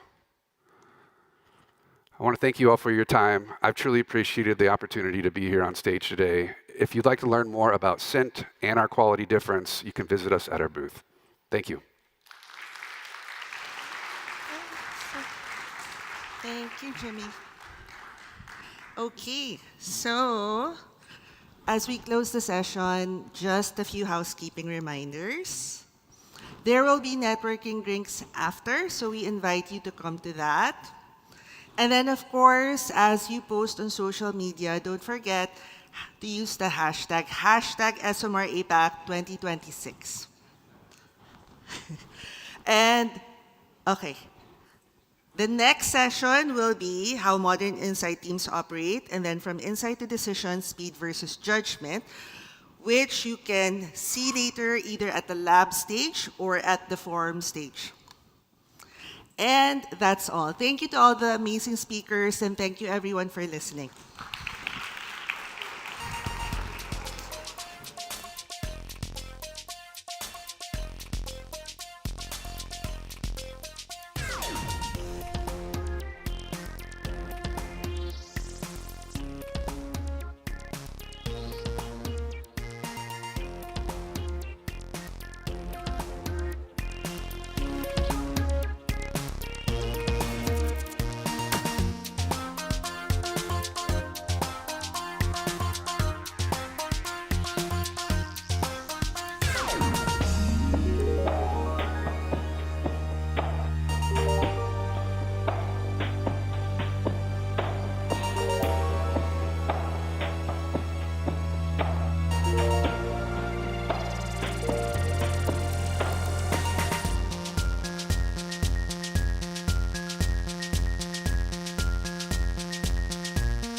Hello, everyone, and welcome to our session today. I'm your section chair. My name is Min, and I'm from Google Japan. I work in APAC Consumer and Market Insight teams. So our team is a group of very talented qualitative and quantitative researchers and data scientists. But I'm none of them. So I leverage my PhD in AI. I build agentic AI system to help our college scale 10x with AI. So it's what I do. So today we have 4 incredible, very exciting presentations lined up. We're covering some fascinating topics ranging from predictive AI in retail to generative AI in product development. So it's going to be a very exciting session. To break the ice, let me share you a quick story. I think my teammate Yongtae is here. Is he here? Are you here, Yongtae? Oh, he's just gone. A while ago, my teammate Yongtae asked me, Min-san, what do you think a presentation really is? And I told him, giving a presentation is like giving a gift. So the gift is the learning, the insight, the key takeaways you offer the audience. So when you present, you're handing over the package. So when the audience walked out of the room and opened it, they should find something truly useful inside. So to our wonderful presenters, please keep that gift in your head. And also please keep looking at the clock as well. The clock is ticking. So we can have a Q&A session after the end of the session. To our audience, so I would like to thank you so much for your precious time to make it to our session today. And as you listen, I want to challenge you with 2 questions. One is, what is the gift the presenter is giving you? And the second, and what will we do differently when you walk out of this room? So with that, let's get started. I'd like to invite Amy and Jasper to open the stage with our first presentation. The stage is all yours. Thank you. Do I have the clicker? Thank you. Hi everyone, minasan konnichiwa. My name is Amy Tildesley. I own a market research agency in Melbourne, Australia. Very excited to be here in Tokyo with my client Jasper Kitschke from 7-Eleven Australia. And we wanted to come and talk to you about something we've been working on together for the last 18 months. It's a project that we call Project Compass, which is essentially an innovation in food testing program where we look at idea, concept, and sensory testing. But what we've built into it is a predictive algorithm to get our survey data closer to estimates of how the food innovation is going to perform in store. Now, 7-Eleven Australia is going through a really interesting transformation at the moment, so Jasper's going to tell you a little bit about that to get started. Perfect, thanks Amy. So 7-Eleven Australia runs really fast. And one of the things we also have adopted to help us act quicker is an agile management framework. This is so decisions can be taken at pace and actions can be made within our sprint cycles, which are really fast. We've also got ambitious growth targets that the business is trying to achieve. And this isn't just a matter of survival. There's a lot of change happening in the Australian convenience market. What we're seeing is the fragmentation of what convenience even means to Australian shoppers. So we're seeing new supermarket store formats challenge what convenience even means. Delivery now means that convenience is just a few taps away. And we're also seeing QSR food channels competing for the same food missions. So our new strategy is giving us to take these retailers head on for the same food occasions. We're also seeing as well that TikTok-driven trend cycles continue to accelerate, which really narrows the gap where we can identify and back winners early on in the journey. Speaking frankly, research has become a bit of a barrier for the 7-Eleven food team. Often insights were too slow, so a decision had already moved on by the time results came back. We also found that the team found the metrics a bit abstract, so they weren't actually connected to what they were focusing on, and also the real sort of commercial outcomes that that project would have as well.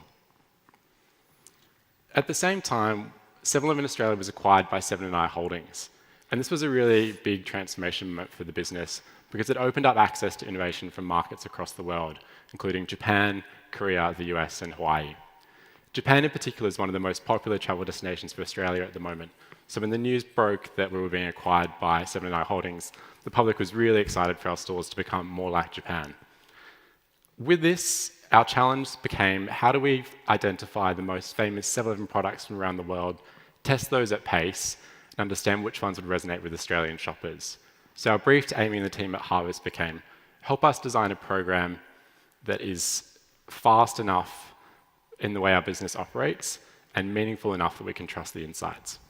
So that was the brief to us. We had the dual battle. Well, cost is always part of it as well. But, we had to speed up research. We had to get it down from weeks to just days, from briefing to reporting, in order to keep up with the food innovation team that were moving at the speed of light.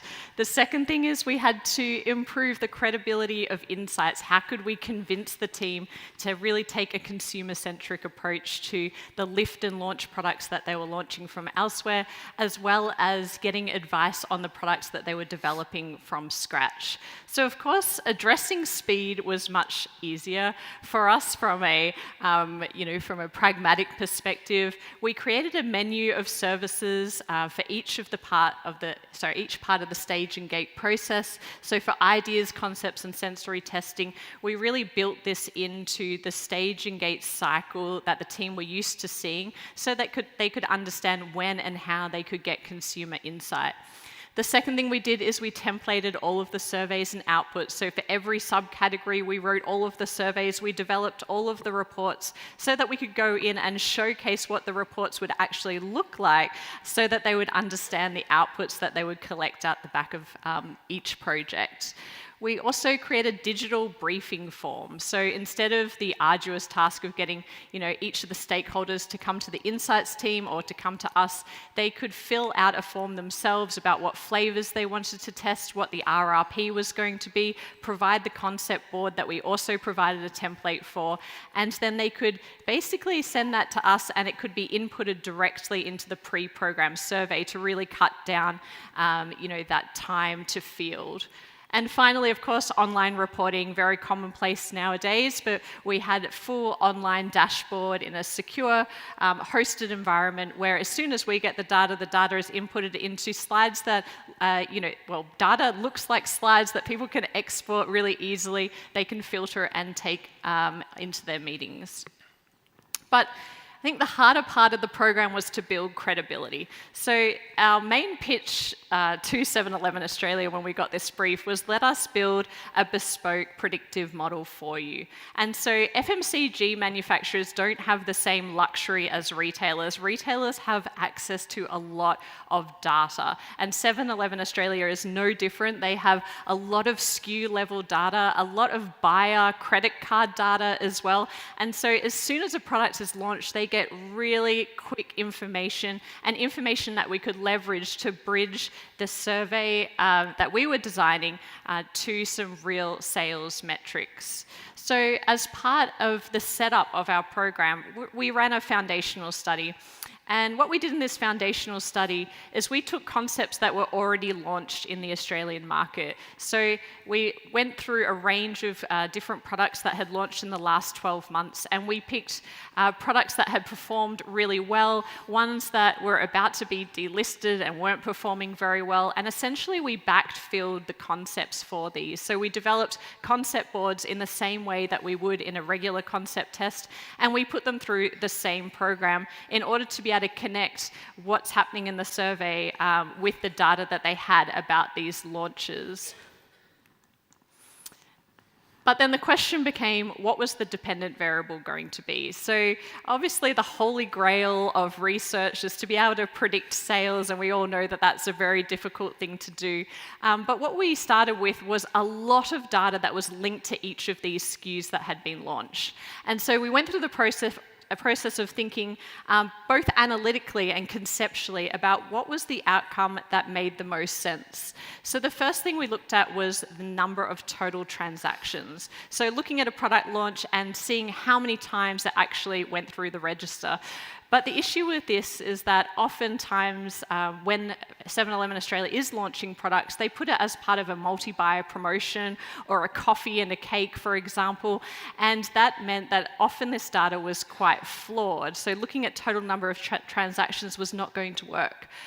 Unit sales is the one that probably most of us think of. So how can we predict the total number of dollars that we're going to make? But interestingly, this metric can be really skewed by high frequency buyers. So it could be a small proportion of the population jumping in and buying a lot of this new product at launch. And if you take a step back and you think about what we're trying to do conceptually in a survey, when you measure purchase intent, it's really a metric of trial. It is a number of people who are going to pick it up once from shelf, and it's no determinant as to whether they're going to purchase it ever again, because we can't control, the sensory experience in that moment, or how they're going to evaluate it and whether they're going to buy it again. So what we needed was a metric that would really link back to the individual in the survey.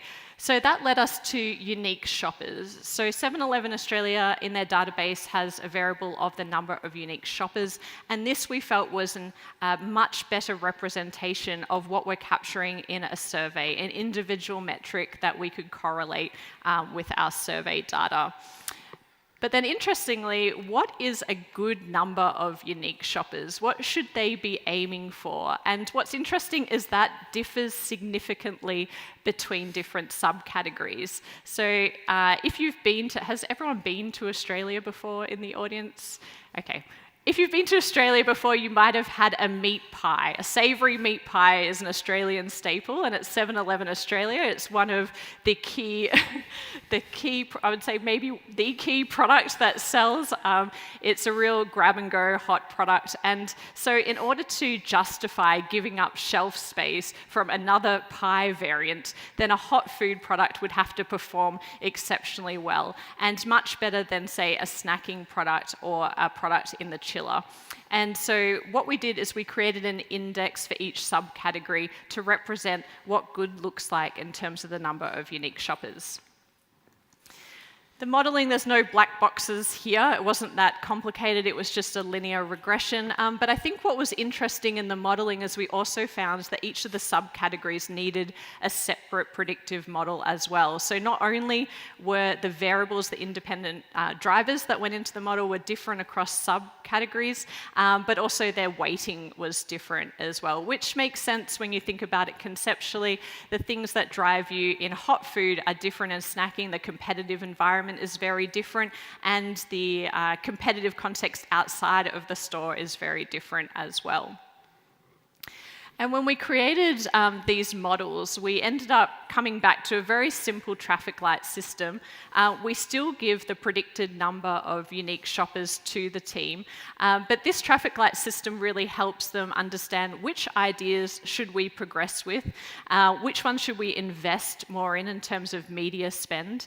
And for this team who really didn't feel like they needed to spend the time going through market research, it was much more useful to them than a 52% top 2 box, or benchmarking it against FMCG manufacturers in a completely unique environment. So over the last 18 months, we have correctly predicted that classification 92% of the time for each of the product launches that we've had. And we've had an average variation of the unique number of shoppers plus or minus 15%, which is not perfect, but it's definitely a lot better than any benchmark would be able to achieve. And we are still continuing to work on these models as well. We've faced a couple of hurdles, which I know are always interesting to hear about. One of the hurdles was when we did our initial foundational study, all of the products that we tested had perfect distribution. So they were across the entire store network, but that has not been the case with products that have been launched since. And so we've been working with the Insight Jasper and the Insights team in terms of understanding what is the likely distribution of the products in order to adjust our expectations and the expectations of the food innovation team.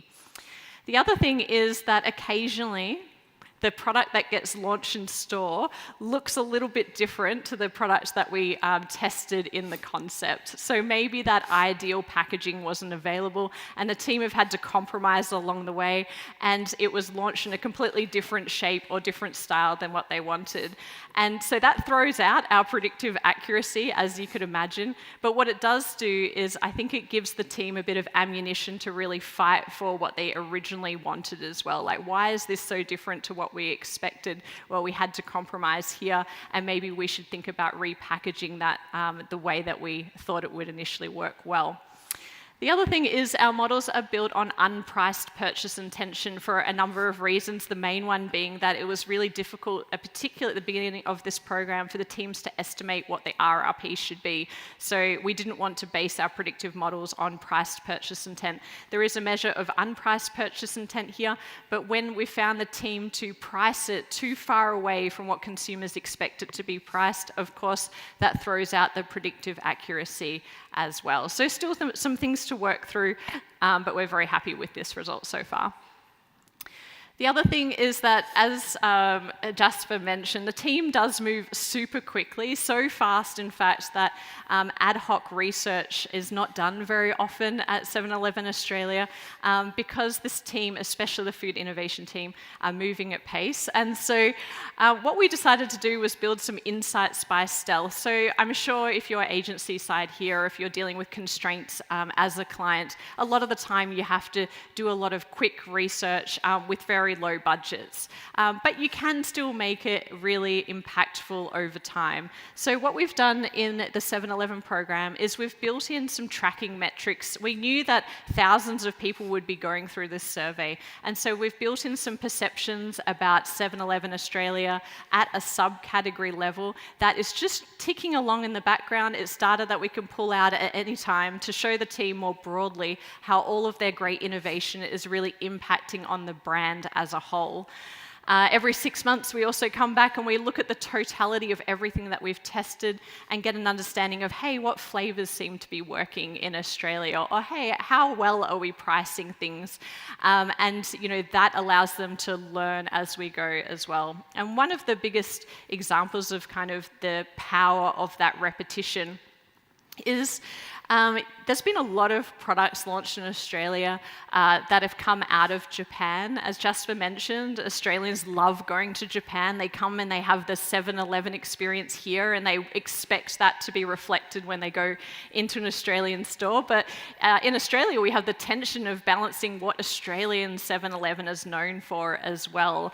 And so over time, because this program is so fast and cost effective, the teams have been able to put iterations of the same product through. So instead of just testing one matcha product, they've been able to test the same matcha product maybe 10 different times in different variations to see which one works the best. And that has allowed us to come up with some rules around how we balance authenticity with the Japanese products, while also maintaining accessibility for the Australian palate and the Australian understanding of Japanese ingredients as well. And I feel the team is also, the food innovation team is also learning a lot from the program. At the beginning of the program, I think they went into it wanting to know, should we launch or not launch? Which one should we launch? And that was it. But what we've actually seen is over the course of 18 months, a real improvement in purchase intention over time, which means the team are actually taking that consumer feedback on board. And in the next time when they come back with an idea, it's actually performing even stronger. Not as much of an improvement in idea appeal, but that's because ideas are where we encourage the team to put everything in there that's progressive, that Australia might not be ready for yet, but let's test and learn anyway. So just a few lessons from Compass. I think that a program can be agile without being shallow. There's definitely an opportunity to build more stealth insights into programs like this. A big believer in conceptual modeling before analytical modeling, so understanding what you're putting, especially, there's been a lot of talk about AI. AI is very capable of running a model on anything, but I think going in with an understanding of what you're trying to achieve is important, and I think it's really important that we train our next generation of researchers in that. Category context matters. Everything that we found here was definitely that the models needed to be run at a subcategory level. And there's still room for survey data and big data to be better aligned to have better outcomes for our clients. I think that over time, this program has really demonstrated to 7-Eleven Australia the power of insights, of making time, of waiting 3 days to get a little bit of feedback on that concept and then having a more successful launch. That's everything. Thank you. Thank you for your time.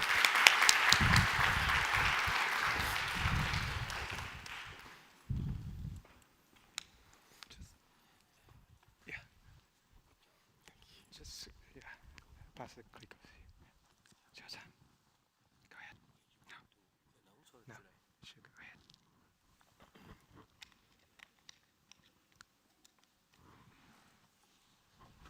ahead. Go.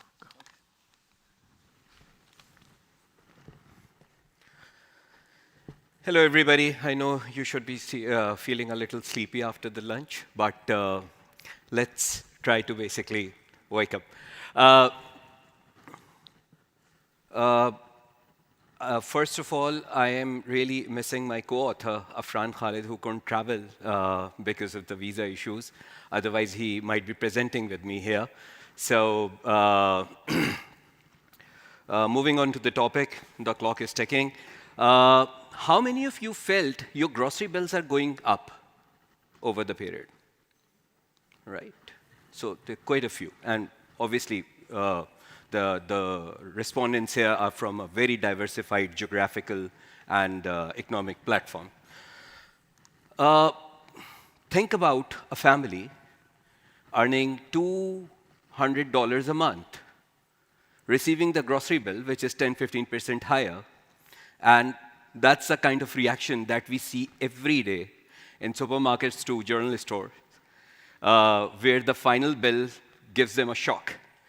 And this hyperinflation that we have witnessed in Pakistan and many other markets like Pakistan in developing countries, where we have observed hyperinflation, the grocery bills are escalating like anything. And consumers, in response, they are cutting their frequencies. They are reducing the frequency of purchase. They are reducing the amount spent on the category. They are reducing their lifestyles, compromising the lifestyle. So there are many ways consumers are responding to that hyperinflation. And this is exactly what we are trying to understand in the next 18 minutes. So one fine day, my client, Afran, asked, Emir, I have 12 categories to manage.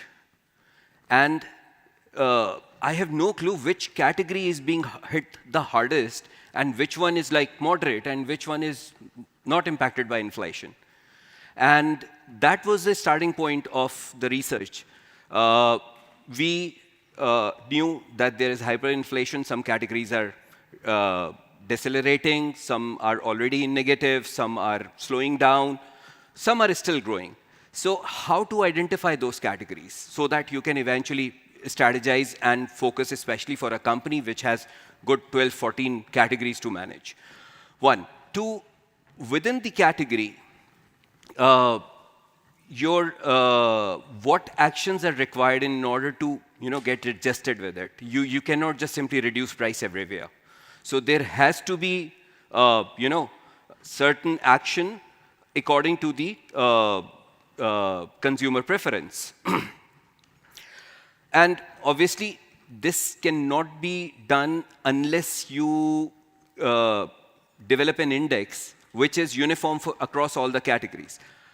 Before we move on to that, there are 3 levels of data that we have collected and analyzed. First, there are major investment areas, budget areas, or before I start with that, okay.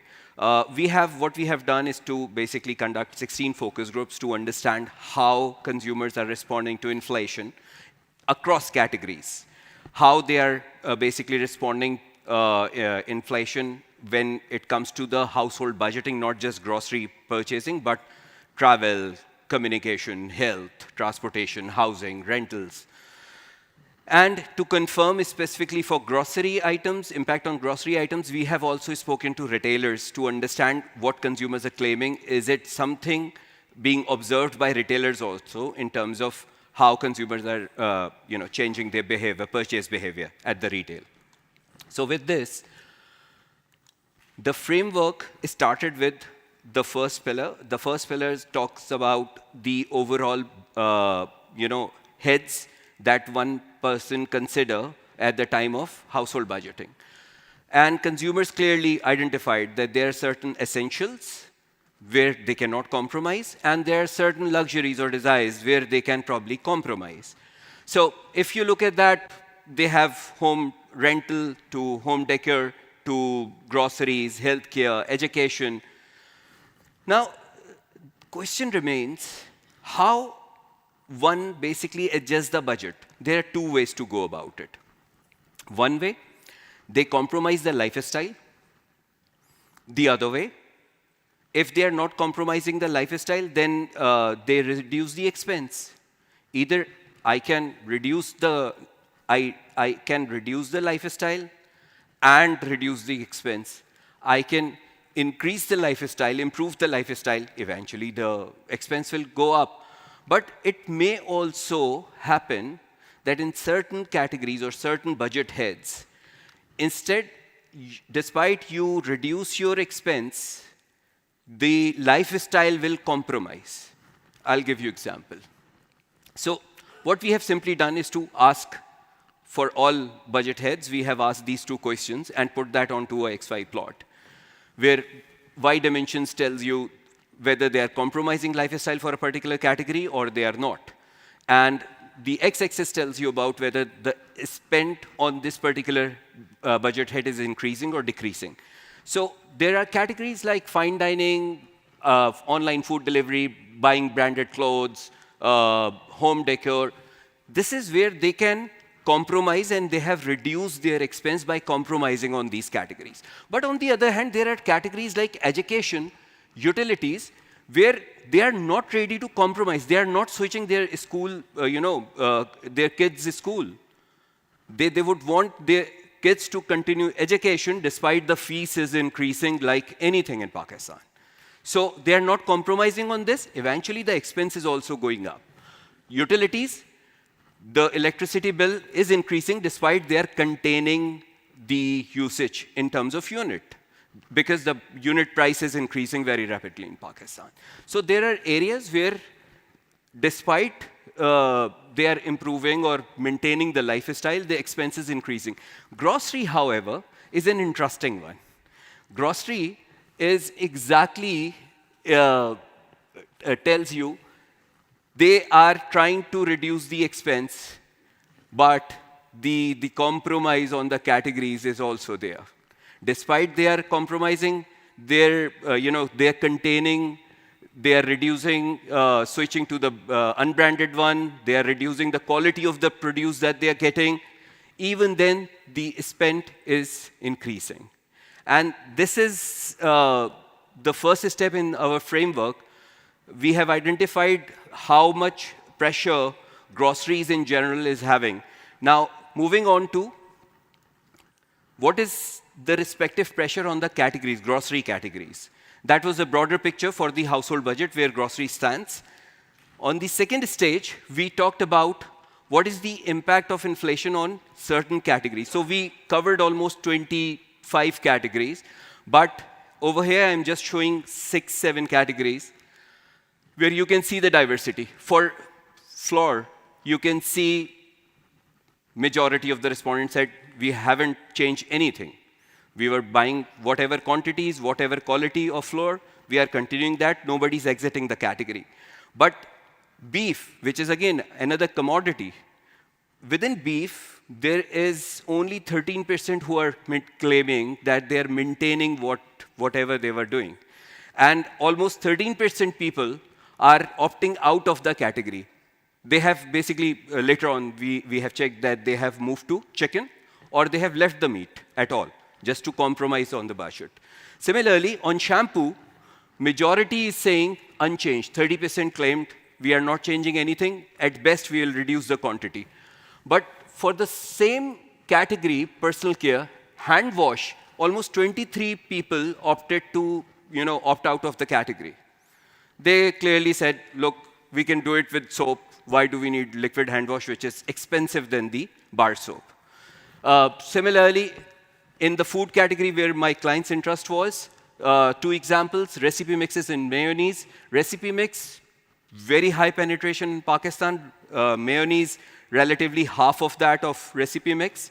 But even with a very low penetration, 32% people claim that they have left the category during the last year because it's not an essential for them. In the grocery basket, it is not an essential. It's a top-up. They can live with ketchup only. Mayonnaise is something they can live without. So 32% people claim that we have left category because of the inflation, versus recipe mix was like 16% only. Now, it is very difficult to comprehend all these numbers for 25 categories where they are claiming to opt out the category, where they are maintaining the expense. So what we did is to simply index it. We developed 2 indexes. One is the current inflation index, CI3, and the other is future inflation index, which is FI3. Simply put, we have simply asked them what they do specifically to adjust. They don't use the category already. There's no change. Buy smaller quantities, and we have indexed the numbers. So with these indexation, and similar question has been asked for future behavior, so that we can also have what would be the future outlook if inflation continues. The question was simple: what would be the impact on the category, on your behavior, if inflation continues to basically grow? So with the index numbers, you can see we have divided the categories into 3 segments, where categories having most impact, category with moderate impact, and category with least impact. And unfortunately, the bold ones are the client categories, where you can see mayonnaise is one of the most impacted category, followed by jam, desserts. The dairy category, cheese is still a luxury in Pakistan, has very limited penetration, like hardly 10%. So cheese, cream, powder milk, these are the most impacted categories because the prices are also very, very high, and the increase is very high in these categories because of this increase in source. There were certain categories, ketchup, pickle, recipe mix with moderate impact, and there are certain only one category with, where they have very minimal impact, their spices. However, for future index, FI3, as you can see, mayonnaise, which was at number 5, goes to top. Jam jelly marmalade, which was in the same quadrant, it was high, but it was at number 6. Now it has moved up to number 2 position. And ketchup, which was in the moderate category, 3rd number on the moderate category, moved up to the 3rd place. Recipe mix was 7 in the moderate segment. Now it has moved to most impacted categories. If inflation continues, the further impact on recipe, the further pressure on recipe will certainly increase. Now with this information, client has a very clear picture. Recipe mix is their flagship. So if recipe mix is moving to high impact category, then there's something they got to do about it. So what to do is the third leg of the research, the survey that we did. It was, I'm just sharing an example. It is basically the deep dive in the category. So within the recipe category, there were very useful insights. We got to know that the average dish size has reduced to 1 kg from 1.4 kg. So that means the requirement of recipe mix, which is being added, is required to be reduced accordingly. The other thing we got to know, sachet sales in grocery, recipe mix purchase in grocery is decreasing by 9%, and top-up in grocery recipe mix is increasing. If top-up is increasing, and particularly the increase is coming from sachets, the smaller packs, which was by competition. So competition is gaining through sachets. So that was a very, very clear insight that we have got within the category. And we have covered like 5, 6 key categories for deep dive. I've just shared one example. As a result, what client have chosen, another very interesting insight was the reduction in the usage of meat. So chicken is stable at 86, but meat, beef, reduced by 14%, and your mutton reduced by good 11%, 10%. Now, with these insights, what we have done is the snapshot of the local campaign. In Urdu, it says, taste and discount together, buy national budget pack in 40 rupees. So what they have done is to basically launch a smaller quantity pack size, a sachet, in 40 rupees. The original price point of a single pack is about 120 rupees. So from 120 rupees to a reduced 40 rupees pack, what they have done, 6 new sachets launched year on year. Retail audit tells us that sachets is growing by 11%, and overall volume growth is being maintained at +3. So if they haven't launched the sachets, the portfolio should have nosedived. The other impact, the other initiative that they have taken is to basically launch a vegetable recipe mix, which was never there. And this particular pack, because we understood from the deep dive that meat consumption is going down because of the price, because of the inflation. Eventually, the growth in vegetable recipe mix is 24% over the year. So the deep dive has actually led us, has actually inputted to the action points for managing the portfolio. The next initiative, Jam Jelly, where they have market leadership, and National Food is the market leader in this category too. Category is struggling, 31% churn during the last 12 months, 30% non-users already there. The more bigger a problem, 450-gram pack users, 9% has moved to 200-gram pack. So with this kind of a reduction, where you are the market leader, they have tested portion pack. And with the portion pack STM, the results clearly told us the category would be doubled in next 5 years. It was very promising in terms of the portion pack will basically cannibalize some of the quantities, but eventually the pack will be able to bring back churned customers, a good 70% of the churned customers. And finally, the third initiative that they have taken is in pickle category. Pickle category, again, under pressure, moderate in the CI3 and very high on FI3 in the high impact segment. Within the pickle, what they have done is to basically change the packaging type. The jar is expensive. The plastic jar that they were doing were expensive. They moved to pouch packaging, eventually reduced the price. And with that, if you can see, sachet share gone up by 9%, pouch share gone up by 8%. overall portfolio, jar has taken a nosedive by 7%, which is being compensated for, the portfolio is being compensated by both sachet and pouches.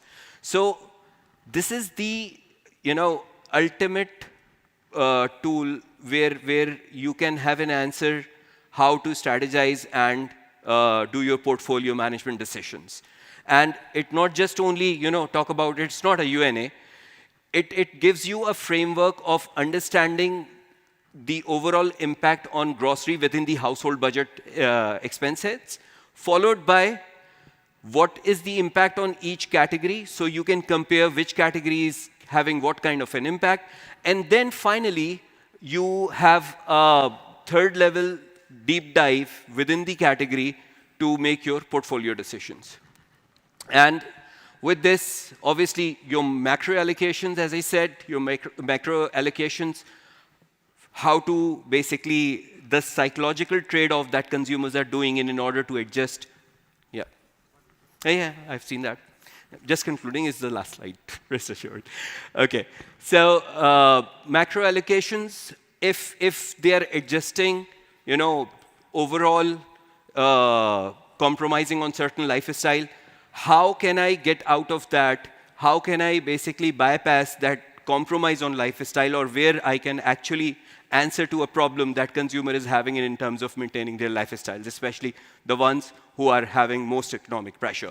Second, category prioritization. You exactly know which categories to basically focus, where to strategize, where to basically make initiatives, and which categories doesn't require any major initiatives.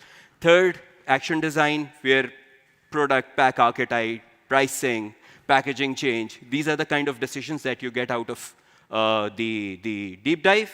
And that's basically in order to complete in time. I'm still having 20 seconds. Thank you very much. Thank you. Thank you.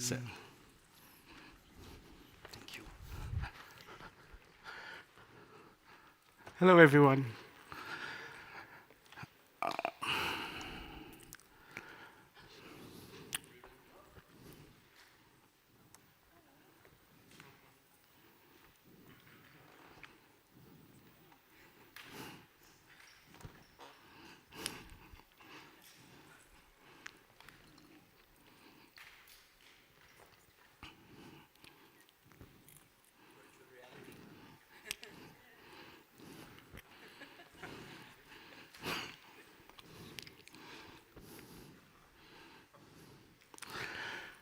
So this is not stage fright. I was taking some time to observe the audience. So I want to bring to life the point of my talk. If I had to ask Amy, tell me a bit about the audience, I would have gotten an email that said, in the morning there were about 300 people here. Some people are from the research agency. Some people come from the client side. We heard in the morning a few people have traveled into Japan. And we've got some really top-level insights about who the audience is. But instead, I spent the last 40 seconds observing you. So I noticed you smiling back at me. You cringed because you were a bit nervous for me, not knowing what was going on. I noticed you waving at me. We spoke earlier, and we had a little moment. The point of this is that when you watch and you observe people, you learn things. You unearth insights that you may not get from reading a dashboard or reading a report. I learned so much from the 40 seconds that I watched you. Imagine me spending 3 hours watching a consumer. And that's what I did. I went out on field and we spent 3 hours hanging out with some consumers, chilling in their own natural, relaxed environment, and we learned so much from that experience. I'm going to bring it to life again, since we're here in Japan. Excuse the watermark, I just downloaded a picture from Google. I was standing in my lift of my hotel and I saw this picture come up in the lift and I thought about it and I said, so if I ask you, some people have traveled in, some people are Japanese, what are the facts around Mount Fuji? So you would tell me something like, it's 3,700 meters high, it's about 100 kilometers from Tokyo, it's an active volcano, I read that it's a symbol of good fortune, and it's a symmetrical cone. May I ask the audience, how many of you have seen Mount Fuji? Some international people? Do you remember the first moment you saw it? Huh? How did you feel? I remember that moment. It was 2 years ago. I had arrived in Shin Fuji Station, and we hired a car, and I was driving down the road, and it was my first real glimpse of the mountain. I'd heard so much about the mountain. I was like, what are people saying? It's a mountain. I come from South Africa. We have Table Mountain there. It's the same thing. People go on about the mountain, the mountain. It took my breath away. I had to stop the car. I had to take a moment to take it in. It was such a great experience. And that's the point of my talk, is that when you sit and you watch consumers, when you spend time with consumers, you learn so much more. And we're getting trapped into this world of getting a dashboard, delivering insights very fast. We've heard this from a lot of people. I've been working in the agency, in the industry for 20 years. We're getting faster and faster. But is that the right thing? Are we losing something? Are we missing the real life, that we need to observe? I was supposed to be talking with a colleague who did this work for me. Her name is Priya, and unfortunately, she couldn't make it today on stage. She's engaged in another project, so she couldn't make it. But we challenged ourselves to say, how do we go beyond this? And we had done some work, and we kept learning about being pressured that we want faster insights. If you think about the industry today, we've gotten faster from process to capture to synthesizing the data. It's unimaginable how fast we can deliver something. You spoke about delivering something in 3 to 5 days, right? And I'm not saying there's lots of positive that comes from that. Speed gives us a lot of information, but it also gives us the risk of temptation. And what do I mean by that? I mean, when AI, as we become wiser, we seem to settle for the insights that we're getting. And I'm wondering whether we're missing the human truths, whether we're missing the real human behavior and the real human understanding. The views I've shared today are solely my own. They don't represent that of Coca-Cola, I have to say that. It's my personal reflection of the industry and actually my own bias. For the last 2 or 3 years, I spoke at ESOMAR 2 years ago about the need to deliver fast insights, qual at scale, AI and qual. I was a big believer. I'm using it all the time. But I think there's a time to use it. And there's a time to say, hey, we need to observe, we need to listen, we need to watch. I think the more efficient we become, the more rigorous we need to be to consider what are the questions we're trying to answer, and are we using the right methodology to answer that? That's the provocation I bring to you today. Over my career, I'm going to ask you guys to think about yourselves. Over the last 5 years, we've become faster. We operate remotely. We can do things at scale. At Coca-Cola, we have tons of dashboards. I don't even know what half of them are. There's so much of information available to us that we believe is translating consumer behavior. I think we're running the risk of becoming absent. We're running the risk of losing the subtleness that consumers deliver. Presence alerts perception. That's the point of my talk today. If you think about consumers, I don't know, many of us here in the industry, you would have watched consumers. Think about the hesitancy when you ask them a question, the awkwardness they may feel, the social cohesion when they make a decision. Do we get that from a dashboard? Do we get that from a top-line report? Do we get that from a quick AI qual that can tell us something? I don't think so. And so for me, I think we've lost sight about being present and actually showing up. And that's what I want to provoke the industry to do, is start to show up, start to be present. And it's hard because you have to convince your marketers to do that. But that's the challenge I took on. So I run Consumer Connects for Coca-Cola. I absolutely love spending time in consumers' home. I still have the privilege of traveling, sitting in consumers' homes, talking to them. So I'm going to talk through 3 stories to bring to life what I read and what I saw, and why is it different? So firstly, you think about Gen Zs. A lot of reports, all of us have studied Gen Zs. You think, they're very individualistic. They make decisions on their own. Actually, when I spent some time with groups of Gen Zs, I realized that they actually act as a group. The group of friends influence one another. They make a decision together. I'll get into more details about that later today. A week ago, I was sitting with some Gen Alphas. Mom and the Gen Alpha were sitting there. Before I went into the home, I read about how Gen Alphas are influencing their moms. We have to, as brands, need to start talking to Gen Alphas, etc., etc.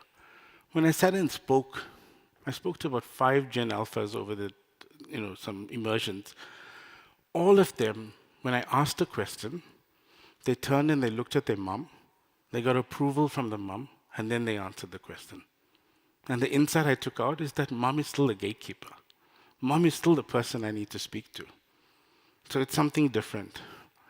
About 8 years ago, I spent some time in rural Vietnam. I was working at Unilever Foods at the time. And the whole story was around scratch cooking. People are cooking less. Scratch cooking is declining. What is happening in rural Vietnam? I spent the most amazing week in rural Hanoi, walking through the streets, talking to some consumers. And I learned that actually scratch cooking is empowering. There were women there that were creating a job out of it. So if there was a funeral, they would cook this dish, the whole community will come together. It was empowering them. They felt inspired. So we needed to change our messaging. We needed to, as Kno at the time, think about how do we inspire this woman? How do we give them a platform? And these are different stories which I'm trying to bring to life to say what we read and what you see is 2 different things. This doesn't mean that speed inherently is negative. On the contrary, I think it's super amazing. Agile methodologies, constant data flows, keep getting information. We love that, and that's what we need. That's what our marketers demand from us. What's problematic about speed is the effect on the organizational culture. So as soon as answers become possible, organization starts formulating the questions. So my own marketing team, because they now know in the last 1 year, hey, Rivesh can turn around an insight in a week. We need data faster. We need this. We start changing the questions we are asking. We're saying, we just want to I just need a top-level thing. I just quickly need to know about this concept. I just quickly want to start and launch something. But we're missing something there because we're not inherently understanding the consumers and what they really want. So for me, always-on data has compressed patience. How many of you work with marketers and think that they're not patient enough anymore because they think that they always have the data? So for me, again, I'm going to say speed has compressed patience. We're talking about research that prioritizes convenience over deeper human understanding. I'm going to go through 3 ideas. So one is contradiction. And I want to ask yourself, if you think about how data is presented in a neat dashboard or report, does that reflect human life, human experiences? I'm going to ask you about identity. We've reduced identity to stated preference. So human behavior, how can we justify that it fits into a measurable category, into a demand space, into a need? Does behavior really fit into that? Or if I ask you about culture, have we stripped away from behavior? Think about, we spoke earlier about personal contradictions, social acceptance. All of these things are influencing culture. We cannot always be simplified into clean data points or dashboard metrics. So myself, I reached to a point where I was thinking, this research is too clean. I know so much. I'm going to use the example of Gen Zs. We spent the last 2 or 3 years learning, understanding, investing in knowledge about Gen Zs. I have so many reports on Gen Zs, yet we couldn't solve a problem. So I realized there's something wrong. How come I have all of this information? I know so much about Gen Zs. We've created campaigns, we've created knowledge. I have provoked my marketing team to think in a way that the reports are telling me, but we weren't still solving the problem. So I decided to say, let's go there. Let's watch them.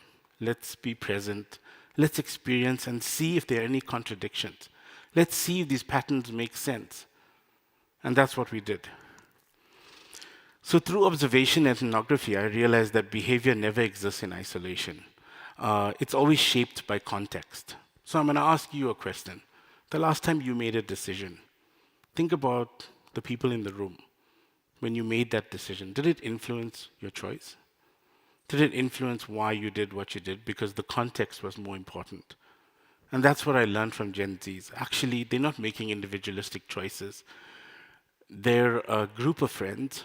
In the country that I was doing it in, there's a particular name for that group of friends, a bakada. And that bakada influenced everyone's choices. They never made a choice on their own. They never made a decision for even small things on their own. They worked together as a team. I learned that behavior can completely change depending on the environment. Without understanding this context, behavior alone means very little. We got really good at solving symptoms, but I think what we're missing is the human system underneath. Gen Zs may look like hyper-individualistic people online, but in real life, we saw something deeper. People are gathering for relief, for belonging, for collective release. They weren't buying products, they were buying permission to exhale together. And this is the hidden system that we need to solve for. So showing up shouldn't just be treated as a luxury, as a final validation step, or maybe something that you do by the way. I am challenging you to say showing up should be the method.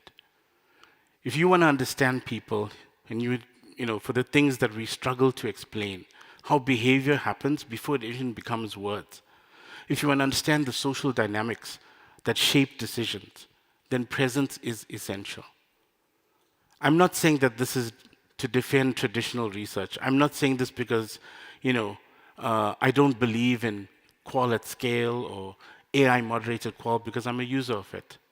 But I'm saying that when you truly want to understand behavior, when you truly want to get deeper than the surface, then be present, show up, and watch your consumers, because you will learn so much more.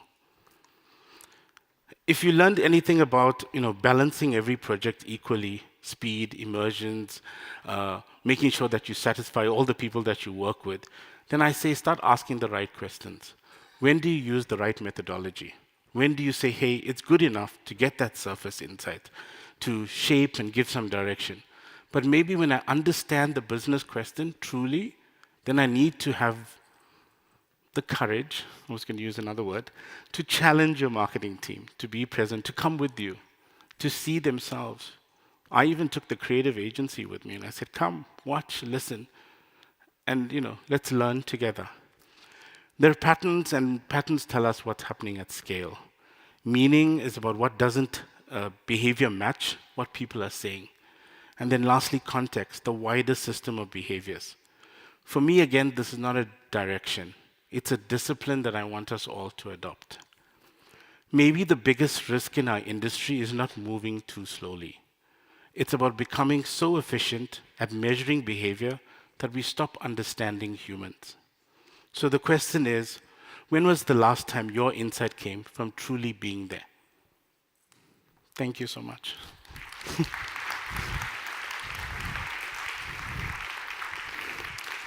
Good luck. That was beautiful. Thank you.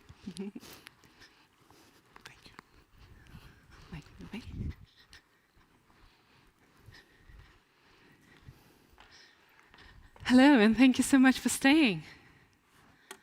It's a real honor to be the closing session. Hope you're ready to talk about novelty. Cool.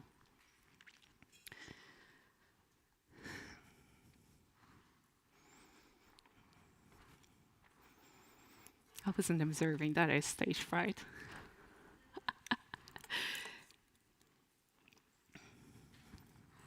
So the more insights we have, the less novel our new product ideas are. Sounds wrong? And yet, this is the reality a lot of R&D and innovation teams are living. Every brand in this room, well, at least those who stayed, is working with more research, more consumer signals, and more trend reports than ever before. And yet, our innovation pipelines still feel familiar, still feel incremental and safe. Do you ever wonder why? I'm Alexandra Kuzmina from MMR, a global consumer and sensory research agency. And this is exactly the question that Heineken came to us with. Why is it that we have so much insight, yet true novelty is still hard to come by? And the answer to this question is surprisingly human. Our brain just wasn't built for it. Not because we're not creative, but because no single human can simultaneously hold and recombine everything that a brand knows. Segmentation data, past learnings, future signals, portfolio context, factory capabilities. It's not a failure of imagination, it's just a cognitive capability. And there is a framework from cognitive science that puts a name to this, and a lot of you would be familiar with System 1 and System 2. System 1 is fast thinking, intuitive, and automatic, and System 2 is slow and deliberate, and both of them happening inside the brain, inside the mind. Now, researchers more recently started identifying a third mode, or some call it System 3, others call it System 0. But regardless of the naming conventions, this is about artificial intelligence, artificial cognition, the outside brain that is trained on vast amounts of data, capable of synthesizing and recombining and spotting patterns that at scale and speed that no human is able to compete with. And this is where it gets interesting, especially for innovation, not because AI is more creative than humans, but because it can spot and because it can connect more dots at once. So this is the idea we took to Heineken. But before I tell you what we built, I'd like you to hear why it mattered from Heineken in their own words. So let's hear from Sophie at Heineken. Hello, I'm Sophie Reed, Innovation Insights Manager at Heineken. I hope you're enjoying the conference and finding inspiration in the conversations happening around innovation today. At Heineken, we believe that true innovation starts with deep consumer understanding. That's why we've partnered with MMR for many years to bring consumer closeness into the heart of our product development. Recently, we've been using MMR's AI Personas tool, built on our flavor segmentation research, to support our innovation cycles. What stood out to us was how quickly and intuitively the tool helped our team explore consumer perspectives and preferences. It's like having a continuous dialogue with our consumers, available on demand. But like many brands, we hold vast amounts of other data, trends reports, consumer insights, and much more that are highly relevant to ideation. The challenge for us was finding a way to be able to tap into all these sources together in a meaningful, structured way that could truly enhance creativity and novelty. That's where our collaboration with MMR took a new turn. And today we'll share how we explored a new approach to enhancing the novelty and diversity of new product and flavor ideas generated by AI personas through a new agentic ideation pipeline. Great. So Sophie touched on 3 key elements that shaped this project, which I'm now going to unpack. First, she mentioned AI personas as a new way to interact with consumer data. And if you were in the earlier sessions, this was also referred to digital twins. And I know Asimar is doing some work, Ray Pointer is doing some work to standardize the terminology here. So I'm going to cover AI personas. I'm also going to cover agentic ideation pipeline. It is a new tool that we built on top of those personas to push the boundaries of ideation. And then we also run an experiment to see whether the outputs from the first 2 were any good.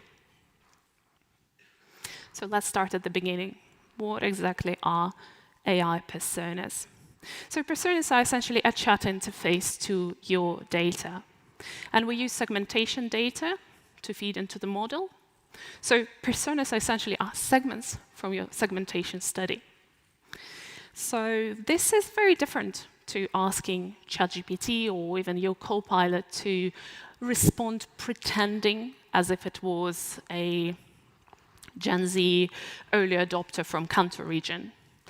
And this is different because these personas are grounded in responses of real people, but have the knowledge and the reasoning of the base large language model to draw from when it comes to suggestions.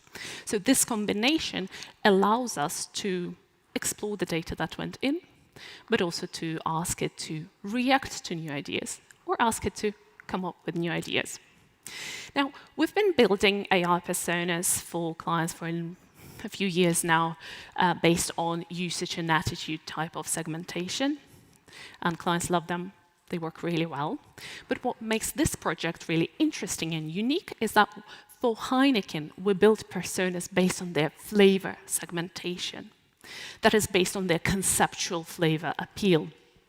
Real study. And interestingly, both the usage and attitude and flavor and fragrance segmentation personas, they already can generate new ideas.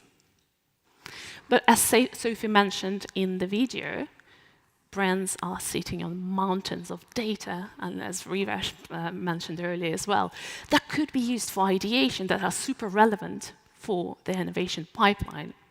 So together with Heineken, we wanted to see if we can use that external and internal proprietary data that Heineken already pays for to extend the novelty of the ideas that personas can produce along.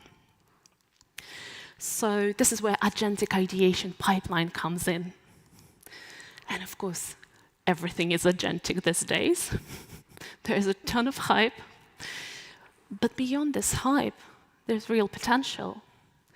And our data science team has been tracking the latest research in this field, learning, experimenting, and building. And inspired by academic work in other domains, we built a pipeline that is designed to push the boundaries further and to make better use of the data that brands already have.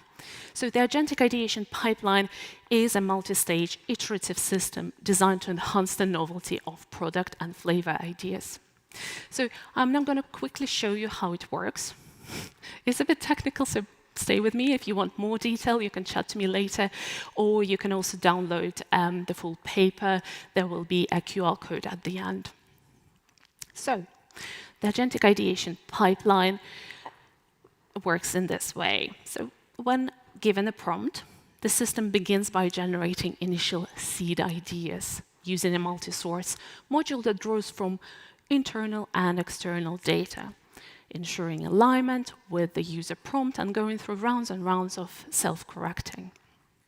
So these seed ideas, they're not fully fledged concepts. They still need further refinement. So when this pool of seed ideas is formed, then each idea from the seed idea pool enters an iterative loop of enhancement. And this is where AI agents, drawing on the multi-source knowledge base, take the knowledge and then iteratively enhance each idea. So think of them as seedlings that we water with knowledge across multiple cycles until they bloom into something remarkable. And then at the end, after all the iterations, only most promising ideas that best represents the range and potential of the seed idea space are given as a final output. And brands need these ideas to stay relevant. They need new products to be able to compete and to continue to grow in a world where everyone has access to AI. So together with Heineken, we wanted to see whether the pipeline that I've just showed you, enriched with the data sources, will enhance the novelty of ideas. And we had the hypothesis that it would, so we put it to a test. So we designed an experiment where, using an identical prompt, We prompted the current tool, which is the AI personas that Heineken already were using based on their flavor ideation, and the new agentic ideation pipeline to generate 10 ideas each, to then have 20 ideas in total, which we randomized and blinded, and then put towards human evaluation with real consumers and, of course, Heineken stakeholders. And full disclaimer, sadly, I'm not able to share what those actual ideas were. You would understand. But what I am able to share, how they performed as an aggregate. So what did we learn? So ideas from the agentic ideation pipeline were perceived as more new and different by both consumers and stakeholders, with top 2 boxes and top box being significantly new and different for consumers. And then the ideas from the agentic ideation pipeline sit in a very distinct emotional territory, being perceived as daring, adventurous, and intriguing, whereas the ideas from the first tool, from the current tool, were set in a more conventional, simple, and unassuming spaces. Then the novel nature of the flavors from the agentic pipeline is likely to drive interest and curiosity among consumers. And ideas from both of the tools were appealing and none were rejected, which was a really positive outcome of this experiment overall.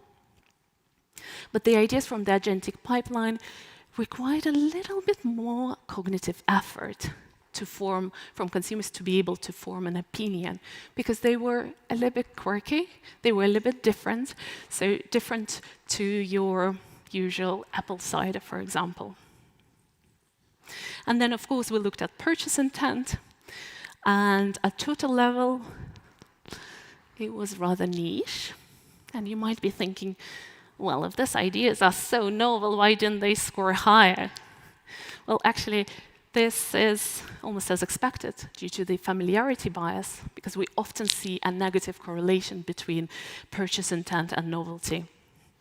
But that doesn't mean that brands can ignore this, because they still need to be able to explore, to be able to find where those sweet spots are, to try to avoid saturating the category with very similar propositions. And we keep talking in this conference about sameness and beigeness, etc. So this was at total level, and then we segmented that data based on the idea preferences and found 3 distinct segments. Now, this is where it gets interesting, especially for segment 3. Because, as you can see, segment 3 is a sizable group of people. And they show strong interest in the agentic ideation pipeline ideas. These are the pink dots to your right. So, meaning that there is a specific target audience that values and appreciates the novelty and distinctiveness of these ideas. So the ideas from the pipeline were not only innovative, but they resonated with a specific group of people, which was really helpful for Heineken when they were optimizing the existing product range. So if you remember our hypothesis, we not only been able to, about the ideas from the pipeline being new and different, not only we've been able to show that they were indeed new and different, but also that they've resonated with a specific market, which means that it gives brands the ability to innovate in a way that is appropriate for them, while giving them a competitive advantage and ability to differentiate and push into new spaces by using the data that they already paid for. So now let's hear again from Sophie about what Heineken thought about the results. What does this mean for us at Heineken?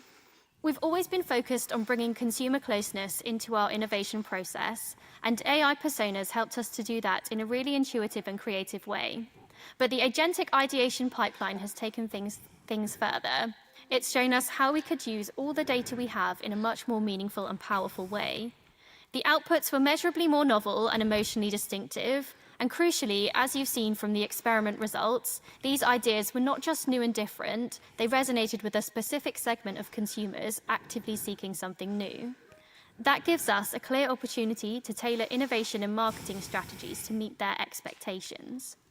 This approach has unlocked richer, more varied insights that fuel the next wave of product and flavor development.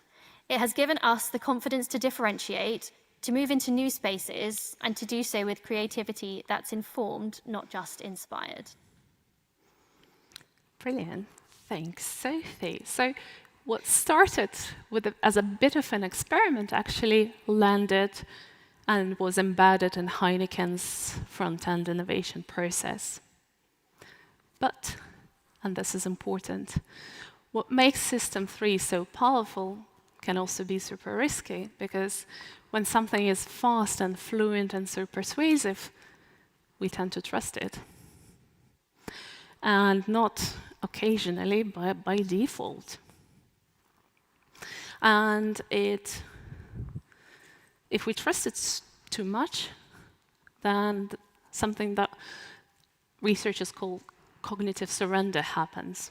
Now, cognitive surrender is different to cognitive offloading when we use a calculator, because cognitive surrender is when we completely hand over all the thinking to the system without critically evaluating it. And that doesn't really happen randomly. It happens when we're under pressure, when there's complexity and cognitive overload, which in other words, exactly the environment that R&D and innovation teams are working in. So the challenge becomes that not only that designing and building better AI systems, but also designing how we use them. Because if we say that the tool that I'll show you is the answer, then we lose something really important. Then we lose judgment, direction, and human meaning, and the ikigai, of course. But if we say this is one of the inputs that gives teams of researchers, of strategists and semioticians the confidence that their ideas are grounded in the data, proprietary data that the brand owns.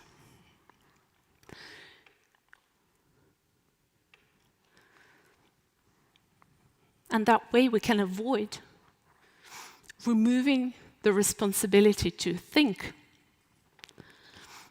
and giving the teams that confidence back, because we don't want to lose or replace any creativity. And as we heard earlier today, Nagomi is the core of the sense of creativity. Thank you so much for listening to me today.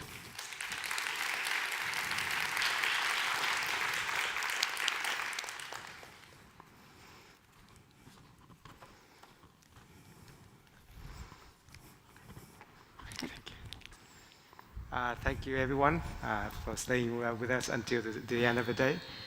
Do you have any questions to our presenters today?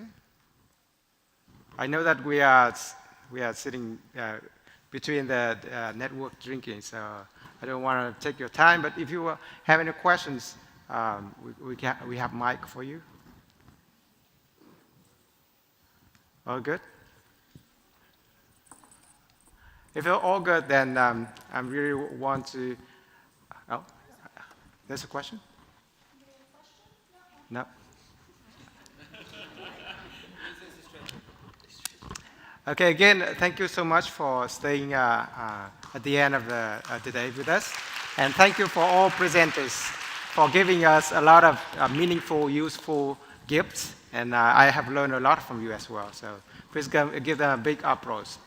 The last but not least, I would give you tips. This is what I do.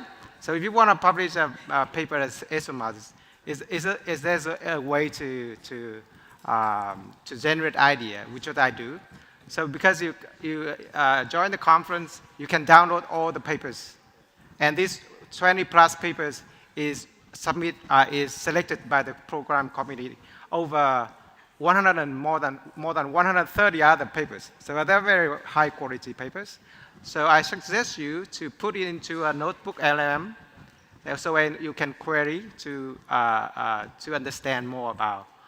So what I do, so because I have been speaking at SMR Congress for 5 or 6 years, so I download all the papers into and putting in sequence, and I can ask, for example, what is the trend of use of AI in market research, historically, year on year. So it can tell you, for example, a few years ago was more about predictive AI, sentimental analysis, like using predictive AI in kind of data machine learning or something. But then it switched to generative AI. The last year is a lot of papers about synthetic data and still on the trend, and now it's the agentic AI. So based on this analysis with notebook LMM, you just put all the papers year on year on a notebook LMM and ask about the trend, and you can interact with the notebook to find some ideas so we can write a paper for the next year.